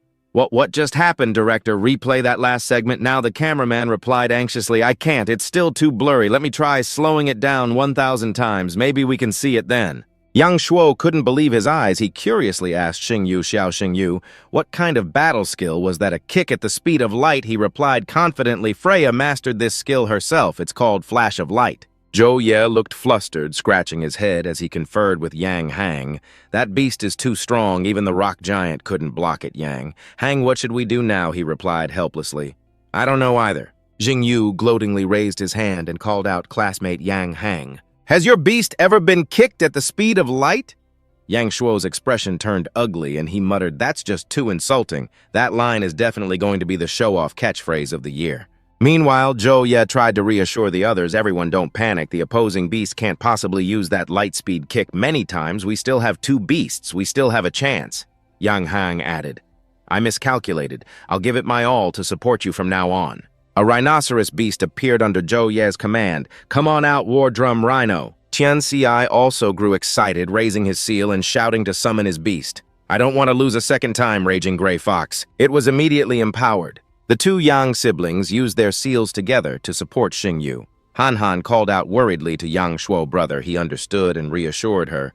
Don't worry, how could I possibly let him fight all by himself? On Xingyu's side, he fiercely commanded Freya kick the smaller Raging Gray Fox off the stage. Yang Hang, controlling his beast, said bitterly, I won't let you get your way, Rock Giant. She immediately summoned 2 beasts and gave them the command, intercept them. The 2 beasts charged forward at once. As for Freya, she dispatched Tianqi's Gray Fox beast with a single elegant slash of her sword. The Rock Giant also crushed Han Han's Eagle Beast. The War Drum Rhino fired a bolt of lightning from its head to subdue it, but failed. After a prolonged battle, Yang Hang's group was visibly exhausted. Everyone bent over and panting heavily. Zhou Ye announced, Old Yang, my spiritual power is almost gone, but it looks like Xiao Xingyu still has plenty of stamina. Tian Xi added, I'm at my limit too. I only have enough spiritual power for my beast to use one final skill. Hearing this, he urged them on. Brothers, let's use our finishing moves. This is our last chance for a comeback. Xingyu assessed the situation and directed his teammates. Their spiritual power is low. They're definitely going to attempt a comeback with an all-out attack. Lu Jin brother Yang Shuo, in this final round, let's use our strongest finishing moves. Yang Shuo replied, got it. Yang Hang suddenly shouted, Rock Giant, Gigantify. His rock beast began to transform. Tianci also commanded his beast, Sand Burial Crimson Python, use sky-covering yellow sand. The number of rock beasts multiplied in an instant, forming a towering army. Evil-eyed Gray Wolf, use your ocular technique, create illusions with the rock giants. Xingyu signaled to Han Han and Yang Shuo Lu Jin, brother Yang Shuo. She replied, I've got it. He gave the command, loud and clear attack. The moment he spoke, the horde of rock beasts moved in to surround Black Wind. They all threw their punches at it, but unfortunately they all hit the ground. Black Wind was already gone. They straightened up and looked around, bewildered. It vanished again, then suddenly a howl rang out. Startled, Yang Hang looked up at the sky. Black Wind had already been lifted into the air by Han Han's beast. It opened its mouth wide, gathering a massive amount of energy. Xingyu excitedly pointed up at Black Wind and declared, Black Wind, give them the final blow. Han Han waved her hand, bone-winged bat beast, transfer the spectral flame. Yang Shuo also shouted a command, Thunderstorm Vulture, transfer the power of lightning into the body of the Hell Netherwolf. The bone-winged beast immediately unleashed its skill. The Thunderstorm beast was not to be outdone, responding in an instant. The immense power from the 2 beasts flowed into Black Wind. Afterward, the bone-winged beast flew up high. The Thunderstorm beast immediately followed, moving closer to the battlefield. Black Wind immediately unleashed an attack from above. The force of the attack seemed to slice through the very air as it plunged toward the sea of flames below. What followed was a thunderous explosion from the impact with a brilliant light that seemed to tear space itself apart. It seemed as if everything was annihilated into dust. After the massive explosion, the surroundings were filled with thick smoke and devastation. The battered armor, like a relic, emitted a faint blue light. The Netherwolf lay motionless on the ground. The fierce serpent fared no better, its entire body motionless. Yang Hang clutched his head, unable to accept it. We lost. The referee's loud announcement echoed. The match is over. The winning team is the Azure Dragon Academy. Xingyu joyfully wrapped his arms around Han Han's waist. Lu Jin, we won, she replied shyly. Yang Yang Shuo, who witnessed this from the side, scowled. "Xiao Xingyu, don't you get fresh with my sister in front of the cameras." Just then, a voice called out from behind Xiao Xingyu. Yang Hong smiled amicably. "Xiao Xingyu, you truly are strong," Tian Ci, who was supporting him, added with a frown. "This time we accept our defeat wholeheartedly." Zhou Ye also admitted, "Classmate Xiao, I agree that our loss yesterday was completely fair." Xingyu laughed sheepishly and rubbed his head. "Thanks for the compliment." Suddenly, a nearby conversation caught his attention. "Principal Su, congratulations, Principal Qing. Our academy has gained national attention this time, all thanks to your White Tiger Academy for being such a good foil." Ru Yan and Qing Yu were both smiling cordially, but their hands were gripped tightly. Qing Yu watched them wearily. Principal Su and her rival are competing again. Qing Yu was issuing a challenge, "Principal Su. You should keep a close eye on your student who knows by next year Xiao Xingyu might be on my side." Ru Yan retorted without missing a beat. "You want to poach my student. Do you think you have what it takes?" "Xiao Xingyu, come over here for a moment." Hearing her call, he walked over. Xingyu was suddenly yanked forward by the principal. Ru Yan held Xingyu tightly against her ample chest. Then the principal pointed triumphantly at Xingyu. "I saved young Xiao's life. He will certainly be on my side," he reminded her in a hushed voice. "Principal Su, please don't. This is still being broadcast live." Xingyu simply went, "Oh," without a care. At the same time, the image of their intimate embrace was being broadcast on television. Ruo Shui angrily crushed the remote in her hand, that shameless hussy. Later on a brightly lit street, Xingyu was still excitedly shouting, "Lu Jin, I can keep drinking, brother Yang Shuo, let's have another round." Yang Shuo was puzzled. "That's weird. Wasn't this kid a heavy drinker yesterday? Today he's completely wasted after just a few bottles." Han Han looked at him and guessed maybe he can't handle cocktails. After putting Xingyu in his bedroom, the two siblings left. "Let him sleep it off, little sis, let's go." The door was quickly shut. Only then did Xingyu secretly open his eyes and look around. He raised his hand and called, "Da Lu, come out. You're coming with me to Dragon Chasing Lake." Da Lu appeared instantly and questioned him. "Weren't you completely wasted? Where are you going?" In the middle of the night, he sat up. "I figured out how to save Medusa. I need you to come with me." She heard this and asked in astonishment, "Is that really true?" Tin Vu began to analyze. "If you want to break someone out of prison, you must break through and evolve. You've been stuck at the third-level Beast Emperor stage for too long, and the dragon power in your body hasn't been completely purged. What if I can get the dragon bones of a pure-blooded dragon clan?" Dai Lo wondered, where would you get the dragon bones of a pure-blooded dragon clan? "And so what if you have dragon bones?" He immediately explained, "You swallow the dragon bones, fuse with the pure-blooded dragon clan's bloodline, complete your evolutionary breakthrough, and advance directly to become a nine-tailed dragon fox." Dai Lo replied indifferently, "Tu Tin Vu, are you really stupid or just pretending beast emperors, tamed beasts of any race, cannot fuse with the bloodline of a pure-blooded dragon clan? No matter how good the dragon bones are, they're still just a piece of bone." A determined look appeared in Tin Vu's eyes. "I know, but what if I have a way?" Dai Lo still didn't believe his words. "Have me ascend to a nine-tailed dragon fox, a dragon fox. What kind of joke is this?" But before she could finish her sentence, she placed a hand on her chest, her expression turning complicated. At night, a heavy rain poured down torrentially on the city. At Fallen Dragon Lake, Tin Vu and Dai Lo stood in the rain. Behind them was a blood-red area. He looked into the distance and said, "A stormy day is perfect. The probability of being seen is very low. Lolo, use your foxfire to protect me. After we get in the water, I'll guide you." Dai Lo immediately wrapped her soft tail around Tin Vu's waist, "Okay." She pulled him forcefully towards her, startling Tin Vu. "Dai Lo, take it easy." The two of them embraced in an air bubble, plunged downwards. Tin Vu looked around frantically. "Where on earth are the dragon bones? Lolo, move a little to the left, keep diving. You're off course a little to the right. It's at the bottom of the lake, probably another 200 or 300 meters. After struggling for a while, Dai Lo finally shouted, "I see it." Right below them was a gigantic skeleton. Dai Lo's eyes widened in shock. "This is..." Tin Vu finished her sentence. "The heart-protecting bone, the smallest bone with the highest density and hardness in a dragon's body." Dai Lo looked at him with a suspicious expression. "You even know this? Are you really only 18? Tin Vu ignored her words. His attention was drawn to something on his middle finger. The golden ring on his hand was glowing. Then a large amount of power was released, enveloping the heart-protecting bone behind them. Tin Vu said urgently, "Lolo, after we get ashore, we'll go to the forest on the outskirts to perform the fusion. There are many ferocious beasts there, so it'll be safer with no people around." Dai Lo replied without another word. "Okay." The storm clouds and rain outside showed no signs of letting up. After getting ashore, she wrung out her drenched tail and said, "We've got the dragon bones. How are you going to help me ascend to a nine-tailed dragon fox?" He smiled, looking at something in his hand. "Don't be hasty, I have a treasure for you."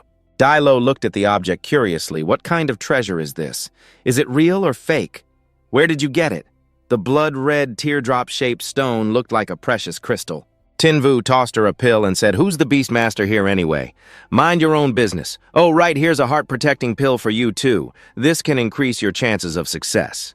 He thought to himself, I can't tell her the bloodline fusion crystal and the heart-protecting pill were exchanged from the system's shopping center. If I said that, she'd probably think I'm a lunatic. Suddenly, he shouted loudly, startling Dilo, lo, the evolution will be a bit risky. If the dragon bloodline fusion fails, you'll suffer a severe backlash. Dilo unexpectedly grabbed Tinvu's hand, smiling slyly. "Are you worried, Tinvu? Didn't you once say you wanted to become the strongest beastmaster in the world? And now you're hesitating." "From the moment I followed you to Fallen Dragon Lake, I've already considered it. I want to save Medusa. I want to make the Empress of the Dragon Kingdom powerless against me to live openly and honorably in the light. I want to become stronger so I can only take this risk." Hearing those words, he felt as if he was being manipulated and immediately became decisive. "You're right, I was being too indecisive. Lolo, let's prepare for the fusion." Tinvu reached out his hand to retrieve the heart-protecting bone. At the same time, Dilo also returned to his true form, a nine-tailed dragon tiger. She opened her mouth wide and Tinvu fed her the spirit pills one by one, absorbed them. Dilo swallowed those spiritual pills whole. At first, her body still felt normal. But then Dilo felt something, her eyes flying wide open. She clenched her teeth, trembling slightly. "My body is burning up, it's so uncomfortable." Dilo leaped and bolted away. She dashed straight into the deep forest. Tinvu hurriedly chased after her, shouting, "Lolo, the bloodline fusion crystal is starting to take effect. Hang in there, you can definitely do it." The amount of power coming from Dilo was too great, it erupted so violently that he couldn't get close. Dilo turned her head and looked towards the bustling, brightly lit city district. Her gaze was fixed on the image of Quan Lan displayed on the large screen of a building. Dilo became even more agitated, her pupils twitching repeatedly. Tinvu jumped onto her head to stop her from losing control. "Lolo, control your instincts, now is not the time for revenge. Remember what you just said, if you can't control yourself, everything will be for nothing." She mumbled 2 words, Beastmaster. He continued to reassure Dilo, "You must persevere. I will become stronger with you. I will get revenge with you. I will help you live in the sunlight. I promise I will be with you forever." In response to Tinvu, she only said 2 words, "Go away." With that, Dilo flung him off her body. Tinvu was thrown off but landed steadily. He worried, "Could it have failed, Lolo? Are you okay?" Dilo's figure appeared and disappeared within a thick white mist. She transformed back into her human body, completely unclothed. Dilo's face was full of anger as she stared at him. Tinvu cheered joyfully. What the so you succeeded after all. Before he could even breathe a sigh of relief, Dilo lunged straight at him. She pinned Tinvu to the ground. He lay there terrified and stock still, not daring to move a muscle. Dilo panted and complained resentfully. Tinvu, you bastard, why did you say it like you were proposing?" Hearing that Tinvu was stunned propose, "No, I didn't mean it like that." Her face flushed red, she demanded in a low voice, Tinvu, I still want it." Amidst the majestic natural scenery, Tinvu mused sorrowfully, day 20th month, Kix year, XX sunny. "I'm not a promiscuous guy, but in this life, I definitely can't become a great archmage by the age of 30 anymore. I'm so stupid, seriously. I only knew that the dragon bloodline could make a tamed beast stronger, but I completely forgot the 4 words, dragon nature is inherently lustful. I'm just a human. How could I possibly overpower a 9-tailed dragon fox? If you ask why I didn't send out other tamed beasts to stop her, it's because even if they all attacked together, they wouldn't be a match for Lolo. If you ask why a man can't control himself, I can only say perhaps it's innate, huh? This is even more unreasonable than making a scene after getting drunk." Just then Dilo rushed over and criticized Tinvu, "You're shameless." He turned pale with fear. Lolo, I'm the one who lost out here." After hearing that, she spoke up in frustration, "Damn it, why couldn't I control myself? If I go back, they'll definitely laugh at me." Tinvu took out an item and reminded her, "Put this on, it's not good to be naked like this." Dilo replied as if she'd heard a joke, "What shouldn't be seen has already been seen, and what shouldn't be done has already been done. Now you're pretending to be a gentleman, such a hypocrite." Tinvu paid her no mind and draped a coat over her. Lolo were both adults, so If we hit the jackpot on the first try, I'll take responsibility for the little fox's living expenses. Dilo angrily threw a rock at Tin Vu. Get lost. He clutched his head in pain and took out his phone. Then Tin Vu held it in front of her. Lo, even though a little something happened between us, I still want to congratulate you on completing your breakthrough and evolving successfully. Dilo exclaimed in disbelief. On my head are dragon horns. He affirmed with certainty. That's right. Meanwhile, she was joyfully looking at herself. My wounds have completely healed. The system displayed new information. Name: Nine-Tailed Dragon Fox. Rank: Divine Beast, Body Level 1. Bloodline: Nine-Tails Bloodline. Pure Foreign Bloodline. Pure-Blooded Dragon Clan. Genesis. Bloodline. Talent 1, Eye of Calamity. After activating the eye technique, a single glance can petrify any enemy of a lower level. Talent 2, Nine-Tailed Foxfire burns the enemy's soul, accompanied by a terrifying spiritual attack. Talent 3, Dragon's Power Self maintains a super armor state. Enemies cannot interrupt spellcasting, immune to control from any enemy skills, and simultaneously deals physical and spiritual damage to them. Talent 4, Dragon Soul, when taking critical damage from an enemy, automatically releases a dragon soul to resist the fatal attack. Attributes: Beastkin type, Superpower type, Fire type. Loyalty 88. Skills: Tailed Beast, Bomb, Bloodthirsty Eye, Crossbow, Nine-Tails Burning Heaven. Phenomenon: Divine Dragon Tail Swing, Dragon's Breath, Evolution Path, Nine-Tailed Dragon Fox, Ten-Tailed Dragon Fox Unknown. Hobbies and Habits: Eating wild bamboo shoots, sleeping in.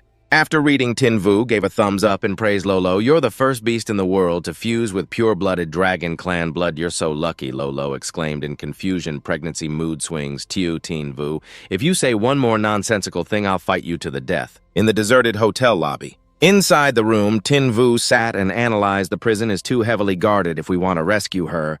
Our only option is to go to Icefire Island in 2 days, and my school's final match is in 6 days. We only have one chance. If we fail, we'll have to fend for ourselves, give up on Medusa, and escape the arena. Otherwise, we'll likely fall under suspicion. Lolo, do you have any questions? At this moment, Lolo felt puzzled. I was thinking you're a 2-star beast tamer with only about 2,000 to 3,000 in spiritual power. How can you compete in spiritual power with a 9-star beast tamer? Tin Vu spoke with great confidence. I have my ways for this. I just need dragon spirit pills. For some reason, I have to refine them myself this time, conveniently, Lolo. Now that you have pure-blooded dragon clan blood, give me a little of it later. Lolo immediately took a knife, cut her hand, and said, just take it. I will definitely give it my all. Seeing this, Tin Vu panicked and reminded her that's enough. He hurriedly put her finger in his mouth and said sternly, don't just harm yourself like that again. Lolo stared blankly at Tin Vu's action. Tin Vu, you. Just then, his phone rang. Tin Vu quickly looked at the screen. The phone displayed a message from Luke Kim. Tin Vu, 7 o'clock tonight. Meet at the north gate of the night market. My brother wants to invite you for barbecue.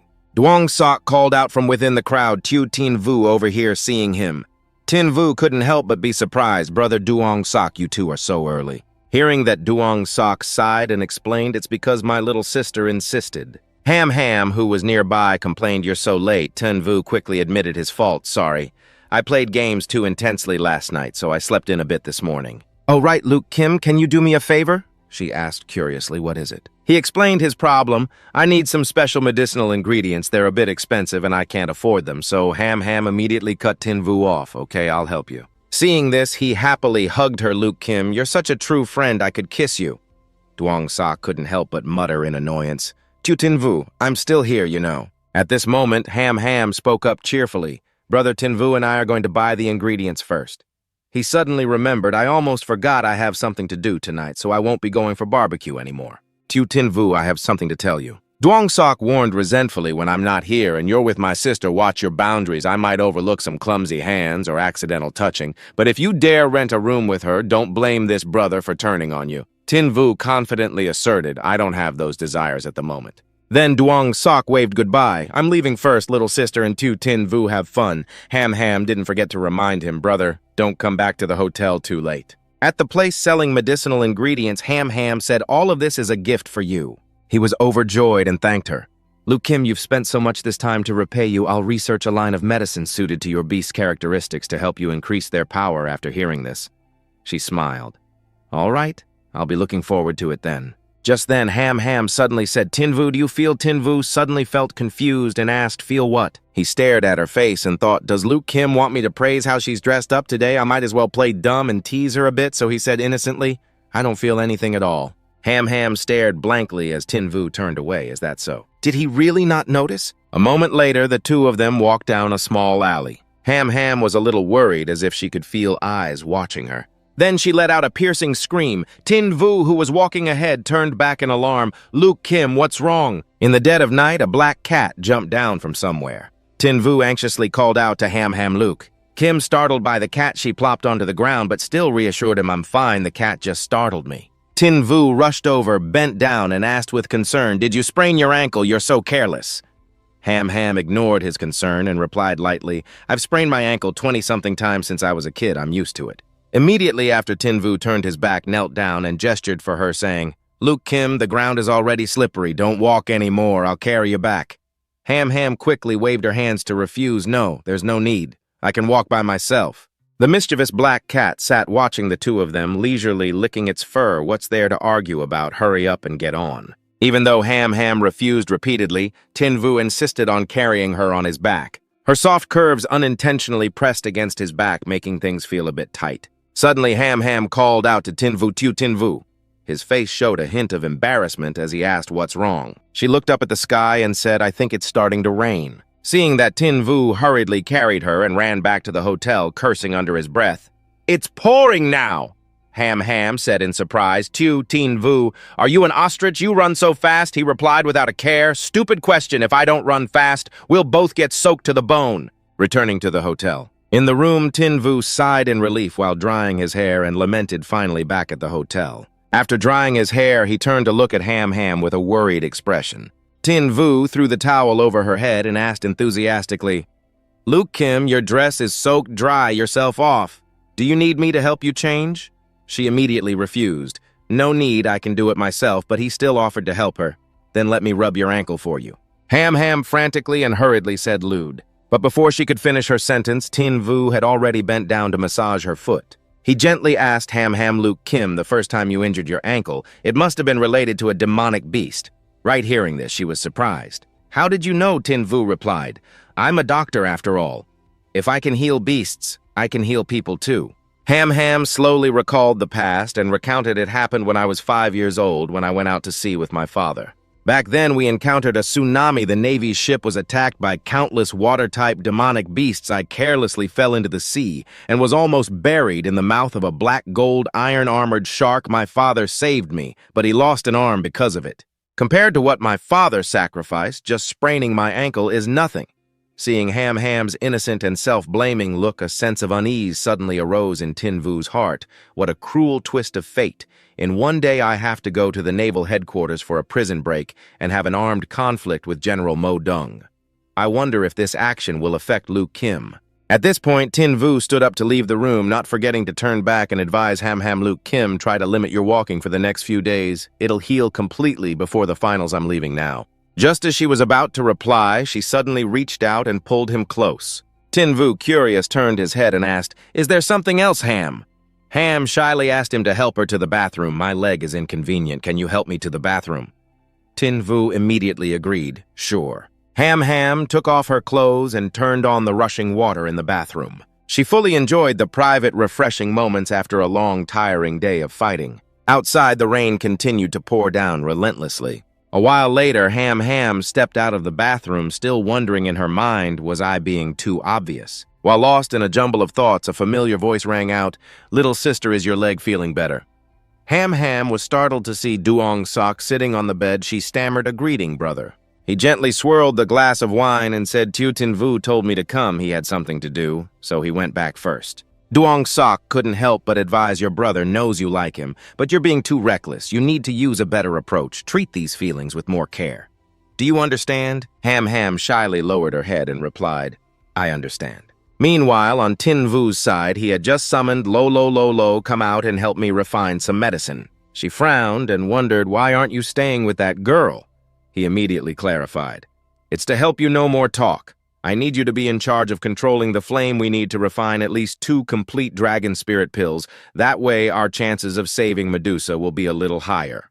Lolo gave Tinvu an annoyed glance and grumbled, "You're no fun at all." After that, the two of them worked hard to concoct the pills. Outside the hotel, it continued to rain heavily all night. Time flowed by, and finally Tinvu successfully refined 2 pills he cheered with joy. It's a success. Right after he instructed Lolo, "I'm going to take a nap when I wake up, we'll set off." Lolo caught the staggering Tinvu and held him in her arms. She looked at Tinvu, gently expressing in a deeply affectionate voice, "Thank you, my master, I know you are." Tinvu looked at himself in the mirror, getting ready. It was time to embark on an unpredictable journey of life and death.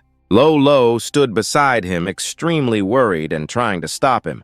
"Master, maybe you shouldn't go because you have no obligation to bet your life to help a beast. I am now in a divine beast form. Perhaps I can ensure a safe retreat." Hearing this, Jingyu turned and reminded her, "Stop messing around. I've already told you you're not just my tamed beast, but also my family, and no matter what happens on this journey, I will be with you until the very end." She stared blankly at Jingyu Beastmaster. He immediately cut her off. "Don't use that sentimental tone anymore. I'm not doing this just for you." Lulu suddenly remembered and asked, "Oh right, we won't be here for the next few days. How should we explain this to the academy?" Jingyu replied very calmly, "I told them my older sister missed me and I had to go home. Headmaster Su approved 3 days of leave for me." After hearing his answer, she commented, "The academy is quite careless, isn't it?" Scene changed to the gym. A voice announced, "Xiao Jingyu has taken leave to go home. He won't be participating in training for the next few days." At this moment, Xin Xin said sullenly, as expected. Yang Shuo, who was beside her, asked curiously, "Where are you going?" She replied to her brother without interest, "I'm not feeling well. I'm skipping today's training session. I'm going back to the hotel." After hearing her, he said, "Little sister, you should go back first." Then, as she left, Yang Shuo thought to himself, what on earth did she and Xiao Jingyu talk about yesterday? Why does she seem so down? Meanwhile, Kai Nian grumbled in frustration. "Everyone is running away from training. Doesn't anyone care about this old teacher's opinion?" Soon the sun began to set in the west. Jingyu and Lulu had arrived at the seashore. He assessed the situation. "Lulu from Azure Beach. It's a straight shot. That's the fastest way to get to Icefire Island. With a distance this short, you can probably swim across, right?" She pouted in response.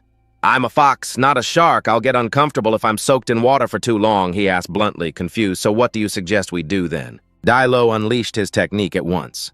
"Watch carefully." Immediately after, the surface of the water churned violently. A moment later, a demonic beast was thrown into midair. Seeing this, Jingyu reminded her, "Lulu, rein in your powers. The turbulence is drawing all the demonic beasts from the sea here." She replied with great excitement, "This is exactly the effect I was going for." Next, Lulu quickly raised her hand and cast a spell, "Get it." Witnessing the demonic beast being captured so easily, Jingyu praised a lava tiger whale king, a level 1 king-class beast-type demonic beast. Its strength is quite formidable. Too bad it ran into Lulu. Just like that, the monster's body fell straight into the water. She quickly landed on the demonic beast's back. "Let's go take us to Icefire Island." Lulu turned and asked him, "Beastmaster, are you nervous?" Jingyu replied with his eyes closed, resting. "If I said I wasn't nervous, wouldn't that sound very fake?" Lulu carefully reminded him there's still a chance to back out. Now he leaned back relaxedly. "I never have regrets, Lulu. It's still quite a while until we reach Icefire Island. Wake me up when we get there." Suddenly, she looked at Jingyu gently. Xiao Jingyu, he couldn't help but feel confused. What is it now? Lulu just smiled and said, "It's nothing." After speaking, she thought to herself, "Xiao Jingyu, I will spend my entire life protecting you well." Very quickly, the two of them arrived at Icefire Island. Scene changed to the Naval Headquarters base. Naval Admiral Murong Jin assessed the current situation. Shuor and Shinner are both on the right track now. This young man, his talent is also exceptional. Just then, Bai Yu entered the room and asked, "You care so much about your daughter, why not take some leave and go see her in Four Spirit City?" He was surprised to see him, old Bai. "Why are you here?" Bai Yu explained his presence. "Brother Jin, the execution of Medusa is a major event. Her Majesty the Empress is worried and sent me to assist you," Jin replied unhappily. "Does Her Majesty the Empress not trust my way of doing things?" The old man spoke cautiously. "Don't be too careless. You don't know what's happening on the mainland. The Eastern Kingdom has been sneaking around, but they were intercepted by our people. The southern nations aren't very peaceful either. It's full of escaped criminals. The most troublesome are the people from the Flame Alliance. They won't give up on Medusa easily." He asked while smoking, "So did they find out you came here?" Continental Admiral Bai Yu gave a wicked smile. "I wonder when they discover there are 2 admirals on Icefire Island if they'll even make it back alive." The two commanders were terrified by his gaze. Suddenly, Jin spoke up. "That's enough. They are all trustworthy subordinates. Don't pressure them. There isn't much time left. Sentence the prisoner." Scene changed to a dark prison. Medusa was escorted to the execution site. A guillotine stood menacingly in the endless night. She looked to be in a very sorry state. From above, Bai coldly declared, "Medusa, you have committed heinous crimes. Being alive today is already a mercy bestowed upon you by Her Majesty the Empress." Suddenly, the look in Medusa's eyes changed. "I committed heinous crimes." Beastkin, demonic beast, calamity demon python Medusa retorted with surging killing intent. "How ridiculous! If I have committed heinous crimes, then what do you call Shangguan Lan's unspeakable secret?" Lulu looked around nervously. "Two admirals are supervising Medusa's execution. How are we supposed to fight?" Jingyu remained calm and said unhurriedly, "Let's wait a little longer and see, there might be an opportunity." As soon as he finished speaking, he sharply detected something unusual. "There are other people here." On Icefire Island, as the sea surged, Jin waved his hand and ordered loudly, "Ready the dragon's fang axe, execute." The subordinates obeyed and pulled the rope. The dragon's fang axe was slowly raised, groaning section by section in the sea breeze. Medusa roared in a furious rage, "Shangguan Lan, do you think that if I die, your unspeakable secret will be buried at the bottom of the sea forever?" Her voice was filled with madness. "One day the sins you committed 200 years ago will be exposed under the sun." A hidden weapon suddenly flashed, piercing the air right next to a soldier. His colleague was also enveloped by that dark aura. His face suddenly changed. The subordinate looked at the sword in his hand in horror. The one enveloped by the demonic aura was no better. His whole body trembled violently as if possessed. Seeing this, Bai Yu immediately directed, "Do not inhale the demonic aura." Immediately after, countless tentacles emerged, writhing like iron snakes. The tentacles reached out and controlled the entire crowd. All the soldiers were brought under control in an instant. Medusa was also bound tightly, her face fierce, grinding her teeth in anger. Seeing this, the old man smiled with satisfaction. "Medusa, you are truly formidable. Even in this situation, you can still cast illusions." Medusa looked at Bai Yu and retorted, "Bai Yu, have you forgotten the tragedy of the Bai family back then? Of the 5 great families, only the Bai family was wiped out. You are a descendant of the Bai family serving Shangguan Lan. How noble of you are, you worthy of your ancestors." The old man was displeased by her criticism. "You're meddling too much." A subordinate gave instructions. "The power supply box for the execution ground is right over here. Once the power is cut, we move immediately." From a distance, a guard raised his gun and ordered, "Hands up or we'll shoot in an instant." Panic spread quickly. Someone shouted, "Oh no, there are guards, detonate it now." Immediately after, the explosive was detonated. An earth-shattering explosion occurred. Fire and smoke erupted violently. Seeing this, everyone panicked and shouted, "Oh no, it's a prison break." The person in black seized the opportunity, raising their hand to signal the command attack. Immediately, countless tamed beasts were summoned to fight. Bai Yu was not afraid in the slightest. His ice-cold voice rang out, "Do not panic. Activate the defensive sequence lockdown the entire island. Not even a fly can get out." At the same time, Jin ordered loudly, "Continue with the execution. Once Medusa is dead, they will leave on their own." Jingyu seized the opportunity, glanced at his ally, and said, "Lulu." Now Lulu charged forward excitedly, "Leave it to me." She unleashed a move with great destructive power. Lulu rushed over and easily rescued Medusa. In the blink of an eye, she pulled Medusa to a hidden spot, then vanished into the darkness like an arrow. That scene left everyone standing there, stunned. A 9-tailed fox demon. Medusa was on the verge of tears, unable to believe it.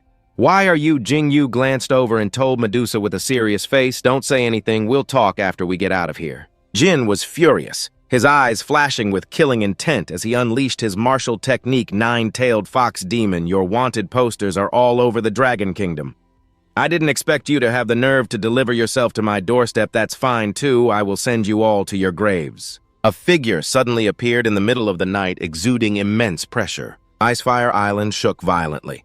The old man stood there, stunned by the sight. "Wait, look over there." Jingyu appeared in a mysterious full-body cloak. He also wore a mask to hide his identity. Bai Yu squinted at his hazy figure. "May I ask if you are a member of the Flame Alliance?" He spoke coldly.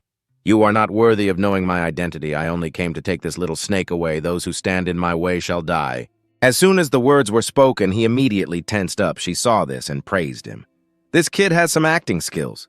Medusa looked suspiciously at the little serpent and uttered, little serpent with such low spiritual power, how could this 2-star beast tamer be so bold?"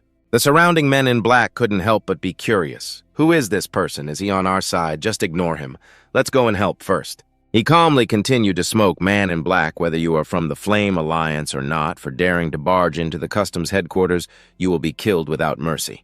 The old man shouted without a trace of fear. There will be a handsome reward for capturing the Man in Black alive. Xing Yu burst out laughing upon hearing their rambling. She looked at him even more astonished. His spiritual power, it has inexplicably increased tenfold. At this moment, Xing Yu spoke up. Lulu, my body can only hold out for 10 minutes at most. After 10 minutes, my life is in your hands. Dalu nodded and replied immediately, calm and resolute, I know. Jin could no longer hold back and ordered his subordinates charge. As soon as the order was given, they received the command and immediately rushed forward. Xing Yu's group was quickly surrounded from all four sides. He calmly instructed everyone, attack Dalu, get ready to fight, take good care of Medusa.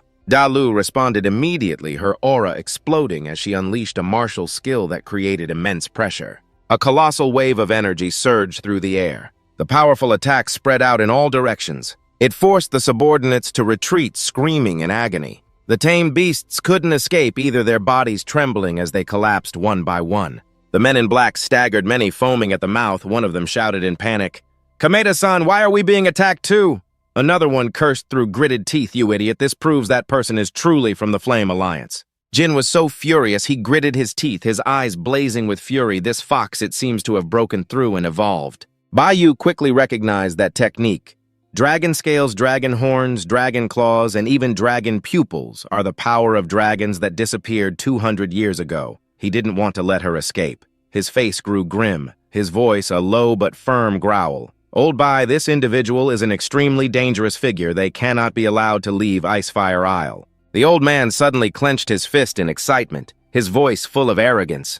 You don't need to tell me. Just then, the ground suddenly began to shake violently and crack open. The shaking ground stunned Xing Yu. A tamed beast suddenly burst up from below, appearing beneath their feet. It opened its terrifying mouth, revealing rows of jagged, sharp teeth. Caught off guard, the three of them were pulled down, falling straight into the enormous mouth. The massive beast, with a seemingly bottomless stomach, simply sucked all three of them in. Agonized screams echoed as they disappeared into the beast's belly. The screams continued until all three of them had vanished from sight. The subordinates were utterly astonished. This is a beast god-type tamed beast. The cursed demon king Flower Seeing is believing a plant-type tamed beast with an ancient bloodline. It looks so colossal.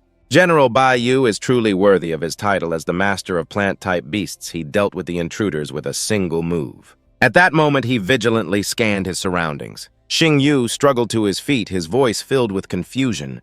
Where is this? Medusa furrowed her brow, her expression grim, and slowly replied, This is the space inside the belly of the cursed demon king Flower. The appearance of the tamed beast took them by surprise. She was bewildered as the man in black swept past. He quickly noticed that something was amiss. The three of them were trapped with no way out. Xing Yu seriously analyzed the situation. Then he pointed in a direction. Lulu Dragon's Breath attacked the weak spot on the right flank. Dai Lo obeyed and immediately launched a move. Inside the tamed beast's stomach, a violent tremor occurred. Seeing this, Jin asked worriedly, Old Bai, is everything all right? It's been 6 minutes. Baiyu replied with utmost confidence. After being swallowed by the cursed demon king Flower, they will suffer the agony of their flesh melting into liquid and their bones being scraped clean. Even if that dragon fox has some skills, it's impossible. The next second, its body shattered. She let out a roar, a sound that shook the entire space, a display of power that terrified everyone. The old man was so horrified, he blurted out in a daze, How is this possible? How could this fox blast through the stomach of the cursed demon king Flower? This is absurd. He began to feel worried. At the same rank, the power of the dragon flame is truly extraordinary. Even though the cursed demon king Flower is a plant-type tamed beast with an ancient bloodline, it cannot withstand the burning of the dragon flame. He gritted his teeth and growled, We have been fighting and tearing each other apart with the Flame Alliance for 100 years. Your Excellency possesses extraordinary power. Yet you are not among the top 10 on the wanted list. Who on earth are you? Hearing this, Xing Yu snorted coldly, his eyes flaring with killing intent from behind his mask. Jin readied himself for battle. If your excellency does not wish to reveal your identity, then we can only punish you according to the law, lock you in the undersea prison, and interrogate you slowly. Then he summoned his tamed beast. He looked forward full of vigilance. It was trying to swallow the three of them once again. Da Lu struggled to resist being affected. Xing Yu couldn't help but exclaim such destructive power. The tamed beast continued its relentless attack. She breathed fire intending to counterattack. The two attacks collided violently with each other. He maintained his stance and carefully reminded Da Lu, "We can't afford to be reckless. The potion's effect will only last for a little over 3 minutes." Hearing this, she immediately realized the urgency. "Then let's get out of here quickly." Outside, Bai Yu gave them no chance to retreat. "Don't even think about running myriad vine execution." Red vines appeared and wrapped tightly around Da Lu. He was extremely confident, although the cursed Demon King flower was injured by the dragon flame plant-type tamed beasts are naturally immune to pain. You have miscalculated. Xing Yu's face grew serious as he assessed the situation. A pincer attack from the front and back surrounded on all sides. We're in big trouble this time. Her body bound tightly, Da Lu was in pain, her breathing ragged. At the same time, the tamed beast took out its weapon. The sharp spearhead was aimed right at her. Xing Yu tried to calm Da Lu. "Stop struggling. Retract the dragon's power and dispel your defensive shield." She listened and asked in confusion why he remained calm, his voice firm, "Just do as I say." Although she didn't understand, Da Lu dispelled her defensive shield. Watching from a distance, Bai Yu frowned slightly. This fox, why did it stop resisting? It even gave up its shield. Jin, however, paid little attention to it. Never mind, no matter what, no enemy can withstand the sea god's trident of Leviathan. But the very next second, the old man was utterly stunned. "Brother Jin, that person isn't dead yet," he exclaimed in surprise. "Impossible." A dragon soul appeared, carrying with it an immense pressure. At this moment, Jin's brows furrowed tightly, his face filled with horror. A dragon? No, this is a dragon's soul. The scene before him left the old man stunned. To be able to release a dragon soul. What kind of deity is this person? Even she couldn't believe it. "I'm still not dead." Xing Yu smiled calmly, his eyes sharp. Lulu, this is your innate dragon soul talent. It can automatically resist a fatal blow, which happens to be perfect for dealing with Leviathan and the cursed Demon King. Only then did Da Lu let out a soft sigh. "You're way too calm." Now the system displayed: name nine-tailed dragon fox, rank tier 1 beast, god-form bloodline, nine-tailed fox clan bloodline, mythical bloodline, pure-blooded dragon clan, Genesis bloodline, talent. One eye of misfortune after activating the ocular art. A single glance can petrify any enemy of a lower rank. Talent 2 nine-tailed fox fire directly burns the enemy's soul accompanied by a terrifying mental attack. Talent 3 dragon's power maintains a state of super armor. Enemies cannot interrupt spellcasting, immune to any enemy control skills, and inflicts both physical and mental damage on the enemy. Talent 4 Dragon Soul, when critically wounded by an enemy, automatically releases the Dragon Soul to resist the fatal attack. Attributes: Dragon Fox, type Beastman, type Superpower, type Fire, type Loyalty, 88 skills, Tailed Beast Bomb, Bloodthirsty Red Crossbow, 9 Tails, Heaven Scorching Fury, Divine Dragon's Tail, Swipe Dragon's Breath. Evolution Path: 9-tailed Dragon Fox, 10-tailed Dragon Fox unknown. He calmly stated his condition. "My spiritual power is almost depleted. In just one more minute, I might fall into a coma or even a near-death state. We have to retreat now." After hearing this, Lulu didn't hesitate for a moment. Her eyes immediately lit up with a plan. "Let's split up." But Bai Yu, not wanting to miss the opportunity, gave the order, "Kill." Before they could react, red vines suddenly appeared to attack. Da Lu was furious, refusing to be restrained by the enemy. She launched a counterattack. "Get out of my way." Her attack carried immense pressure, making the very space tremble. Xing Yu's eyes widened in realization, the bloodthirsty pupil crossbow. Dai Lo continued to relentlessly display its power. The bloodthirsty bronze crossbow blazed brilliantly, its waves of pressure shaking the heavens and the earth. Faced with that scene, Tan stood tall and declared authoritatively, "We represent the honor of the Dragon Kingdom Navy and the hundreds of millions of our compatriots behind us. We absolutely cannot let them escape Ice and Fire Island.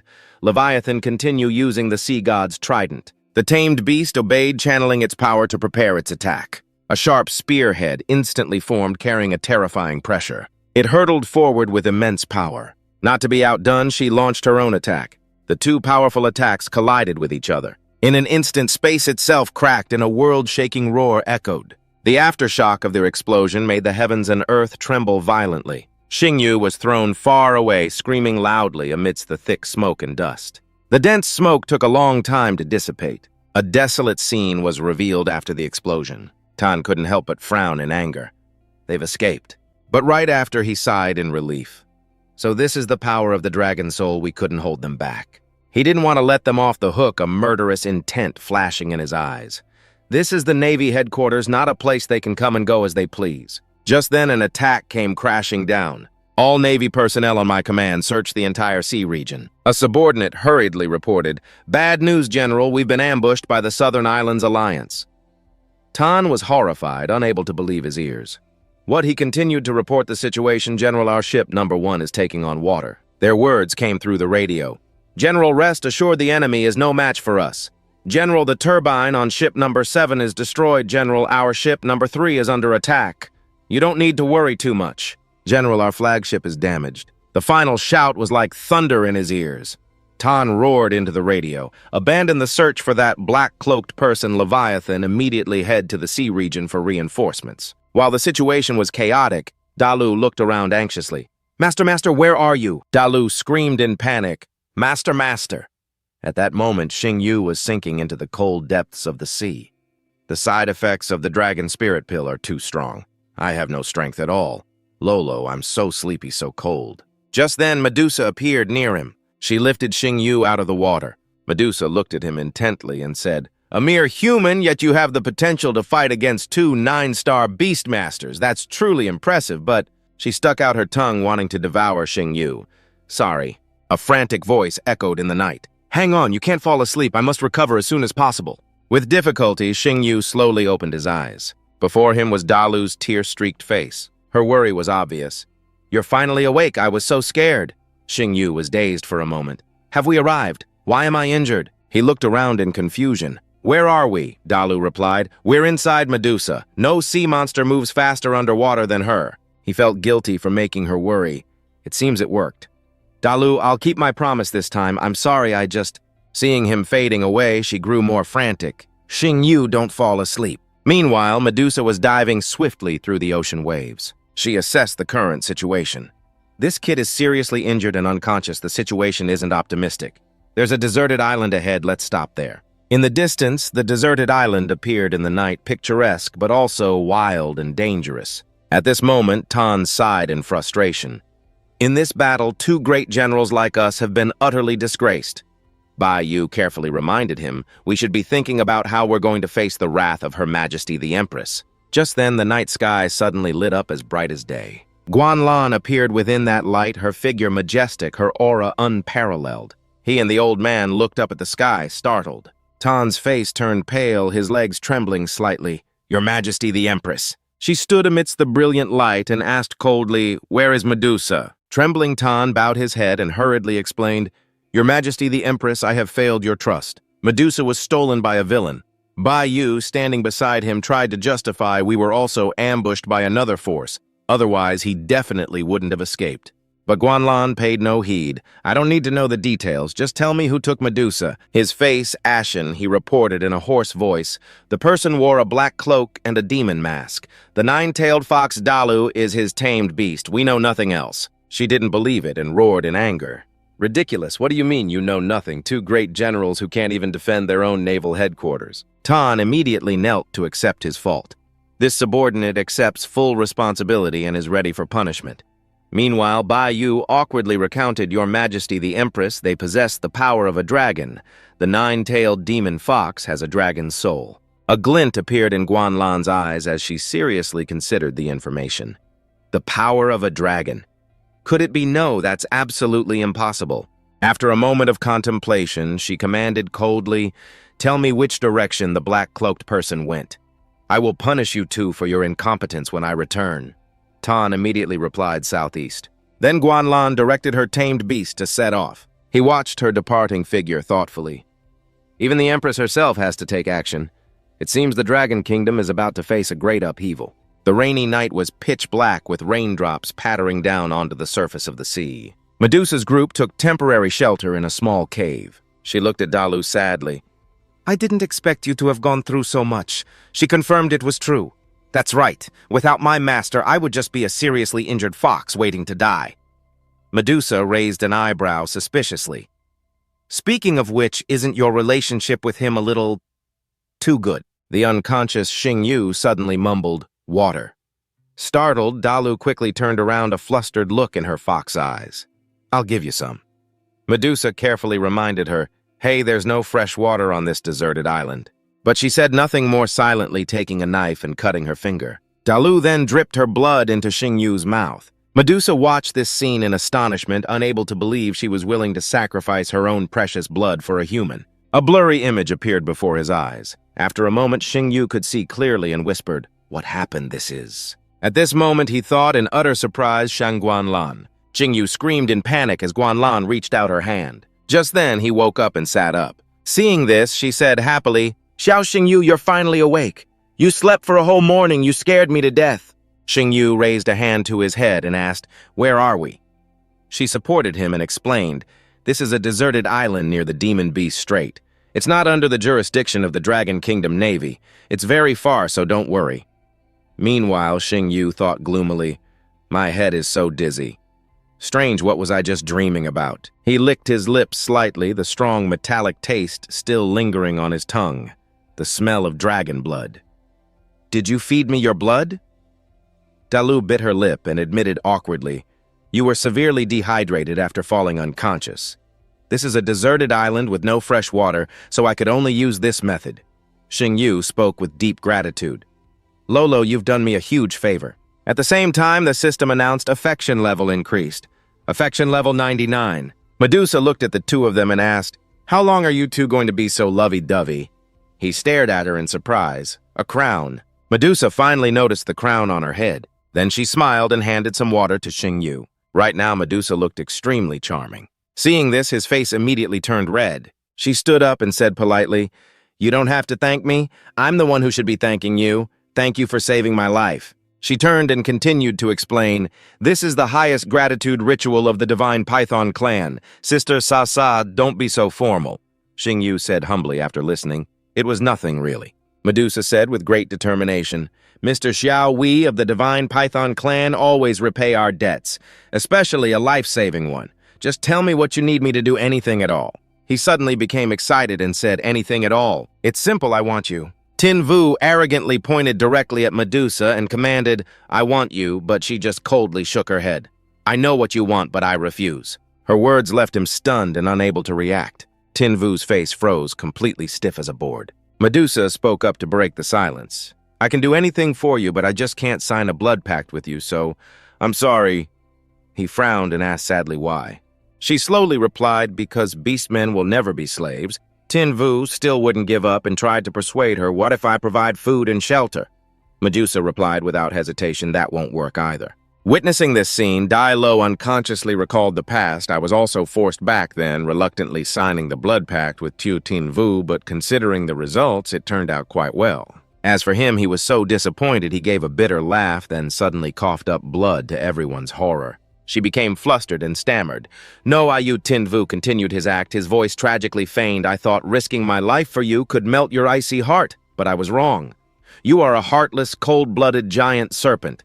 She quickly caught him and asked, "Why are you coughing up blood?" Tin Vu got more into his performance, emphasizing every loaded phrase. "If you won't sign the blood pact, then what's the point of my life in my next life? I absolutely will not save you." "You ungrateful snake," Dai Lo at his side also yelled, cooperating fully. Tin Vu, "Wake up, you can't die." At this point, Medusa quickly surrendered. I'll sign, is that good enough?" Having waited so long to hear that, he lunged forward and grabbed her hand. "Sa, you're the best, now I have a reason to live on." She pinched Tin Vu's cheek, scolding gently, threatening to die just because I wouldn't sign the blood pact. "When did you learn to be such a rogue?" he replied shamelessly. "I'm a beast master. It's not shameful to use a few tricks, besides the debt for saving your life is immense. Is a blood pact really asking too much?" Dai Lo chimed in curiously. "What if the moral guilt trip hadn't worked?" Tin Vu grinned a plan already formed in his mind and said with a sinister tone, "If this snake hadn't fallen for my trick, I would have captured her for the bounty compared to Thuong Quan Lan. She would surely have submitted to my power." These words sent a chill down Medusa's spine, who thought to herself, "In this day and age, moral people are extinct by comparison. I'm a rare paragon of virtue." After regaining his strength, he urgently requested, "Sa, let's sign the blood pact now." She agreed, all right. Then Tin Vu placed his own blood onto Medusa's forehead. Immediately, a brightly glowing magic circle appeared beneath Medusa's feet. Finally, a faint symbol appeared between her eyebrows, signaling the pact was successfully formed. With everything settled, Tin Vu declared with satisfaction, "Sasa, from this moment on, you are my contracted beast." Medusa was still in a daze, unable to believe it. Did I really just sign a blood pact with a human? How absurd. Dai Lo patted her shoulder in comfort. "I understand how you feel." At this moment, the information panel appeared. Name: Calamity, Demon, Serpent, Medusa, rank Divine Beast, body level 2 bloodline. Divine Serpent, bloodline, quality, mythical talent. 1. Calamity's descent. Her true form's appearance brings destructive disasters like tsunamis, thunderstorms, and volcanic eruptions. Talent: 2 Nightmare Tide. Any enemy of a lower rank caught in Medusa's gaze will have their soul dragged into a nightmare of eternal torment. Attributes: Beastman type, Psychic type, Water type, Loyalty 10 skills, Nightmare. Devour swallows an enemy to be baptized by the 9 layers of nightmare separating soul from body death. Coil uses her massive body to bind and suffocate enemies into unconsciousness. Life Siphon pierces an enemy with poison fangs to drain their life points and convert them into her own. Likes and habits: sweets, lives in dark, cold environments. Evolution path: Calamity Demon Serpent, highest evolutionary form. Hidden evolution path: 1. Calamity Demon Serpent, Heaven-devouring dragon serpent, hidden evolution path.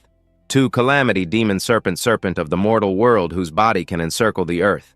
Once this flood of information made Tin Vu marvel internally. Sasa is so powerful. If only I still had the dragon bone. I'll have to find the Eye of Samsara and the Lord of the Underworld's demon beast core to help her evolve into the serpent of the mortal world. Suddenly, a giant bolt of lightning tore the sky in two. His heart clenched with the clap of thunder. Noticing his change, Dai Lo asked worriedly, "You look terrible. Are you hurt somewhere?"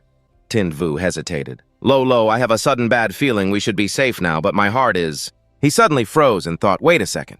I clearly saved Medusa, but the system hasn't issued the reward. Does that mean the mission isn't complete? Tin Vu frantically told the other two, Lolo, we have to leave. Let's get off this island now. If we don't leave now, we won't make it in time. Realizing the situation was dire, she immediately nodded. All right, let's leave this place. I swim fast. Get on my back. At that very moment, another bolt of lightning struck the island and massive tidal waves began to rise in succession.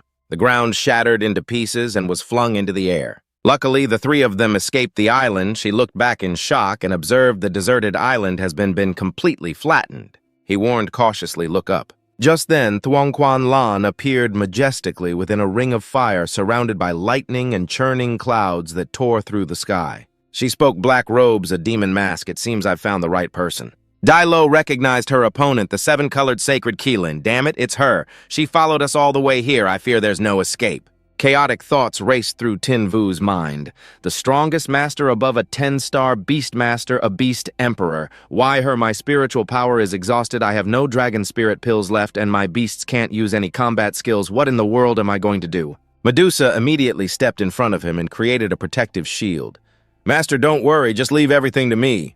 And so amidst the heavy downpour, a battle was about to unfold. Quan Lan spoke in a cold, challenging tone. Little fox, your luck isn't bad to have fused with a pure dragon bloodline. Was it for his sake? You in black, reveal your identity and I will grant you a death with your body intact. Dai Lo shouted to stop her weight. A confused Quan Lan turned to look. Suddenly she knelt and pleaded, I am willing to die. I beg you to spare my master's life. You can even imprison him forever. Tin Vu was stunned and whispered Lolo. She refused coldly. A dead person has no right to negotiate with me. Scorned Dai Lo roared in fury. There's nothing more to say. Let's fight her to the death. If this is how it is, then we'll risk it all against her. Quan Lan showed no mercy. Then all of you can just die. She waved her hand and instantly a dragon appeared circling around her. She was stunned in disbelief, the power of a dragon. Quan Lan's figure was barely visible within the thick fog. Finally, her transformation was complete, her demonic wings spreading wide across the sky. Dai Lo was so terrified she stammered, a black dragon soul, such evil power. What kind of monster is she? Isn't Thuong Quan Lan supposed to be human? Medusa explained, Fox, this is her true form. She wants us to be buried along with this secret. She was now trembling uncontrollably. Finally, Dai Lo gave in to despair, saying blankly, we don't stand a chance. Not waiting for the three of them to prepare, Quan Lan charged towards them on her beast. Despite knowing she was no match, Dai Lo gritted her teeth and roared, I cannot lose.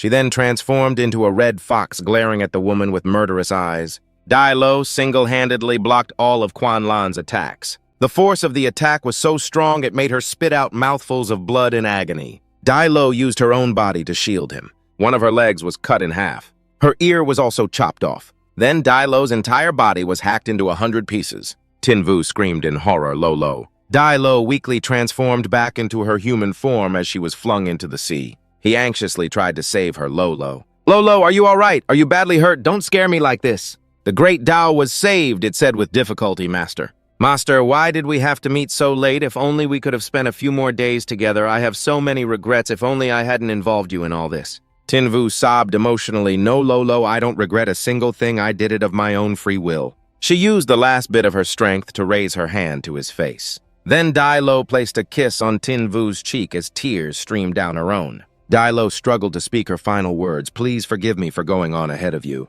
My unwavering heart. Seeing the woman in his arms become motionless, he cried out in panic, Lo. But the light had already faded from her eyes. Tin Vu clutched Dai Lo's slowly chilling body, remembering the times they had shared. His body shook with uncontrollable rage. Suddenly, Quan Lan's voice broke the somber mood.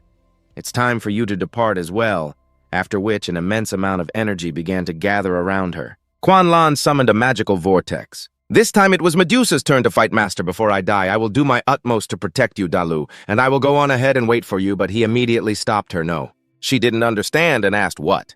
Tin Vu yelled, no, this isn't the ending I want. The one I want to see is Lulu alive. Suddenly, a teardrop-shaped crystal appeared, emitting a pure light. It flew into the air to everyone's amazement.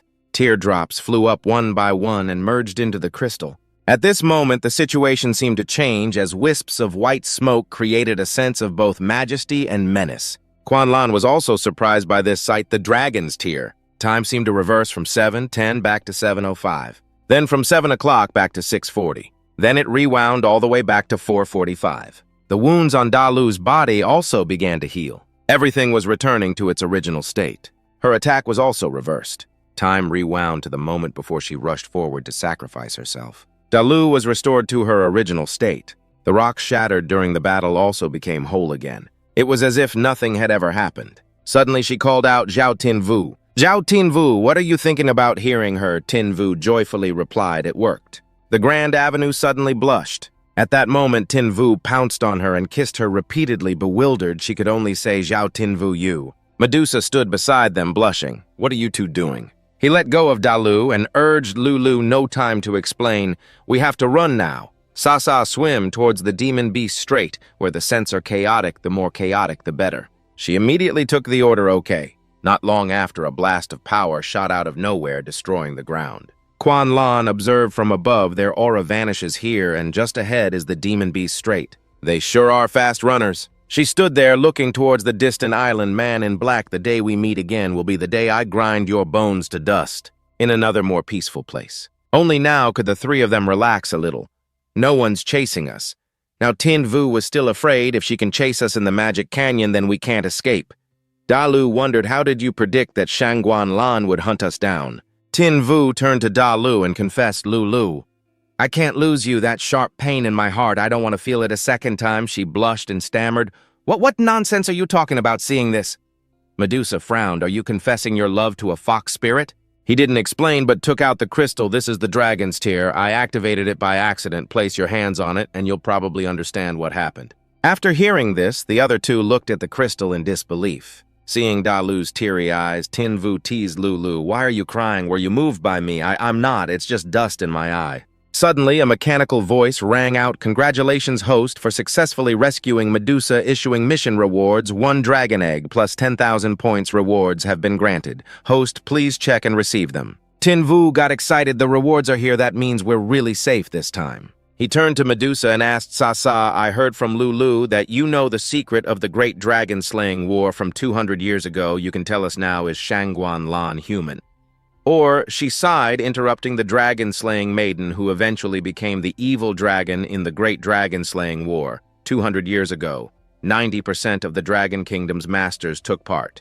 Medusa recalled back then the Dragon Kingdom had 2 recognized masters. One was Shangguan Lan, and the other was Zhao Liayan. At that time, Shangguan Lan was not yet the empress of the Dragon Kingdom, and Zhao Liayan was not yet the leader of the Rebel Yan Alliance. Back then, I was just a small snake hiding in a rock crevice, and their battlefield was the Valley of Dragons, which was where I lived. So I witnessed the entire war with my own eyes. After Shangguan Lan killed countless great dragons, she stood in the center of the Valley of Dragons, bathed in blood, and laughed a horrifying, maniacal laugh. Then she transformed into a black dragon far larger than any other, becoming bloodthirsty, unable to distinguish friend from foe, and slaughtered everyone in the Valley of Dragons. After the war, the dragon race was destroyed and nearly all the Beastmasters died. The only lucky survivor was the current leader of the Yan Alliance, Xiao Liayan.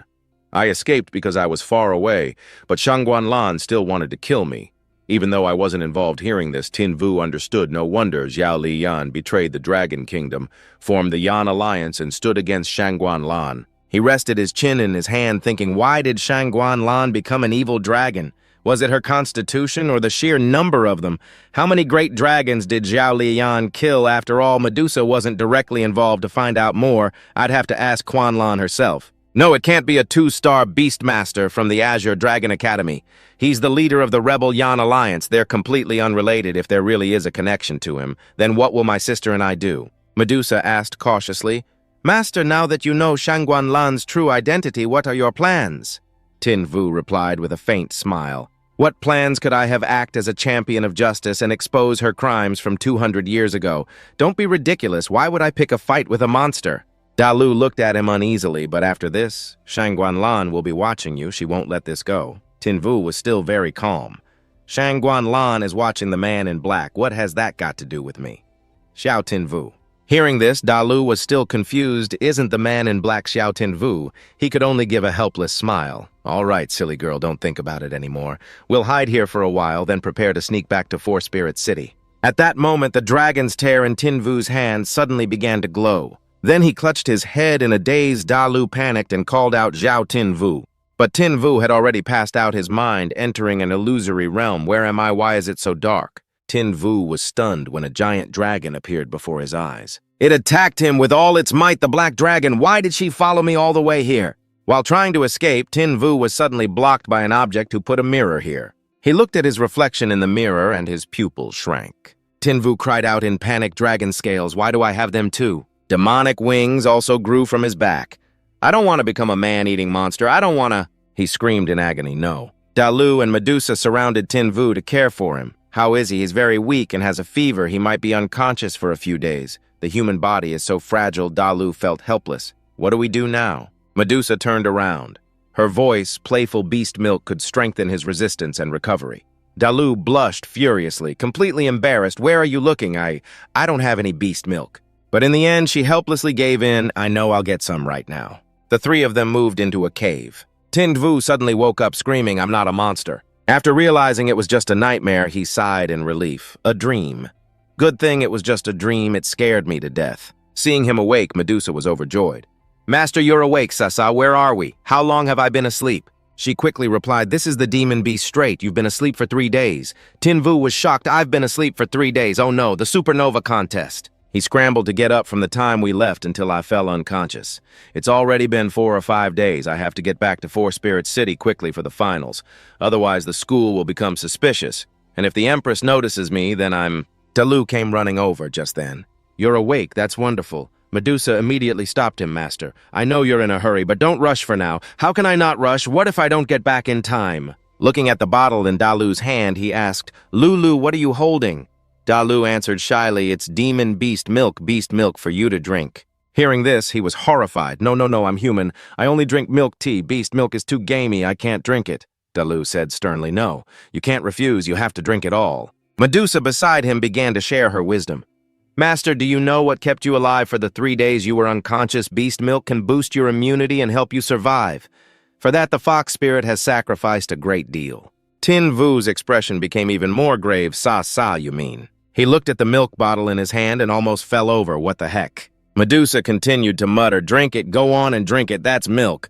The stinky fox specially squeezed just for you. If you don't drink it, you'll hurt her feelings. Then came Dalu's pleading voice. Tin Vu, I worked so hard to squeeze this milk for you, drop by drop. You have to drink it, please. Tin Vu helplessly agreed. All right, I'll drink it. Even so, he was still utterly terrified, thinking to himself, Dalu has sacrificed so much for me, I absolutely cannot hurt her feelings. With that thought, he took the bottle of milk and chugged it all in one go. After savoring the taste for a moment, he thought the milk of a silver moon fox emperor. Medusa chuckled beside him.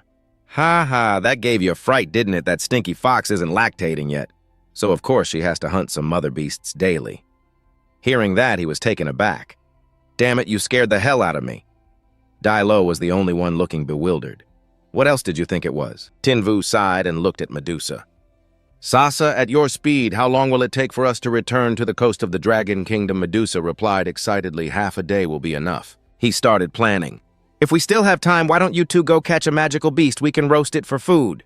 Medusa immediately agreed after hearing him. No problem, just wait for us to get back. After the two of them left, Tin Vu took out the egg rewarded by the system. Perfect timing now that they're gone. Let's see what this system reward is all about. An electronic information panel appeared. Name Dragon Egg. Race Pure-Blooded Dragon. Attributes unknown. Talents unknown. Nurturing method. Constantly water with draconic power. Materials to accelerate hatching. Dragon Bone Snow Lotus. Heart of the Dragon Earth Flame Magma Fruit. Hatching taboo. Avoid contact with evil aura, otherwise it will cause a genetic mutation from a pure-blooded dragon to a demonic dragon. He stared at it, stunned. Dragon Bone Snow Lotus Heart of the Dragon. I haven't even managed to grow a single one of those seeds. Now I have to go through all this trouble to raise a dragon. Oh, well, it's a noble dragon after all. What's the big deal if the conditions are a little harsh? Suddenly, a loud noise erupted. Tin Vu was startled and hid the egg behind his back. Medusa and Dai Lo returned with a few magical beasts. Tin Vu were back from the hunt. Seeing them, he quickly replied that was fast. Then they roughly prepared the meat and started a fire to roast it. The three of them devoured the food like hungry wolves. Tin Vu thought to himself, are they this ridiculous even in human form? Wait a minute, they eat a lot, so they must poop a lot too, right? Medusa noticed him staring and asked, Master, is something on your mind? Tin Vu immediately replied, Sasa, how do you see our relationship? She answered at once, Master, you are the one who saved my life. Just say whatever you need to. He said, frankly, in that case, can you give me a pile of your poop? The moment Tin Vu finished speaking, Medusa froze solid on the spot, utterly speechless. What did you just say? Tin Vu, not finding it weird at all, repeated. I said, can you give me a pile of your poop? Hearing this, Medusa gnashed her teeth in anger. Are you looking to die? She lunged towards him, but Dai Lo rushed to stop her. Sister, calm down. Medusa couldn't hold back and screamed, Stinky fox, don't you dare stop me. I'm gonna kill this brat. In this situation, Tin Vu remained calm and said, Lolo, it looks like Sasa doesn't want to. How about you do it for me? The corner of Dai Lo's mouth twitched upon hearing that. She doesn't want to. So you think I would Tin Vu? You're too much of a pervert. What kind of fetish is that? Dai Lo and Medusa yelled at Tin Vu in unison. Pervert, get lost. Tin Vu presented the pot with the seed in it. I'm just asking for your poop to use as fertilizer. Is it really worth acting like you'd rather die? Dai Lo explained to him, Master Medusa and I are beastkin, not wild animals. We have our dignity as women. Medusa, however, looked at the seed curiously. A plant-type beast. Tin Vu realized he had misspoken. You're right, I was too blunt and disrespectful, but I really need fertilizer and it has to be from a divine-level magical beast. She rested her chin in her hand, thinking other magical beasts. Medusa enlightened him. It's simple. This is the Strait of Magical Beasts. There are many divine-level magical beasts sleeping at the bottom of the sea here, elsewhere in the depths of the ocean. Flickering flames encased in bubbles were sinking slowly to the seabed. Suddenly a tremor shook everything up. A small, dark figure appeared with blazing, furious eyes. Where did this brat come from daring to disturb this lord's rest? Then a little girl with blue hair surfaced. Damn it, who's the uncultured swine who threw fire into the ocean? Tin Vu's group of three stood on a cliff looking down. A flame still flickered in Dai Lo's hand. Tin Vu chuckled beside her with delight. I didn't expect a mutated emperor flame-toothed whale. A rare sight indeed. The whale grumbled, looking at the three on the shore. Who are you calling a rare sight? So it's a human. You're really courting death, tired of living, are you? He seized the chance to provoke it more. That's right, come ashore and fight me. The whale was enraged. I'll finish you in 3 seconds. It leaped out of the sea and scrambled onto the cliff. I'll grind your bones to dust. Suddenly, the whale stopped in its tracks, intimidated by the auras in front of it. Medusa cracked her knuckles menacingly. You want to kill my master? Let's see if you've got the skills for that. Dai Lo chimed in from the side. You've offended our master. Have you decided how you'd like to die? It fell to its knees in terror, kowtowing before them. Great masters, please spare me. I have a 200-year-old mother to care for and 3 eggs waiting to hatch. Tin Vu approached and patted the whale's head, thinking, don't whales give live birth? He smiled to reassure it. We're not heartless people. We don't need to take your life. The whale looked naively at the man before it. Really? Tin Vu smiled and said casually, just give me a pile of poop and I'll let you go. The whale's expression instantly changed.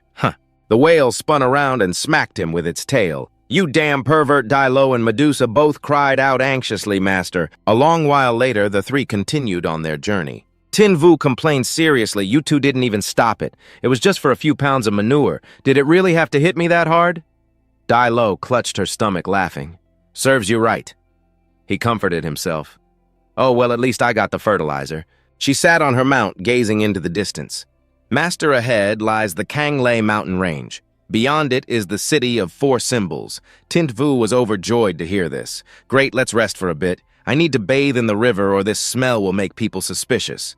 They then stopped at a serene spot with a rushing waterfall. Tin Vu, shirtless with a flushed face, said something perverted. Lolo Sasa, want to bathe together? I can scrub your backs.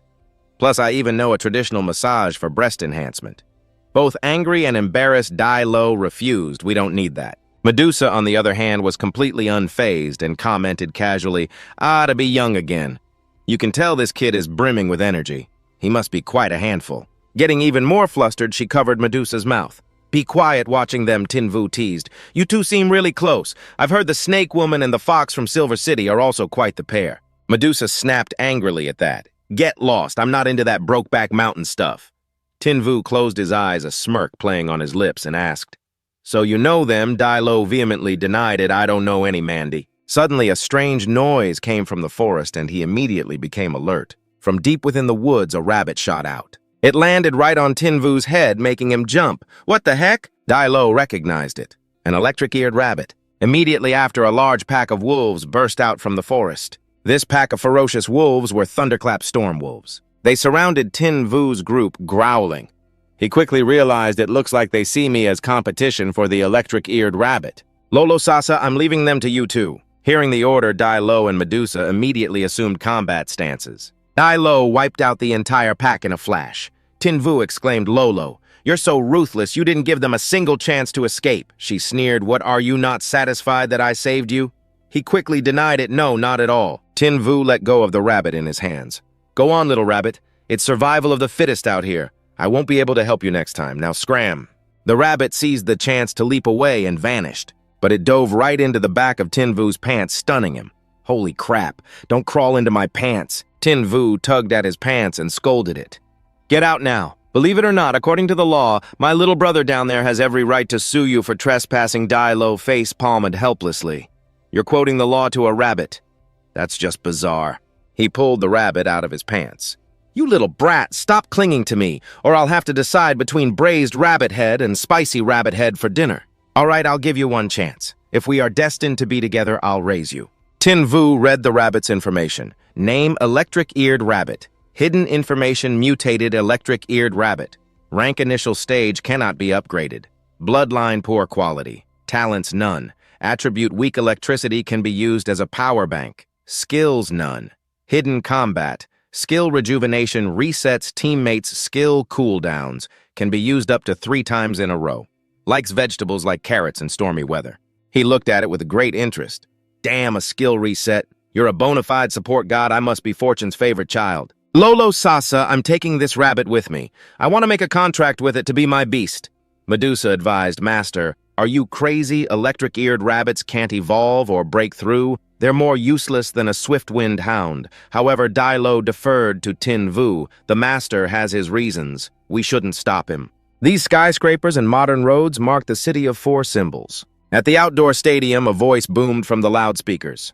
Welcome everyone to the final battlefield of the Supernova competition. On the LED screen, images of Duong Sok Tin Vu and Ham Ham appeared under the Azure Dragon symbol. On the LED screen over there are the images of Fangjing Xilian and Wei An with the Vermilion Bird symbol. The contestants in this match are Azure Dragon versus Vermilion Bird. Yang Shuo held his phone in a panic. Where the hell did that Xiao Jingyu go? He's not answering his phone or replying to texts. There are only 15 minutes left. Don't tell me he's ditching the competition.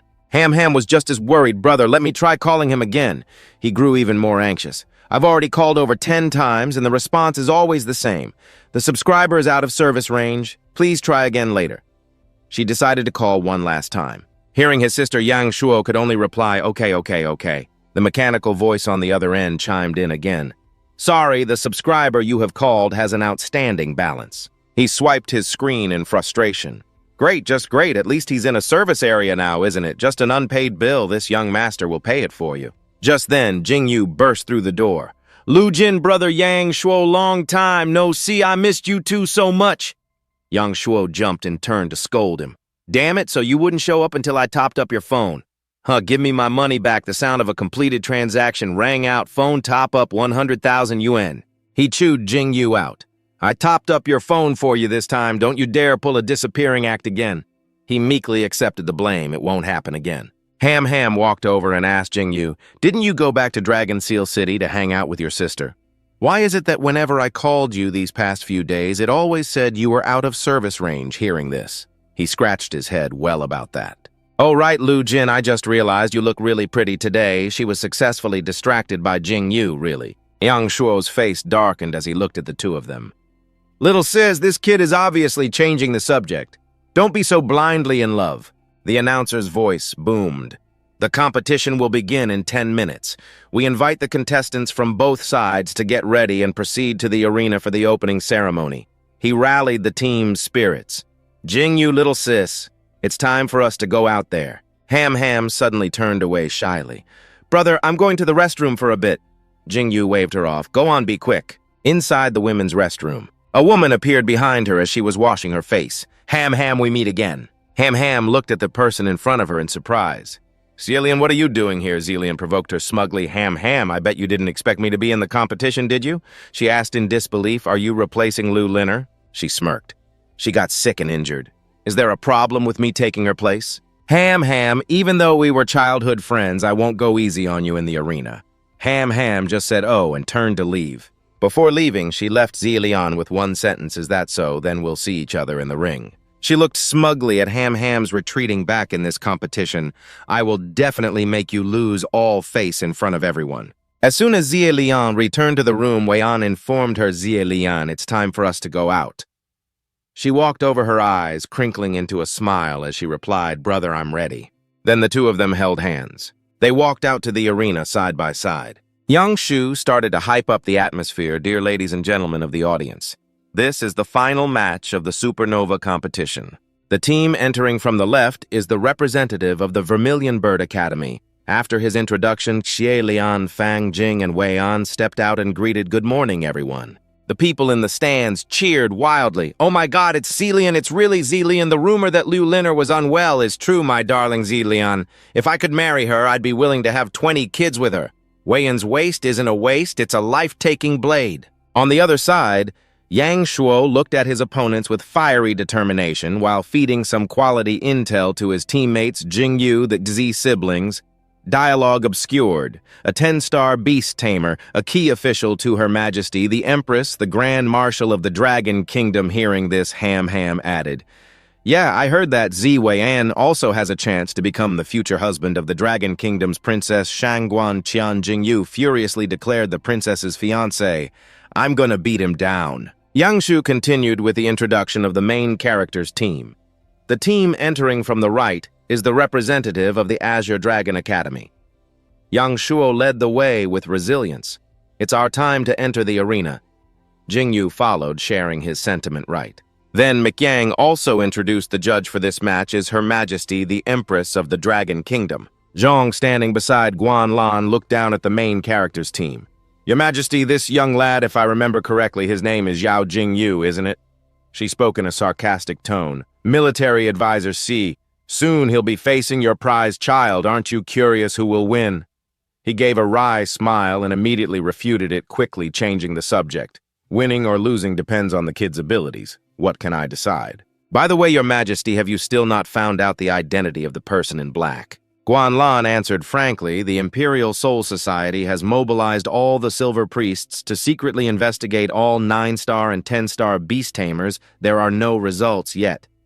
Zhang offered his judgment, Your Majesty. Have you ever heard the saying, It's darkest under the lamp. The person in black might not necessarily be a high-level beast tamer. It could be a high-ranking minister or general, or it could be an inconspicuous nobody in some city. Our main character over here, who was so confident just a moment ago, was now like an ant on a hot pan. Ham noticed his unusual behavior and immediately showed special concern. Xiao Jingyu, what's wrong with his sharp intuition? Jingyu could feel a gaze fixed on him. But he didn't say it out loud. No, it's nothing. Deep inside, Jingyu had unresolved issues. Although he had escaped death at the hands of Guanlan, the memory was still terrifying. She won't recognize me as the person in black. Right, after all, I'm just a 2-star beast tamer. After both teams were on stage, McYang began to speak. The format for this year's competition is a rotating challenge. Will the contestants from both sides please enter the arena and move to the combat preparation area to warm up? Yang Shuo was confident in his skills. I'll be the first on defense, you two just watch me in action. Jing Yu teased from behind brother Yang Shuo. Don't you be the first one to lose. Okay, before stepping into the ring, he didn't forget to joke with his juniors. Get lost. Yang Shu started the match. Will both sides please send out their attacking and defending contestants? Both were present on the battlefield. The audience above was in awe of the ace weigh-in. What the first contestant, the Vermilion Bird Academy, sent out is their ace XEA weigh-in. Delete. The audience above was in awe of the ace weigh-in. What the first contestant, the Vermilion Bird Academy, sent out is their ace XIA weigh-in. Yang Shuo was stunned for a moment when he saw his opponent. I thought I'd be facing Dongfang Jing or Xielian. I didn't expect to face such a strong enemy right at the start, but I am the son of the Dragon Kingdom's Navy Admiral. I can't lose face in front of my teammates and my little sister. Wei An started posturing intimidatingly. It's over. He didn't understand and asked again what's over. He answered arrogantly. The match was over the moment I stepped into this arena. I plan to defeat all of you by myself. Yang Shuo couldn't take it anymore and began his attack. Xie Wei, and you're looking down on people too much. Thunderstorm Lion Vulture. After he unleashed his power, a majestic eagle-like bird appeared. A powerful aura appeared, spreading throughout the entire arena. Not to be outdone, Wei An also summoned his beast. Come forth, Sky Demon Blue Flame Beast. The arena was now hotter than ever. Witnessing his opponent's 3-headed monster, Yang Shuo couldn't believe his eyes. What kind of monster is that? Jing Yu, watching from the rear, was also somewhat impressed by the monster before him. Let me see what this thing is. When called upon, the system displayed all the information about the beast named Sky Demon Blue Flame Beast Level 3rd Stage Adult Form. Bloodline, Sky Demon Bloodline Quality. Mythical Genetic Talent, Sky Demon within its immunity range reduces enemy attack power by 70% and movement speed by 70%. Element Psychic Loyalty 68. Weakness, the tail is vulnerable to damage. Name Thunderstorm Lion Vulture Level 3rd Stage Adult Form. Bloodline. Legendary Bloodline Spirit Thunder can temporarily paralyze the enemy's soul elements. Thunder Flying Loyalty 94. Hidden Evolution Path. Thunderstorm Lion Vulture Azure Thunder Water Hammer Lion Vulture can launch 2 types of war hammers, Fire Element and Thunder Element Weakness. Poor at continuous flight, will become paralyzed if the battle is not ended in a short time. Seeing this situation, Ham couldn't hide her worry. My brother is in danger. He also became extremely anxious, but they were surrounded by cameras, so they couldn't send the information. At the same time, Jing Yu was also trying to figure out a way to save the fish on the chopping block. The Thunderstorm Lion Vulture's advantage is its strong burst and high damage, which is crucial in the first 3 minutes. Once it fails to capitalize on this advantage, its weakness of poor continuous flight will be exposed in the future. I must find a chance to help brother Yang Shuo evolve his beast. In the arena, Yang Shuo began his attack. Thunderstorm Lion Vulture used Sky-Piercing Lightning Spear. On the other side, Wei Yan defended tightly. Sky Demon Blue Flame Beast blocked the attack. Yang Shu didn't forget his role and enthusiastically commentated on the match. A spectacular scene is unfolding in the arena. The Sky Demon Blue Flame Beast has withstood the signature skill of the Thunderstorm Lion Vulture. And what's more, it's completely unharmed. Xia Wei An hasn't even mobilized his spiritual energy. Duong Sok saw the disadvantage turning against him, clicking his tongue to show his clear unwillingness to concede. Duong Sok carefully probed, deliberately using his body to withstand the attack. The Thunderstorm Lion Vulture prided itself on thinking this guy was mocking him. Nguyen spoke in a sarcastic tone. Brother Murong, the Thunderstorm Lion Vulture is a beast that relies on an early advantage. Its period of strength will pass quickly. His face was serious as he said loudly, whether it passes or not, I know better than you. I don't need you to remind me. Thunderstorm Lion Vulture, increase your attack power. Continue the assault. Hearing this, he spoke with contempt. Such big words. Heavenly Demon Blue Flame Beast, use Hungry Tiger Pounce. The fierce beast stomped hard on the ground, kicking up a thick cloud of dust and rocks. It lunged forward and bit down on the Thunderstorm Lion Vulture's wings. Duong Sok exclaimed in shock, "What?" The body of the Thunderstorm Lion Vulture was pinned firmly under the feet of the Heavenly Demon Blue Flame Beast, red blood splattering everywhere. The crowd in the stands cheered excitedly. Amazing, keep attacking. The Heavenly Demon Blue Flame Beast is so powerful as expected of the son of strategist Tatan Nguyen. Nguyen's eyes were full of pride as he commanded loudly, Heavenly Demon Blue Flame Beast, release the Thunderstorm Lion Vulture. The beast immediately obeyed and let go, its 3 heads still stained with patches of blood. Nguyen feigned magnanimity, saying, "It's just a match. This is far enough you can admit defeat." Duong Sok pointed at him, his tone firm. "Ta Nguyen, and I will not lose to your Ta family in front of my sister. Let's continue fighting." Nguyen sneered contemptuously, "You reckless fool." Ham Ham in the stands shouted loudly, "Brother," but before she could finish, Tin Vu covered her mouth. She turned her head and questioned Tin Vu, "Why are you stopping me?" Tin Vu explained gravely, "Luke Kim right now, Duong Sok on the stage is not just a competitor in a match, but he hesitated slightly, a big brother."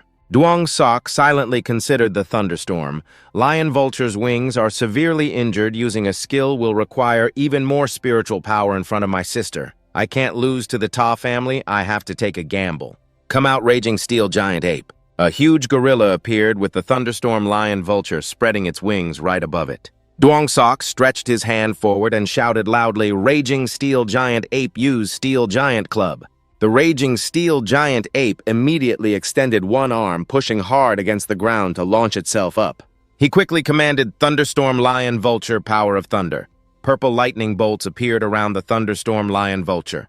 The two beasts coordinated skillfully with each other. The Raging Steel Giant Ape slammed its large fist down in front of the 3-headed beast. Nguyen shouted loudly, "Heavenly Demon Blue Flame Beast, absorb." The beast immediately radiated absorbing waves of heat. Under the terrifying attack from two sides, the ground shook violently. Duong Sok lost his footing and knelt down, thinking in confusion it was absorbed. How is that possible? This is a skill I've practiced countless times. Nguyen lost his patience and began to counterattack. The match is over. Heavenly Demon Blue Flame Beast used Blue Demon Roar. The Heavenly Demon Blue Flame Beast immediately unleashed a source of blue power. That power aimed straight for the Raging Steel Giant Ape and the Thunderstorm Lion Vulture. The referee's voice rang out, "The match is over. The winner is Tatan Nguyen of the Vermilion Bird Academy." The Raging Steel Giant Ape lay sprawled on the ground, fresh blood staining everything. And the Thunderstorm Lion Vulture was in an equally miserable state. Nguyen glanced at Duong Sok and sneered, "You're too weak. Carry him away next." Duong Sok, refusing to accept defeat, slammed both hands on the ground. "Damn it." Tin Vu in the stands said to Ham Ham, for Ta Nguyen to have such a heaven-defying beast, it was probably his father's doing right. She agreed. His father is a 10-star beastmaster, with his ability going to the blood-refining ice mountain to capture a heavenly demon-blooded beast is as easy as flipping his hand. "Luke Kim," he asked again, "the Ta siblings are targeting you guys. Is there some kind of grudge between you?" Hearing this, Ham Ham began to recount when we were young Ta Lien, and I had a conflict over the Bone-Wing Bat Beast. The Bone-Wing Bat Beast was brought back by the Empress from the blood-refining ice mountain during a military expedition. Ta Lien pulled hard on one wing. "It's mine." She didn't back down either. No way it actively chose me. The wing of the Bone-Wing Bat Beast unfortunately cut Ta Lien's hand, causing it to bleed. Ham Ham was a little scared, seeing the dark expressions on her father and brother's faces. She quickly asked, "Are you okay?" Ta Lien clutched her wound and scowled, saying, It was you who made me lose face. It was you who stole my thing." She shouted aggressively, "Our Ta family will not let you get away with this." Tin Vu suddenly made a new discovery. Red eyes, but aren't their pupils gray? Ham Ham immediately explained, "This is called heterochromia. It's a genetic trait of the Ta family. Aside from the different eye color, which is intimidating, there's probably nothing else special about it."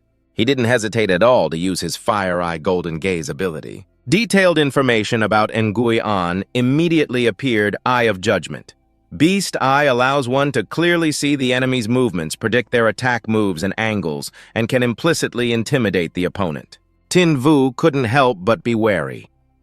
Shangguan and the Ta family, the two most important figures in the dragon country, are both related to beasts. It seems the great dragon-slaying war of that year still holds many secrets. But before he could think further, an announcement rang out. The second match is about to begin. Ham's demeanor was as calm as usual on the defending side. Tang Guian of the Vermilion Bird Academy on the attacking side, Morong Ham of the Azure Dragon Academy.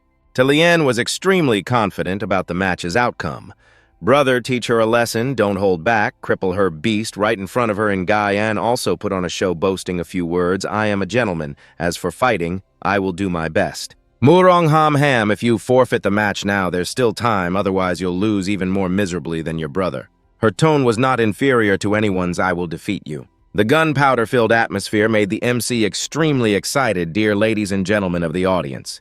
This is sure to be a shocking clash. Will Tang Guian defend the arena winning twice in a row, or will Morong Ham avenge her brother and successfully conquer the stage?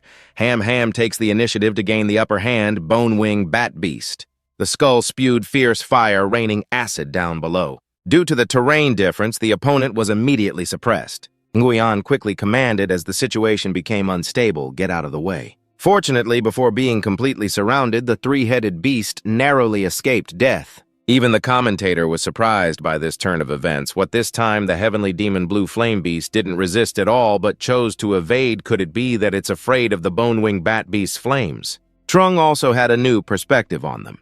The little girl from the Morong family has been guided. She discovered the damage immunity blind spot of the heavenly demon blue flame beast. That young man is indeed profound and unfathomable. That comment made Quan Lan a bit curious. Strategist, in your opinion, who will be the final victor? Despite praising the opponent, he was still very confident. My son inherited the beast eye. As for victory or defeat, does your majesty the empress even need to ask? As for that young man, he's a bit difficult to deal with. If they had to face off as a father, I would of course still support my son. The battle gradually became more intense, but it was clear that Nguyen's side was losing strength. In the end, the heavenly demon blue flame beast lost 2 of its 3 heads. Tin Vu was so excited he couldn't contain himself. Well played, Go Luke Kim. The heavenly demon blue flame beast's 70% damage immunity talent is only effective against materialized attacks like physical and magical ones.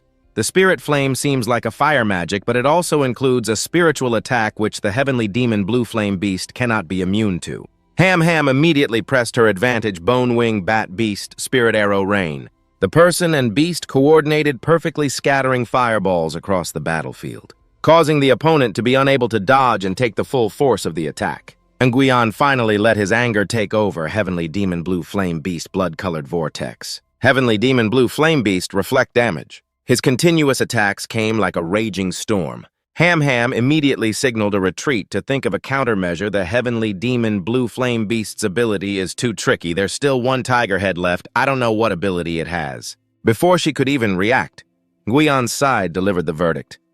Miss Morong, it's time for this battle to end. She couldn't help but nervously prepare herself fully. Bone-Wing Bat Beast recover quickly, used the finishing move, Wrath of the Spirit. The crowd in the stands continued to cheer for the dramatic and evenly matched fight. The Bone-Wing Bat Beast successfully escaped danger in an instant. Ham became even more confident in a good outcome. Her offensive posture completely overwhelmed the Heavenly Demon Blue Flame Beast. Nguyen now gritted his teeth and panicked. Not good at this rate, I'll be at a disadvantage. Ham calmly observed the current situation. Although Wrath of the Spirit's attack is fierce, it's ultimately just for show. It can't deal a fatal blow to the Heavenly Demon Blue Flame Beast. It's time to give it a critical hit. Then she decisively gave the order strike. A spear flew out of nowhere to attack. Nguyen laughed contemptuously, a petty little trick. In a flash, his tamed beast quickly counterattacked. This made Ham extremely shocked. She exclaimed, "What?" Ham was in a tough spot. She worried using the wrath of the undead had exhausted her spiritual energy, making her unable to summon the snow spirit demon slayer. Down by the arena, Ta Lien shouted excitedly, "You've lost Mudung Ham, you've finally lost, brother. Hurry and take this chance to cripple her bone-winged bat beast, Ngai." Anne said sarcastically, "You useless siblings, leave the arena with all your weakness." Just then, someone rushed over to stop him. "Contestant Tangui and your opponent has," but before he could finish, he ordered an attack. Blue Demon Roar. The fierce beast unleashed a stream of blue power.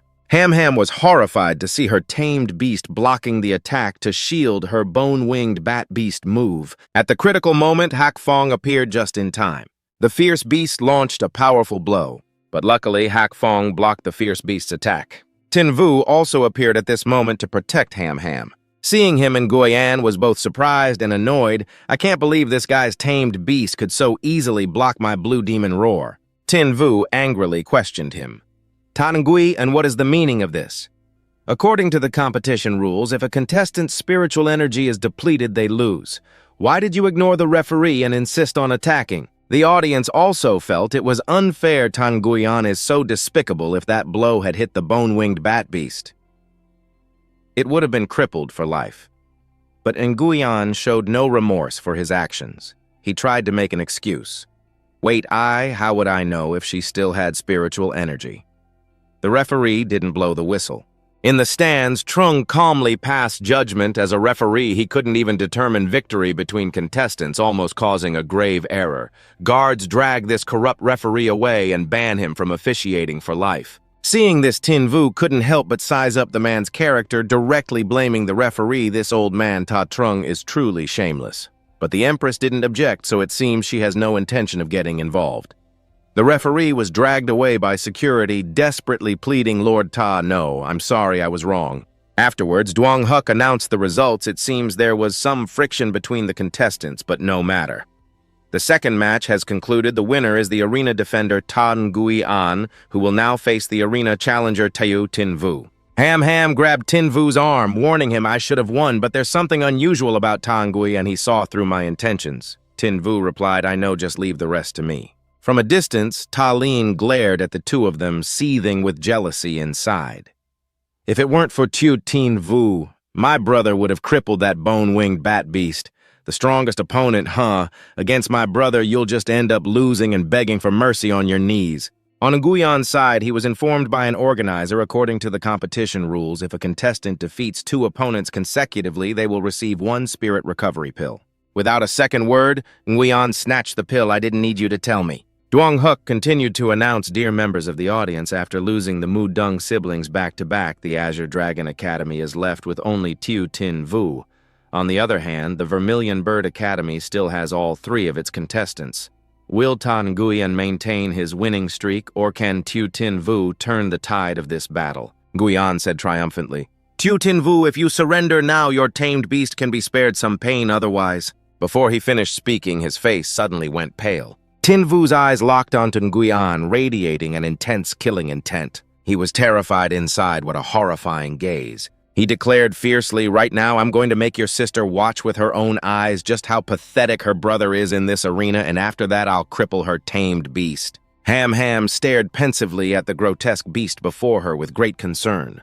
The wrath of the Wraith, despite its ferocious assault, was ultimately superficial and couldn't inflict a fatal blow on the azure flame demonic beast. It was time to deliver a decisive strike. In a flash, seeing her chance, she shouted loudly and made her move. The green spear tip shot out, tearing through space as it hurtled towards the azure flame demonic beast. Yet Nguyen showed no fear, only snorting coldly with open contempt. What a petty trick. Because immediately after, it easily swatted the spear away with just its tail. Ham Ham's eyes widened in horror, unable to believe it. What? That last attack seemed to drain the bone-winged bat beast of its magic power. Using Wrath of the Wraith had exhausted its spiritual power, making it unable to summon the Snow Spirit Demon Slayer. Seeing her opponent at a disadvantage, Ta Lin pressed her attack. You've lost, Mo Dung Ham Ham. You've finally lost, brother. Hurry and take this chance to cripple the bone-winged bat beast and guy. And also arrogantly taunted you worthless siblings. Leave the arena with your pathetic weakness. Realizing the danger, the referee immediately rushed out and shouted, Contestant Tan Nguyen, your opponent has... But he paid no heed and directly ordered an attack Azure Demon's Roar. Nguyen played dumb, launching a fatal blow towards the bone-winged bat beast without hesitation. A surge of power gathered and aimed straight in Ham Ham's direction. The unfolding situation made Ham Ham increasingly frantic. She only had time to scream, Bone-winged bat beast, get out of the way. Just when it seemed they were both done for, Black Wind suddenly rushed in from out of nowhere, much to her astonishment. Without a moment's hesitation, it joined forces with the bone-winged bat beast to push back the azure flame demonic beast, creating an overwhelming wave of power. As the dust and smoke cleared, Tin Vu gradually appeared standing protectively in front of Ham Ham. On the other side, Ngai On gritted his teeth in disbelief at his failure. I can't believe this guy's beast could so easily counter my Azure Demon's roar. As soon as he appeared, Tin Vu pointed at him and shouted, "Tan Nguyen, what is the meaning of this? According to the competition rules, if a contestant runs out of spiritual power, it's considered a loss.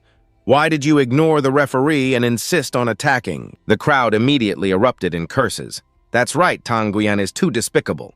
If that blow had hit the bone-winged bat beast, it would have been crippled for life. Faced with the criticism, he acted even more innocent. Wait me. How was I supposed to know if she had any spiritual power left? The referee never blew the whistle. Seeing the tense situation, Ta Trung quickly spoke up to defend his son. As a referee, you couldn't even determine the winner and almost caused a huge mistake. Guards dragged this corrupt referee away and banned him from officiating for life. Though he knew the man's tricks, Tin Vu could only watch silently as the referee was dragged away, pleading, "Lord Ta, no, I'm sorry I was wrong." To shift the blame directly onto the referee, that old man Ta Trung is truly shameless. But the Empress didn't object. It seems she has no intention of getting involved. At that moment, Duong Huk continued his announcement. "It seems there's a bit of a conflict between the contestants, but no matter. The second match has concluded. The winner and defender of the arena is Tan Nguyen, who will now face the challenger, Tiu Tin Vu." Ham Ham worriedly clutched Tin Vu's sleeve and whispered, "I should have won, but there's something strange about Tan Nguyen. He saw through my plan." Tin Vu firmly reassured her, "I know, just leave the rest to me." The more she looked at those two, the more Talian's blood boiled. If it weren't for Tiu Tin Vu, my brother would have already crippled that bone-winged bat beast. The strongest opponent, huh? Against my brother, he'll do nothing but lose and kneel for mercy. Just then, a teammate approached and handed Ngai on a pill, reminding him, according to the competition rules, if a contestant defeats 2 opponents in a row, they receive 1 spirit recovery pill. He angrily snatched the pill and walked off. "I don't need you to tell me that." In the stands, Duong Hook announced into the microphone, "Dear audience, after the consecutive losses of the Modung siblings, the Azure Dragon Academy is left with only Tiu Tin Vu. Meanwhile, the Vermilion Bird Academy still has all 3 of its contestants. Will Tan Nguyen maintain his winning streak, or can Tiu Tin Vu turn the tide of this battle?" Nguyen stood facing Tin Vu, still smirking contemptuously. "Tiu Tin Vu, if you surrender now, your beast won't have to suffer so much pain otherwise." In that instant, it felt as if an electric current shot through him. Because from the moment he entered the arena, Tin Vu had remained completely expressionless, radiating nothing but a blazing, killing intent. Nguyen naturally noticed it as well. What a terrifying gaze. Suddenly, he raised his fist and declared resolutely, "Right now, I'm going to make your sister watch how pathetic her brother looks in this arena, and then I'll cripple her beast." At the mention of his sister, Nguyen flew into a rage and roared, "You want to cripple my sister's beast? You'll have to get through me first. Azure Flame Demonic Beast Charge." "Tink Vu, not to be outdone," yelled Black Wind Charge. Magic power instantly gathered in the mouth of one of the 3 tiger heads. Azure Flame Demonic Beast used Crimson Vortex. However, before it could launch its skill, it was struck by Black Wind's attack Claw of Silence. As the battle grew more intense, Duong Huk became more excited. "My goodness, I can't believe the Netherworld Hellhound landed 23 consecutive Claw of Silence strikes. The Azure Flame Demonic Beast hasn't had a single opening to use a skill."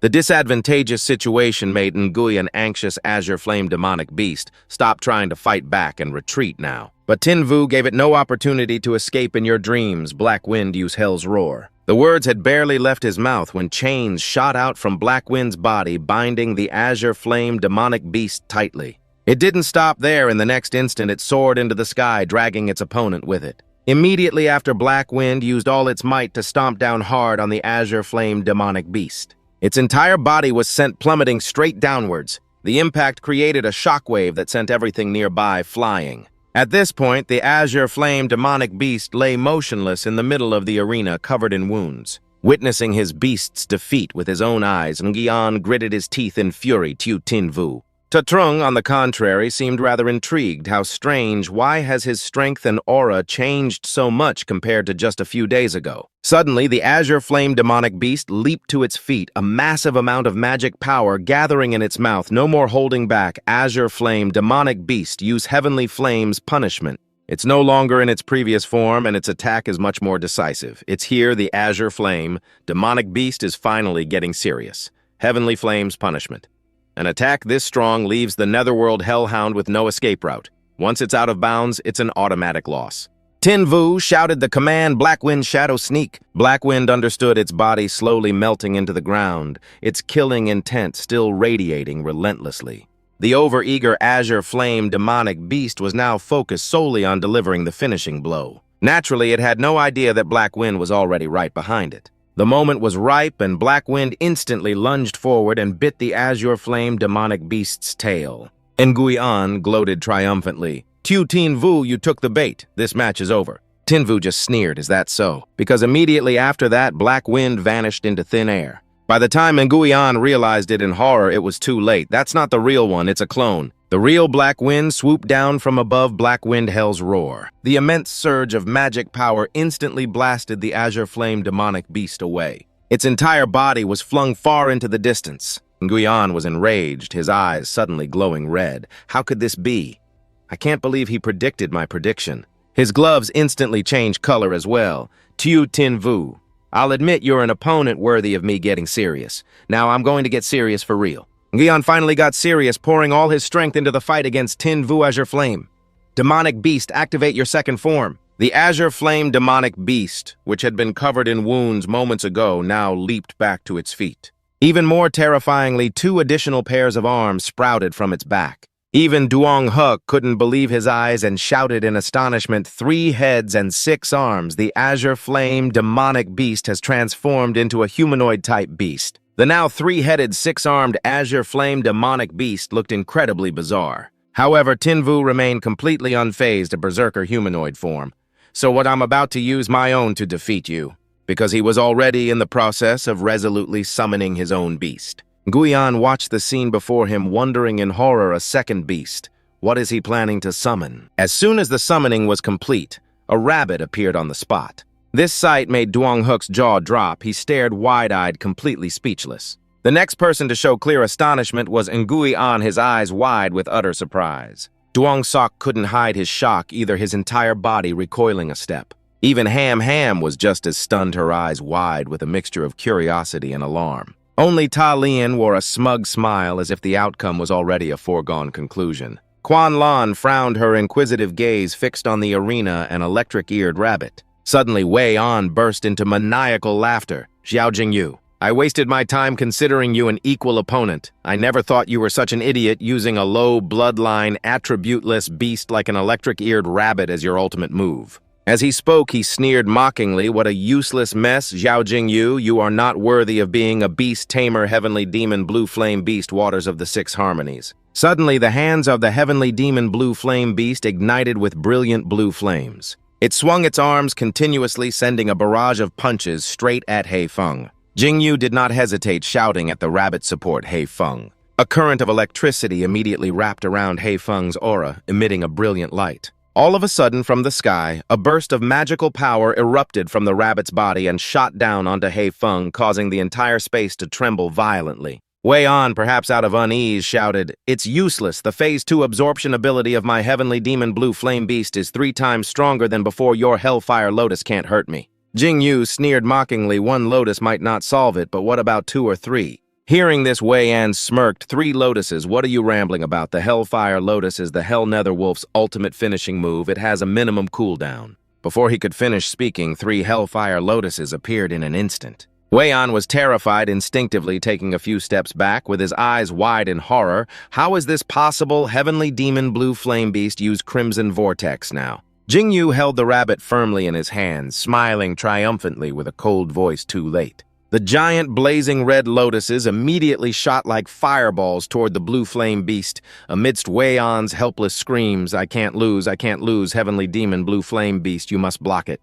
But no matter how hard it tried, it could not withstand the 3 large lotuses, no. The blue flame beast could only be seen bracing with all its might to block the attack. However, the subsequent explosion signaled a devastating defeat. When the smoke cleared, the heavenly demon blue flame beast was revealed lying motionless on the field. The result of the battle, the winner is Xiao Jingyu of the Azure Dragon Academy. Wei An collapsed to his knees in a daze as Yang Shu announced, "There it is.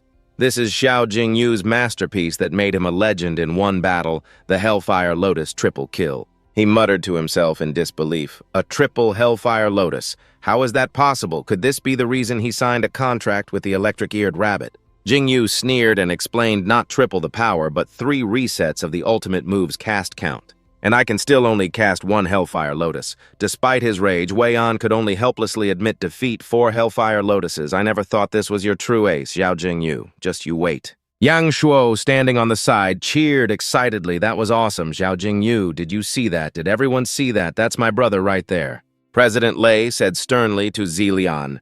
Our Vermilion Bird Academy can lose the match, but not our dignity, Zilian. It's your turn to go on stage hearing this. She hesitated nervously. My turn, President. My brother still isn't sending me up there, just serving me on a platter. He continued to pressure her without a shred of concern. Zilian, your father is sitting on the judge's panel watching you know the consequences. The arena was once again prepared for a new battle. Just then, Zilian entered the arena and immediately taunted him loudly without restraint. Xiao Jingyu, I can't believe you're actually qualified to stand before me. Jingyu responded with a smile. I've been waiting for you for a long time. You're finally here. His words genuinely surprised Zilian a little waiting for me. Because he was certain that today he would get his revenge. I want to avenge Lu Jin, and I will crush your beast. Though slightly afraid, Zilian remained arrogant Xiao Jingyu. I'm warning you, my father is sitting on the judge's panel. I advise you to conveniently show an opening and lose to me. I'll guarantee you a lifetime of wealth and glory. As long as you lose to me, you can become a friend of this Zilian compared to the connections of our Z family. What the hell is the Murong family? Not wasting any more words on her, Jingyu just frowned and cursed. What the hell does that have to do with me? Humiliated Zilian couldn't stand it and attacked first. You rampaging Night Peacock, teach him a lesson for me. But before the Night Peacock could even flap its wings to fly, it was sent flying backwards, slamming hard into the wall behind it. Zilian was horrified, whipping her head around and screaming, "Rampaging Night Peacock." On the opposite side, Jingyu declared with an unchanged expression, I told you I would crush your beast. The referee approached to check on Zilian's Night Peacock, then shook his head, signaling to Yang Shu that the beast had kicked the bucket. He immediately shouted the announcement, a one-hit knockout, just a single move, ignoring attribute counters, taking down the rampaging Night Peacock at its peak condition. Zilian was now trembling so much she looked like she would collapse. How is this possible? The rampaging Night Peacock is a water attribute facing the fire attribute Hell Netherwolf. There's no way it couldn't even last a single round. She frowned and cursed inwardly, even though I knew I couldn't win. I obviously only needed to last 3 rounds to not disgrace the Vermilion Bird Academy and the Z family. But Xiao Jingyu dared to humiliate me like this. How outrageous, how outrageous. Seeing the awkward situation, Yang Shu stepped in to resolve it. Zilian, according to the competition rules, you can continue by summoning your second beast. But right now, Zilian just wanted the ground to swallow her whole. She said hatefully, shut up, you think I'm not embarrassed enough already. The situation was bad. Wei An immediately came to Zilian's rescue. He turned his head towards him and ordered, this match my sister forfeits, hurry up and arrange the next one. Yang Shu had no choice but to accept the request very well. The match is over. Xiao Jingyu of the Azure Dragon Academy successfully defends his title. The next challenger for the ring is Dongfang Jing. Looking at the opponent before him, Jingyu felt a little worried. Only the last person left Dongfang Jing. This guy has never fought before. Don't tell me he's the real ace card. As soon as Dongfang Jing came out, he radiated a powerful aura. I didn't expect the last match to be fought by me. Looks like I'll have to give it my all. With the seal on his hand glowing, he immediately shouted, here I come. After that, 3 divine birds shot out their overwhelming presence, incredibly terrifying. However, less than a few seconds later, he had to raise his hand and surrender. I forfeit. At the same time, Yang Shu's voice rang out with the announcement, the winner is Xiao Jingyu of the Azure Dragon Academy. Witnessing this whole affair, President Lei could only facepalm in disgust. What a disgrace. Only Jingyu gave an awkward smile and asked his opponent, my friend, your strength is a bit lacking, isn't it? Dongfang Jing shrugged and sighed. If a boss like Wei An lost, how could a minion like me possibly turn the tide? I had no choice. After the battle ended, Yang Shuo and Han Han rushed over to congratulate him. Xiao Jingyu, you've made this young master so proud. Xiao Jingyu, we won. Suddenly, an excited Xiao Jingyu turned to look at Han Han quizzically. Han Han, we won the championship. Why are you still so calm? Before she could compose herself, he swept Han Han up into his arms. Zhao Jingyu, what are you doing? Put me down. But he was already overjoyed, smiling until his eyes crinkled. Lu Jin, this is the Azure Dragon Academy's moment of glory. Don't look so down, let's get hyped. On another side, Wei An was taking his anger out on a vending machine. He couldn't believe he had actually lost to someone like Jingyu. But the result was so clear that everyone present was congratulating Jingyu. Looking at the system window, he finally breathed a sigh of relief, unlocked the Supernova Tournament Champion achievement, and received the reward 1. Attribute Fusion Gemstone plus a Bloodline Upgrade Gemstone. The mission is finally complete. Jingyu carefully considered his choices. The Attribute Fusion Gemstone can fuse other attributes into the body of my beast. I'll find a chance to use it on Freya, the Bloodline Upgrade. Gemstone can upgrade the quality of a beast's bloodline. It's perfect for He Feng. Just then, Guan Lan slowly awarded medals to Yang Shuo and Han Han. Very brave, you're a good child, she also replied cheerfully. Thank you for the praise, Your Majesty the Empress. Seeing Han Han's turn was almost over. Jingyu bowed his head in anticipation, celebrating like a party in his heart. It's my turn soon. But in response to his anticipation was a nonchalant pat on the head from her, leaving Jingyu utterly bewildered. Just then, Guan Lan placed one hand on his head while leaning in close to whisper, "We've met before, haven't we?" Jingyu found it truly difficult to hide his anxiety. Met before, what does she mean? Could it be that I've been found out? And just like that, Jingyu's entire body began to tremble uncontrollably. However, in the end, she still gave the order, bring the Empress's trophy and medal over here. While presenting the award, Guan Lan teased, I thought you were very bold. Why are you so tense? Now Jingyu could only force an awkward smile and reply, it's my first time seeing Your Majesty the Empress this close. I'm a little tense. Nevertheless, in his heart, Jingyu still couldn't stop being suspicious of the person before him. What were those words just now? Is she not planning to expose me? Or has she not discovered anything at all after presenting the award? Guan Lan even left a cryptic sentence, the new generation surpasses the old.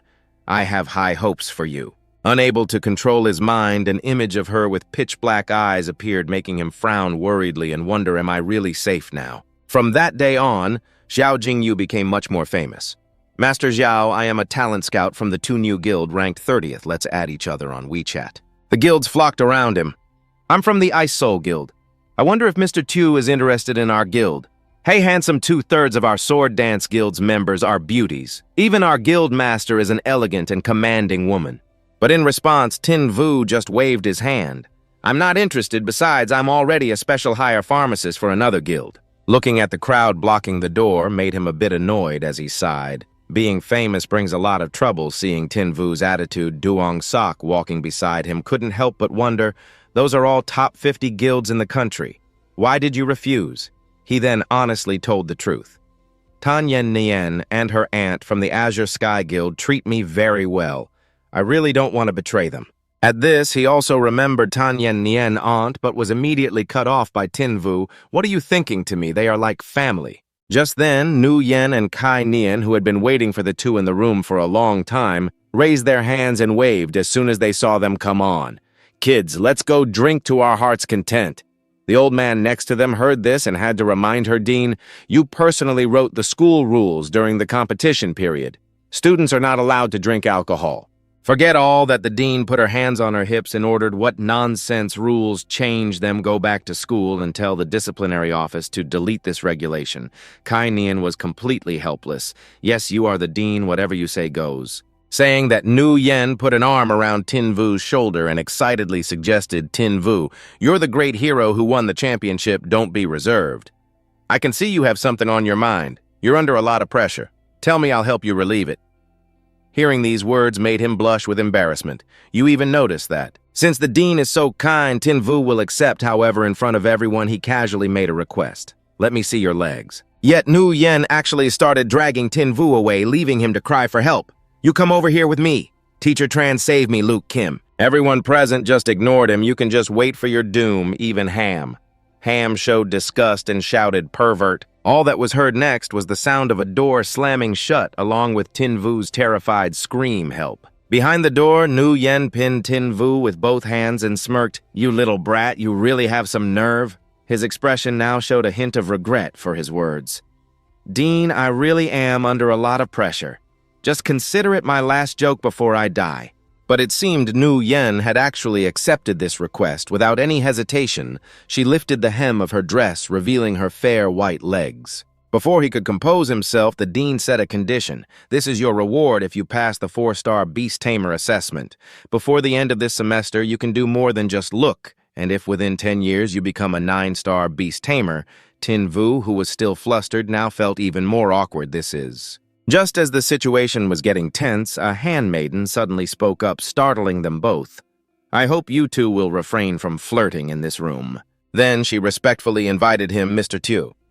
Her Majesty the Empress invites you to the palace for a talk. It's a 4-hour round trip from here to the Imperial City. I wonder if you have the time. Tin Vu felt like he had grabbed a life raft in the middle of the ocean and forced a smile. How could I possibly refuse? I'll go with you. In his mind, he was also composing himself. What's fated to come will eventually come. In a flash, he had arrived at the center of the Dragon Kingdom, the Imperial City. The handmaiden, standing before the palace, bowed and invited him in. Mr. Tu, Her Majesty the Empress is waiting for you in the hall. Please come in. Looking at everything before him, Tin Vu unconsciously felt uneasy. A golden holy killing, even the gatekeepers are divine rank beasts. If a fight broke out, would I even have a chance to escape? However, in the end, he still chose to go inside. In the center of the hall, Quan Lan was waiting. You've arrived. Do you know why this empress summoned you here alone? Tin Vu stammered in reply. This humble subject does not know. I hope your Majesty the Empress will enlighten me. She waved her hand lightly, but her gaze remained locked on him these past few days. A major incident occurred in the Dragon Kingdom. A mysterious person broke a death row prisoner out in broad daylight, and during those days you were not in Four Spirit City. Understanding her probing intent, he could only force a laugh and ask such a major incident occurred. But what does this have to do with this humble subject? She's investigated my whereabouts. I didn't go home, didn't tell my sister. The Luke Kim Guild tried to call me but couldn't get through. My explanation is full of holes. Quan Lan narrowed her eyes slightly, her voice as cold as ice. General Ta has a theory. He says that anyone who is hiding something could be concealing their true strength and identity. Tin Vu awkwardly scratched his head and replied reluctantly, Isn't that conclusion a bit arbitrary? By that logic, any worker, teacher, or student could be the mysterious person, couldn't they? The moment he finished speaking, Quan Lan suddenly shot to her feet. The sound of her shoes echoed throughout the grand hall, each step heightening the tense atmosphere. As she swept past him, Tin Vu shivered, feeling a cold chill run down his spine. But her next words sent an even deeper chill through Tin Vu. Quan Lan's heart-piercingly cold voice rang out each word like a hammer blow. You're the person in the black cloak, aren't you? Tin Vu was stunned into silence. So I really was discovered. What do I do now? Run, but can I even escape the dragon's tear? Even the dragon's tear can't turn the world back to yesterday. The more he thought, the more tangled his mind became. Fight her to the death. But what about my sister? And what about the Luke Kim Guild that worked so hard to win the championship with me and the Azure Dragon Academy too? Suddenly, Quan Lan ruffled his hair and laughed out loud, her tone much lighter than before. I'm just teasing you, kid. Don't be scared. Then she continued, much to Tin Vu's surprise. My people made a call. Your sister said you went home for 2 days to catch a new tamed beast, that electric-eared rabbit, right? You have a good eye and your performance was quite impressive. He was so scared he was bewildered but didn't. Your Majesty the Empress suspect me of being the person in the black cloak. Hearing that, Quan Lan smiled benevolently. It's nothing. I just thought you were cute and likable, so I felt like teasing you. Ta Trung suspected you, but you've had a tamed beast for less than a year. How could your strength possibly match a 9-star beast tamer? And here, Tin Vu thought he was about to die. You really scared me. I almost thought she had really found out, but my sister really helped me out this time. I'll definitely have to treat her well when I get home. Now, the Empress got to the main point. This Empress is very fond of you. I didn't call you here just to tease you later on after you graduate from the Azure Dragon Academy. What are your plans? Tin Vu, having recovered his senses, shared honestly, I still have 3 more years of school. I haven't thought about what I'll do after graduation yet. At this, Quan Lan explained with a serious face, any student after graduating from a Beast Tamer Academy has only 3 choices. The Empress listed the choices Tin Vu could make in the future. First, join a Beast Tamer Guild. Second, join the military and become a member of the Navy, Army, or Air Force. Third, join an international mercenary organization on the border and become a bounty hunter. Then Quan Lan suddenly stared at him and posed a question. However, if this Empress were to give you a 4th choice right now, would you be willing to accept it? Tin Vu was very curious upon hearing this, a 4th choice. This time, Tinvu was frozen stiff, not knowing what to say. Holy crap! Don't tell me she wants to use her position to get something from me. Wait, why do I feel so ashamed for thinking this? I feel like slapping myself. But in the end, he resolutely asked Your Majesty the Empress, what exactly is this fourth choice you mentioned? Quan Lan didn't hesitate and stated it directly become a member of the Imperial Soul and be of use to me. Hearing this, his entire body broke out in a cold sweat. The Imperial Soul Organization, that is Quan Lan's personal force, the members are akin to death warriors undertaking missions with almost no chance of survival. The basic members, the Silver Priests, are replaced every month, which shows just how dangerous this line of work is. Tinvu carefully considered every detail. The Cardinal Priests above the Silver Priests also have a very high mortality rate. Moreover, most of them die while carrying out espionage missions, a fate even more tragic than the Silver Priests. Only the Dark Grand Priests have the highest probability of survival and also the greatest strength. But to become a Dark Grand Priest, one must meet 3 conditions, reach the rank of an 8-star beast. Tamer achieve a first-class merit for the Imperial Soul and have the absolute trust of Her Majesty the Empress. At this moment, Quan Lan's voice cut through his thoughts. Tu Tinvu, are you willing to accept the fourth choice, and how long do you plan on considering it? Fearing he might displease her, he smiled and replied, Your Majesty the Empress, first of all, thank you for your trust and for thinking so highly of me. However, before he could finish, Quan Lan frowned, hearing you say that. Are you trying to refuse me to give me the nice guy rejection? Tinvu quickly waved his hands in denial, frantically explaining, No, I am very eager to improve myself. I wish I could join the Imperial Soul Organization right now. After Tinvu finished speaking, Quan Lan suddenly clapped him hard on the shoulder, her voice filled with a hidden meaning. You are a smart person. You've made the right choice. Tinvu sighed helplessly. A choice did I even get to choose? Although he was mostly worried, he still made his decision. Even though serving a ruler is like accompanying a tiger, it's not entirely a bad thing. The Empress doesn't seem to trust Ta Trung. Otherwise, she wouldn't have told me that he suspected me once I become a Dark Grand Priest. Perhaps I'll have the chance to replace Ta Trung. Looking at the high throne, Tinvu became even more determined at that time. This Tiu Tinvu will be second to only one, but above all others. Then I will coordinate with my identity as the man in the black cloak one day. By working from both the inside and the outside, I will surely be able to dethrone the Empress. Suddenly, Quan Lan gave an order. Tinvu, I have something to show you. Bring it in. Immediately after, the hall's door slowly opened, making a solemn creaking sound. A handmaiden entered tightly, holding a leash with a beast following behind. It was a small azure dragon, its scales shimmering like lapis lazuli, its large round eyes sparkling with spiritual energy. However, the moment Tinvu saw it, he was stunned, his eyes wide and his mouth nearly agape, because the information appearing before him was unbelievable. Level complete form, stage 1. Bloodline, mythical god quality, Qilin, bloodline, talent 1. Lightning induction on stormy days with thunder and lightning. All attributes like attack, defense, and agility are tripled. Talent 2. Flying Thunder Seal. After marking an enemy with a lightning symbol, it can instantly teleport behind them. Talent 3. Not activated activation condition breakthrough to superb form Bloodlust. Divine Thunder. Fresh blood transforms into dark red lightning, causing a thought confusion effect on the enemy. Talent 3. Not activated activation condition breakthrough to superb form. Thunder Purification uses heavenly lightning to cleanse itself and allies, purging negative effects like burns, poison, and slow attributes, lightning type and healing type. Loyalty 30 skill. Myriad. Thunder Roar roars at the sky to summon 18 heavenly lightning bolts, dealing explosive area of effect damage to enemies with the number of bolts increasing with strength. Skill Flashing Lightning Chains swings its tail to unleash lightning chains imprisoning enemies. Awaken skill, not activated evolution path. Thunder Jade Qilin to Thunder Fury. Qilin Beast to Thunderous Qilin King to Empyrean Violet Thunder Qilin. Emperor habits and preferences soaking in the rain and grinding its teeth. Looking at the information panel, he couldn't help but admire it, worthy of a Qilin-type beast. From one of the 3 great bloodlines, its stats were so well-rounded with almost no weaknesses. Tinvu observed carefully as Quan Lan approached and gently stroked the Qilin's head. The Qilin is the type of beast that Thuong Quan Lan is most skilled at controlling, and it is also a beast exclusively supplied to the royal family. Although its level is very low, judging by its appearance, it must be just a cub. The Empress suddenly leaned forward, her cold eyes seeming to hold a challenge, and asked softly, "Do you like it?" Before he could recover, she repeated in a low voice, emphasizing each word, "This Empress is asking you, do you like this beast?" Tin Vu awkwardly scratched his head in the entire Dragon Kingdom. There probably wasn't a single beast tamer who could resist the temptation of a Keelan-type beast. Without any hesitation, the Empress smiled and replied, "If you like it, then this Empress will gift this beast to you." As if not believing his own ears, Tin Vu shouted in shock, "What did you just say?" Quan Lan then questioned Tin Vu loudly.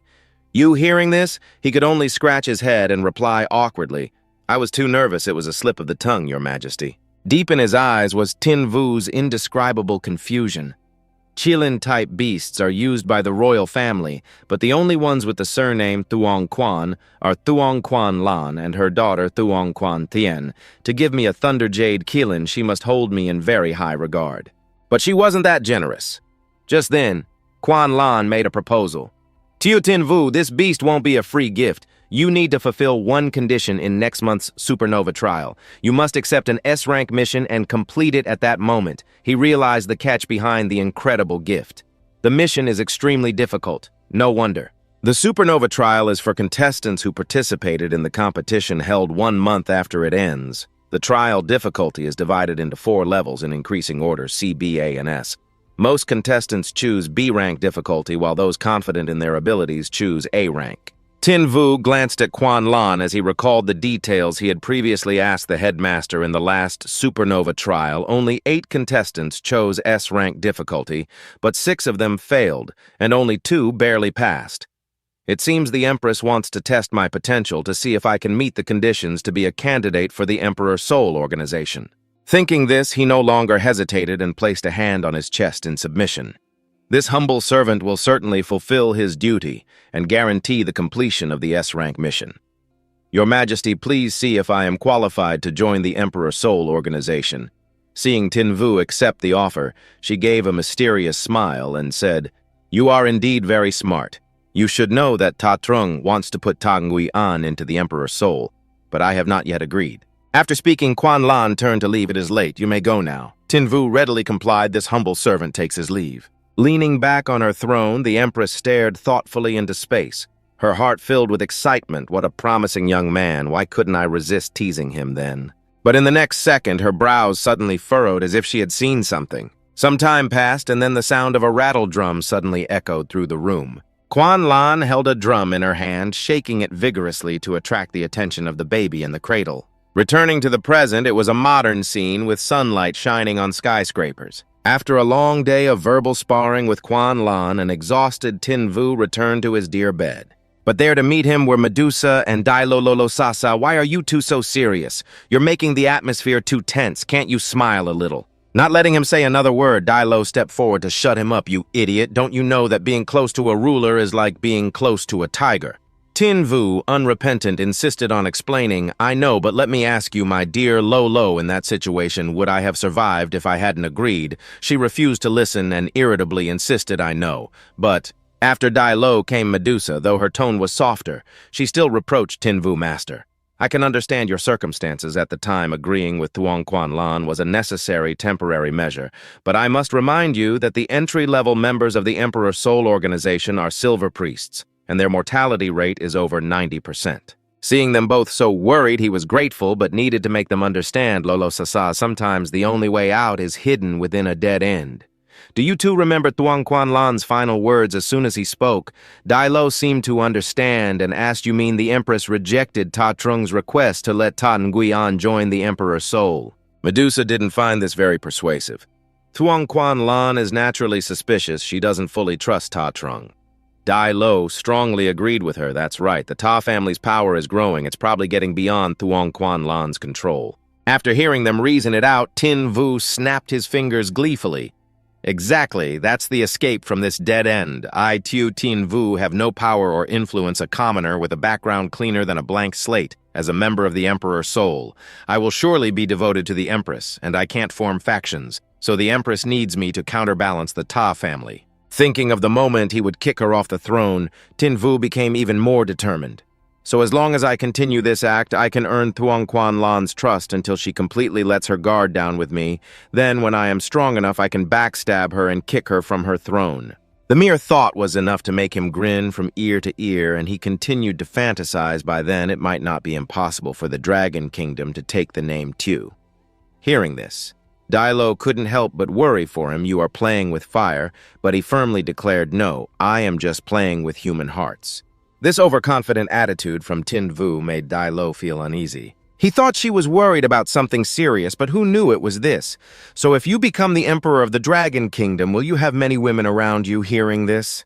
He was flustered and touched his ear, stammering out a reply, I know, I haven't thought about that. Meanwhile, Medusa was also feeling concerned, Master. Once you start down this path, there is no turning back in this affair. If we fail, we will be eternally doomed. In response to her worries, Tin Vu decisively emphasized once more, rest assured in this game of chess, just follow my lead and I will guide you both to final victory. Hearing his declaration, Medusa immediately knelt in submission. This life was given to me by you, Master. Even if an abyss lies ahead, even if I am torn to shreds, I will follow you.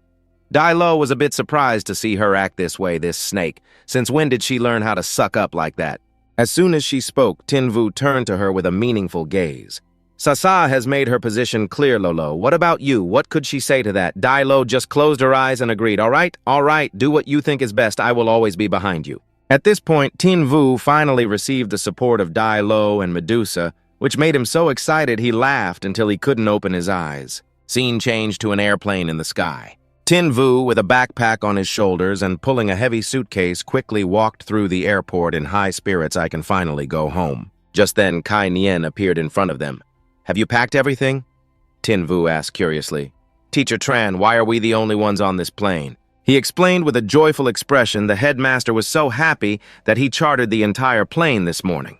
His eyes widened. That's so generous. Duong Sok, standing behind him, looked at his backpack and muttered helplessly, Feng Yu beef jerky, thun kin malt candy. A whole pile of specialties from Four Spirits City, Tu, Tin Vu. Did you come here to stock up on inventory? I thought my sister would like to eat them, so I brought some extra back. Hearing that, he brightened up. You really spoil your sister, don't you? At the mention of his sister, Tin Vu's eyes sparkled like stars. Of course, my sister is the best woman in the world. I must be filial to her for my entire life, okay? Okay, being filial is good. Then he glanced at his sister, sitting nearby, wondering how things were progressing between this kid and his sister, and whether he needed to give them a little push.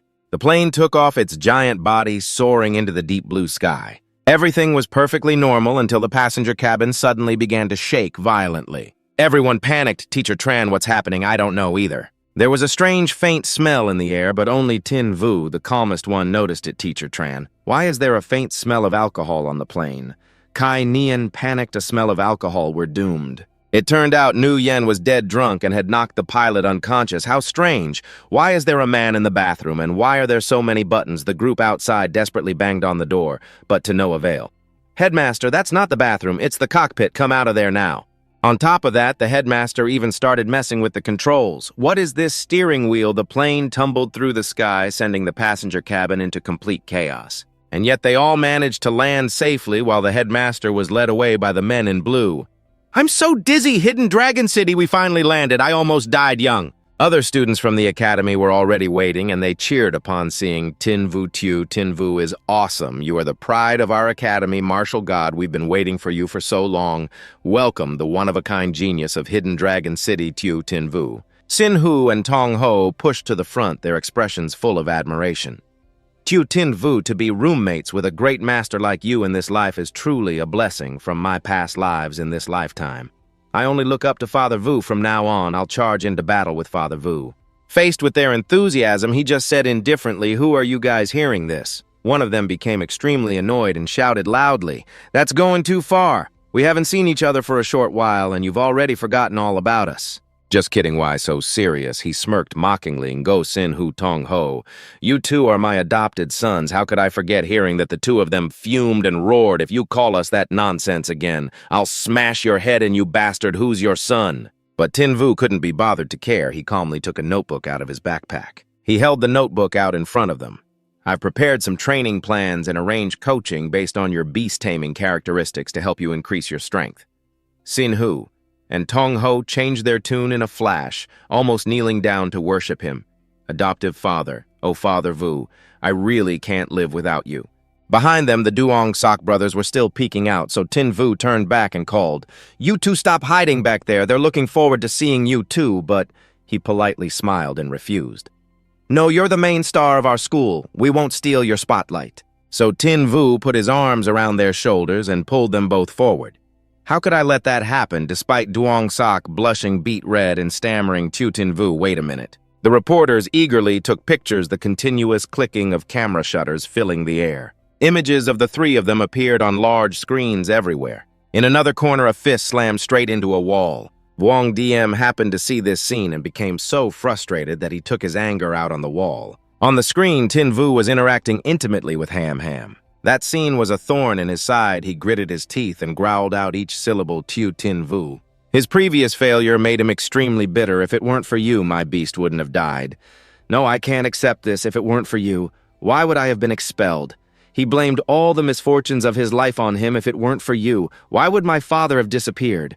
Why would I have to wander the streets becoming a homeless dog that everyone spits on?" Wang Diem stood there, venting his anger, unaware that someone had appeared behind him. "I was clearly the most outstanding and formidable student of Azure Dragon Academy. This championship title, this glory, it should have all been mine." Feeling a tap on his shoulder, his face showed clear panic. "Who is it?" Before him was a hooded figure who gave a sinister smile. Wang Diem, son of Wang Dongthang. He immediately became wary. "Who are you? Do you know my father?" Without another word, the figure threw a piece of paper at Wang Diem. "You don't need to know that much. If you want to defeat Tu Tin Vu, then come find me." With that, the hooded figure disappeared as suddenly as he had appeared. Wang Diem muttered suspiciously, "Who on earth is this guy?" But when he looked at the piece of paper, he was so shocked his jaw dropped. It was a strange symbol, and coincidentally, Wang Diem recognized it, the Dark Abyss Beast Tamer Guild. A horrified scream echoed from the classroom. What a midterm exam. The exam details were already written on the board. Azure Dragon Academy midterm exam location. Train number 13 mission, escort the train and deliver military supplies safely to Huangyan City. Kai Nian explained the rules. "That's right, for this semester we have arranged a midterm exam for you. It consists of two parts. One is a written theory test. The other is a practical test. You will have to personally enter battle and slay demonic beasts." The exam details were already written on the board. Azure Dragon Academy midterm exam location, train number 13 mission, escort the train and deliver military supplies safely to Huangyan City. He continued without a pause. "For this midterm exam, our class will escort the military supply train number 13, delivering supplies safely from Hidden Dragon City to Huangyan City. The time limit is 24 hours. Hearing this, Tin Vu thought to himself, "Huangyan City, it just so happens that City Lord Chu Hung promised to help me pick the demonic firefly flower that will meet the sprouting condition for the heavenly soul vine beast." On the podium, Kai Nian was still rattling on. "We will pass through 5 Venom's Gorge, Die Mountain, and the Whitebone Abyss. There's a possibility of encountering transcendent-level demonic beasts and even Demon King-level ones." Suddenly, a student interrupted. "Excuse me, teacher, what places will we be passing through, and how high are the demonic beast levels?" The other students also became bewildered.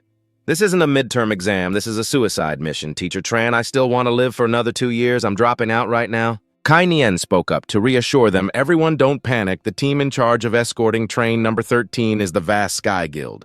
If we encounter high-level demonic beasts along the way, the Vast Sky Guild will naturally take action. You guys are just going along for the experience." At this moment, Tin Vu was busy on his phone. The Vast Sky Guild for an important mission like escorting military supplies. Sister Yen Hien will probably be there too. He immediately texted her, "Sister Yen Hien, our class 3 will be escorting train number 13 with you."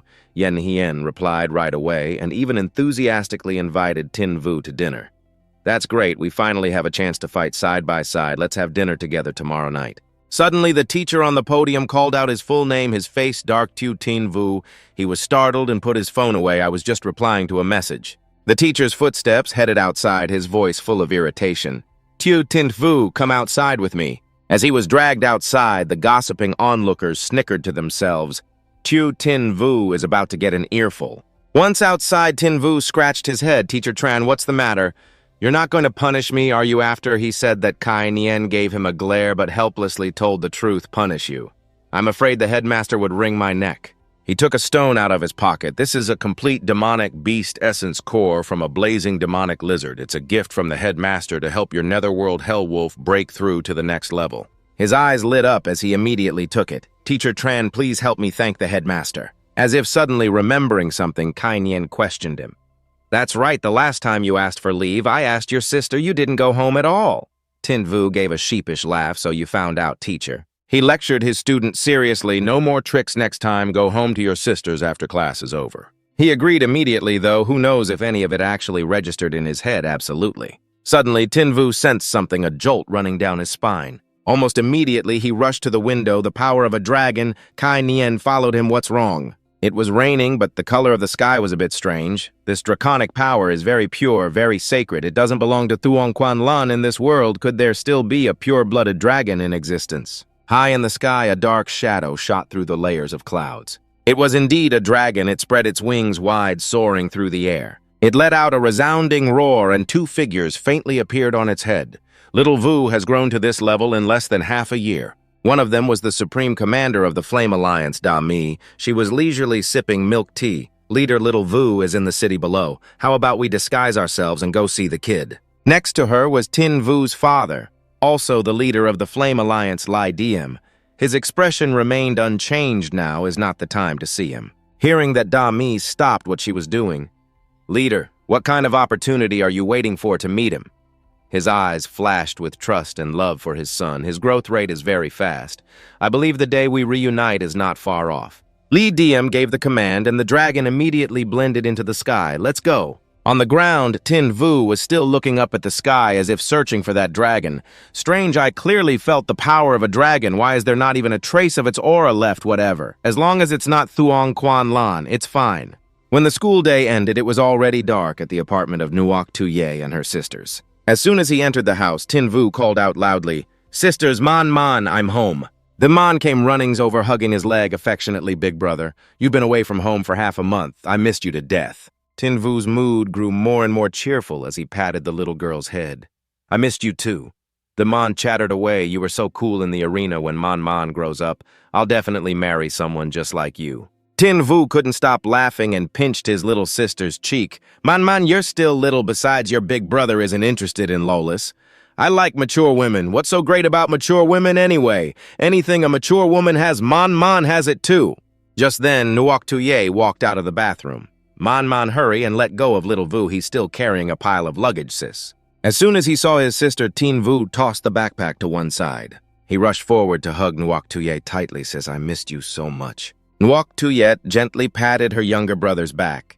"Little Vu, I missed you too." Standing by Tuman was very curious. Why is their dynamic so different from mine and sister Deep Nguong Swang's? The sky gradually darkened while the light from Tin Vu's room still shone brightly. Leaning on the sofa, he turned around with a mischievous look and wheedled, "Sis, can I sleep with you tonight?" Standing right behind the chair, Nuoc Tuye immediately refused. "No way. Little Vu, you're a 1.8-meter tall boy now." Hearing that, he immediately grabbed her hand to plead, "But haven't we always slept together since we were little?" Nuoc Tuye just smiled in response. "Before we didn't have a spare room, so we had no choice but to do that." Then she glanced at the soundly sleeping Timon and gently reminded him, "We're in an apartment now, and we have Man with us. It would be a bad influence on her." "No, absolutely not." But he stubbornly persisted, Man is fast asleep, just this once, please." Seeing Tin Vu plead relentlessly, Nuoc Tuye finally softened and nodded. "I really can't say no to you, all right? Just this once. Don't do this again." Upon receiving her consent, his face lit up with joy. Night had fallen. The moon hung high and quiet, casting its silvery light over the silent expanse. In the gentle warmth of the blankets, Tin Vu and Nuoc Tuye were settled in bed. As her hand gently brushed across his gaunt face, Nuoc Tuye's heart ached. "Little Vu, you've been away for so long, your face has gotten so thin." Taking her hand, he gently comforted her. "I'm fine, sis. Next week is the midterm exam. I have to go out on a trip." Hearing this, Nuoc Tuye was slightly taken aback. "You have to go out again." Tin Vu cheerfully revealed the information. The exam content is to escort train number 13 to Huangyan City. His words made her heart grow heavier. That's a city on the western border of the Dragon Kingdom. The environment along the way is very harsh, and there are many demonic beasts. But he just shook his head decisively. "It's okay, sis. I'm very strong now." Hearing that, Nuok Tuyet curled her lips into a smile teasingly as if to dispel her worries very strong. Huh, that's true. Before I could hold you in one arm in the blink of an eye. I'm not even sure I can wrap both my arms around you now, he said gently. It's okay. Now it's my turn to hold you. As soon as he finished speaking, Tin Vu wrapped his arms around Nuok Tuyet, pulling her into a warm embrace. This made her cheeks blush as she gave him a crescent-eyed look and chided affectionately, "You're so mischievous." And in that dreamy moment, he lowered his voice and told Nuok Tuyet with determination, "Sis, when I make a lot of money, I'll buy a villa facing the sea on your free days. You can go to the shore and collect the seashells you like." Then Tin Vu continued to paint a picture in his mind of the three of them gathered around a warm meal. "After that, I can achieve merits every day and come home to eat the food you cook. By then, my life will be complete." Hearing his silly words, Nuok Tuyet laughed. "What a vivid picture. I'm already starting to look forward to the future you've painted, but deep down, a quiet bitterness welled up. You silly boy. I can't be with you forever." In a sudden quiet moment, she raised her ring finger, tilted her head slightly to look at Tin Vu, and proposed, "Little Vu, can you promise me one thing?" He was stunned for a moment. "What thing?" Nuok Tuyet gently hooked her pinky with Tin Vu's and slowly uttered each heavy word. "No matter what happens to me in the future, you have to live well, okay?" He fell silent for a moment, then firmly assured her, "Sis, nothing will happen to you, I promise you." From that moment, memories of his childhood when Nuok Tuyet used to hold his small hand tightly came flooding back. And then time quietly shifted to the next morning as the brilliant sun cast its golden rays across the school campus. In the heavy atmosphere of the classroom, Sin Hu sat with a gloomy face. Failing the exam is a small matter. Losing your life on the exam grounds is the big one. Right beside him, Tin Vu casually quipped, "So do you need to write a will hearing this?" He scowled and retorted, I don't want to raise any flags right now." Suddenly, Tong Ho jumped onto the desk waving a bill in his hand and generously invited Father Vu. "Want to go to the cafeteria, my treat today." Tin Vu laughed in response. "If my adopted son wants to treat, I'll accept the kind gesture. Let's go next time I have a date with someone today." Seeing him leave, looking different than usual, he grew curious and turned to ask Old Ngo, "Who do you think Father Vu has a date with today?" Sin Hu immediately speculated. Father Vu is a big shot at Azure Dragon Academy. Now it must be a campus belle chasing him. Hearing that, Tong Ho crossed his arms and thoughtfully listed them out, the four great campus belles, Diep Swang Nguang Murong Ham Ham Tran Ka Nan, and there's also the heavy-pupiled girl. What's her name again? Sin Hu immediately mentioned the familiar name Bak Van Ka. He confirmed with a start. Yes, it's Bak Van Ka. And so the two began to discuss and speculate on their friend's love life. In my opinion, it's unlikely to be Bak Van Ka. After all, we hardly ever see her. I feel the most likely candidate is Morong Ham Ham from Father Vu's team. Her chances are high. Tong Ho nodded in agreement. That's true. Meanwhile, outside, Duong Sok was walking while quietly asking, Ham Ham, little sis, I heard Dad is back. There's going to be good food at home tonight." She smiled in agreement. "I miss Dad's cooking too." At that very moment, as a familiar figure slowly passed in front of them, he called out loudly, "Tin Vu." Seeing the radiant expression on his face, Duong Sok teased, "What are you smiling about? You look so happy. Want to come to my house for dinner tonight?" Ham Ham also nodded eagerly. "My dad is cooking tonight. He also said he wants to meet you." But Tin Vu quickly shook his head and refused. "Sorry, I have plans with an older sister tonight." Hearing this, he looked surprised and frowned, questioning an older sister. You have another sister. And right now, Nuok Tuyet was holding a hot cup standing in front of the mirror and murmuring, "Little Vu has really grown up." In Nuok Tuyet's imagination, the tiny mushroom from before had now turned into a giant purple turnip, making her face flush, grown up in more ways than one. As soon as Duong Sok heard Tin Vu mention a date, he exclaimed in surprise, "A sworn sister." He nodded and explained, "I knew her before enrolling. She's Chin Yen Nien from the Azure Sky Guild." At that very moment, Tin Vu's phone suddenly rang loudly, shattering the thoughtful silence. He put the phone to his ear, and Yen Nien's affectionate voice came through. "Little brother Tin Vu, I'll be waiting for you at the academy's back gate." Leaning against the car, she quietly listened to his joyful reply, "Sister Yen Nien, I'm on my way." Not wanting to make her wait, Tin Vu quickly said his goodbyes after hanging up brother Duong Sok Luk Kim. "Let's get together another day. It'll be my treat then." Duong Sok stood there pensively watching his retreating back. A sworn sister, that means no blood relation, so doesn't that mean? Before he could finish his thought, Ham Ham beside him called out softly, "Brother." He didn't hesitate and urged, "Let's go follow them." Time passed slowly, the gentle morning light spreading over the houses on the street. The moment they saw each other, they both rushed forward, ecstatic with joy. Sister Yen Nien, she also joyfully grabbed his shoulders. Little brother Tinvu, long time no see, I missed you to death. Hiding around a corner, Duong Sok watched them with an admiring gaze. He couldn't hide that beauty. What a hot body, little sis. You see, a guy like Tinvu is very popular with beautiful women. You can't be careless. Then he placed a hand on Ham Ham's head with a gentle yet meaningful reminder. Little sis, if you want to make Tin Vu the son-in-law of the Morong family, you have to be a little more proactive. Hearing this, she turned and retorted, but I don't know how to be proactive, besides it's useless to be proactive. Seeing this, he raised a hand to his chin and pondered thoughtfully. Looks like it's time to bring out the ultimate move. A while later, Yen Nihien and Tin Vu had made their way into a shopping mall. After sitting down at a table, she beamed and presented the menu to him. Tin Vu, this is the best restaurant in the city. Feel free to order anything you want, my treat.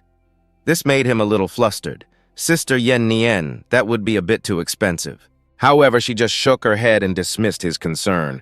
I'm not short on that little bit of money, waiter. One of everything on the menu. The person quickly took the order and replied swiftly, Yes, Miss Chin, please wait a moment. A few seconds later, steaming delicious dishes were brought out one by one, their aroma filling the air. Yen Nihien and Tin Vu raised their glasses with radiant smiles, clinking them together with cheerful voices. Cheers, cheers. Then she started the conversation. Little brother Tin Vu, about this trip to Huangyan City, even though we'll be escorting you the whole way. You can't be too careless. You know, recently, the great demonic beast army in the outer regions has been stirring the environment at the border, is much more dangerous than in the inner territories. At these words, Yen Hien's heart suddenly grew heavy. Once the border falls, the demonic beasts will invade the Dragon Kingdom, and when that time comes, there will be no more beautiful days of feasting and drinking like this. Tin Vu quickly reassured her sister. Yen Nien, don't worry needlessly when that time comes. Won't you still have me?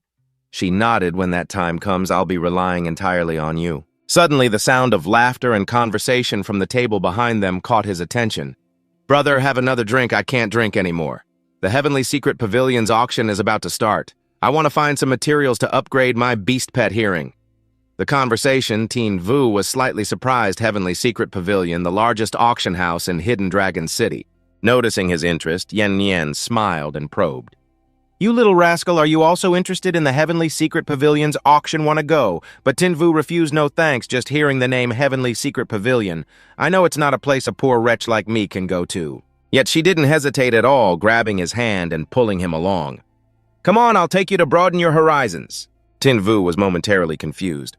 Sister Yen Hien, we haven't finished eating yet.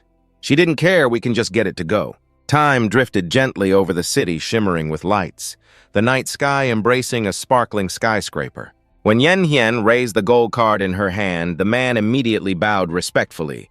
Miss Chin, please use the VP entrance. Tin Vu, who stood beside her witnessing this scene, couldn't help but be amazed in his heart. Having a rich, big sister is truly wonderful. Then the two of them strode inside, each step opening up a new, mysterious world before their eyes. Observing the surroundings, he couldn't help but be astonished. These are the feathers of a wind-winged falcon king, the tail of an ice storm Naga queen, the skull of a black Vajra ape, but Yen Hien just calmly explained the items displayed on the first floor are the personal collection of the pavilion master Zhang Shui-Ru, not for auction. Hearing this name, Tin Vu repeated it questioningly. Zhang Shui-Ru, suddenly an extremely arrogant voice came from behind. What are you looking at? Get out of the way for this young master, or do you believe I'll gouge your eyes out? Because of that insolent voice, Tin Vu immediately turned around to see who would dare to be so audacious. What met his eyes was Li Han in the lead, followed by a group of bodyguards surrounding and protecting him. The purple card peeking from his pocket immediately gave away his identity. The Hurricane Guild. It seems this is the arrogant young master Li Han of the Hurricane Guild. When Li Han approached, he smiled warmly upon seeing a familiar face. So it's Yen Nien, you're here too, what a coincidence. But her face showed no sign of welcome. Li Han, stay away from me, we're not close. He glanced at the person beside her. His expression briefly annoyed Yen Nien. Who is this effeminate brat next to you who hasn't even hit puberty yet? Hearing the derogatory words, Yen Nien suppressed her anger. Li Han, watch your mouth. My little brother Tin Vu is the champion of the supernova competition. Li Han sneered. Tin Vu. Just a 2-star beast tamer from a small city. No power, no influence. Your taste in men is really getting worse and worse." Then he turned to Tin Vu and warned him forcefully. "Kid Yen Nin Yen is the girl I've set my sights on. If you know what's good for you, get the hell out of the Heavenly Secret Pavilion now or else." But he wasn't afraid and even provoked back? Or else what? At that very moment, a voice rang out like a clear bell in the vast space. "This is the Heavenly Secret Pavilion. If you have personal grudges, please take them outside to settle. Don't damage my treasures."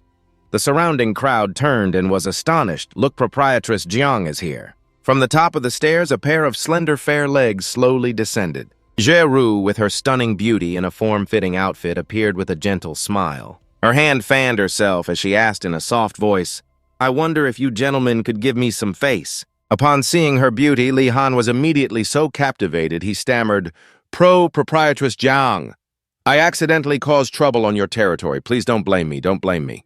But Xueru only smiled with a gaze that was gentle yet powerful, not bothering to say another word in reply. Her eyes were sharp, cautiously scrutinizing each person as if weighing and measuring the entire space. At this moment, Tin Vu stood stunned in one spot, his whole body as if hypnotized, just staring intently at the person before him. After a moment of silence, Jeru turned towards the stairs and reminded everyone, "Ladies and gentlemen, the auction is about to begin. Please proceed to the exhibition hall on the top floor." Then, without waiting for a response, she walked straight up to the next floor under the watchful eyes of everyone present. Seeing Tint Vu standing there completely captivated, Yan Yen nudged his shoulder and teased, "When men see a beautiful woman, they really can't even walk straight," which startled him into a fluster. Sorry, I was a bit distracted just now."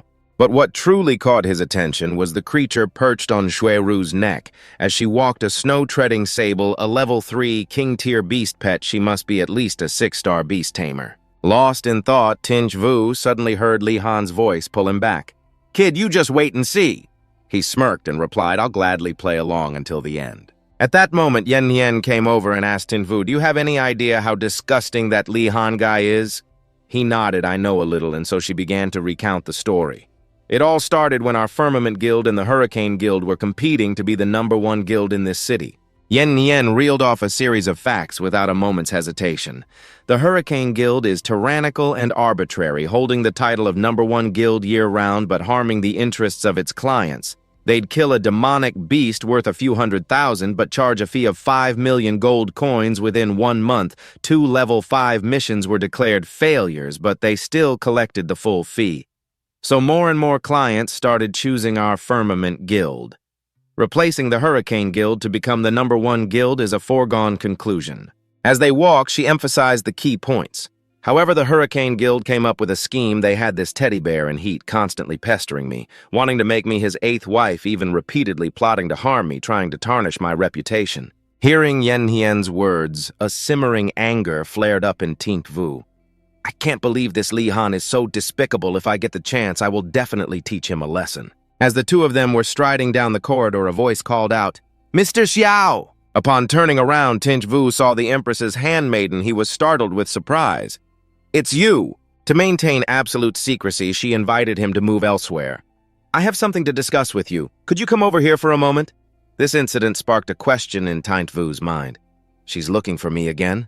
Could it be about the Empress? Thinking this, he turned to the person beside him and said, "Sister Yen Hien, please wait for me for a moment." With that said, Tint Vu followed the handmaiden into another room. She then handed Tint Vu a token.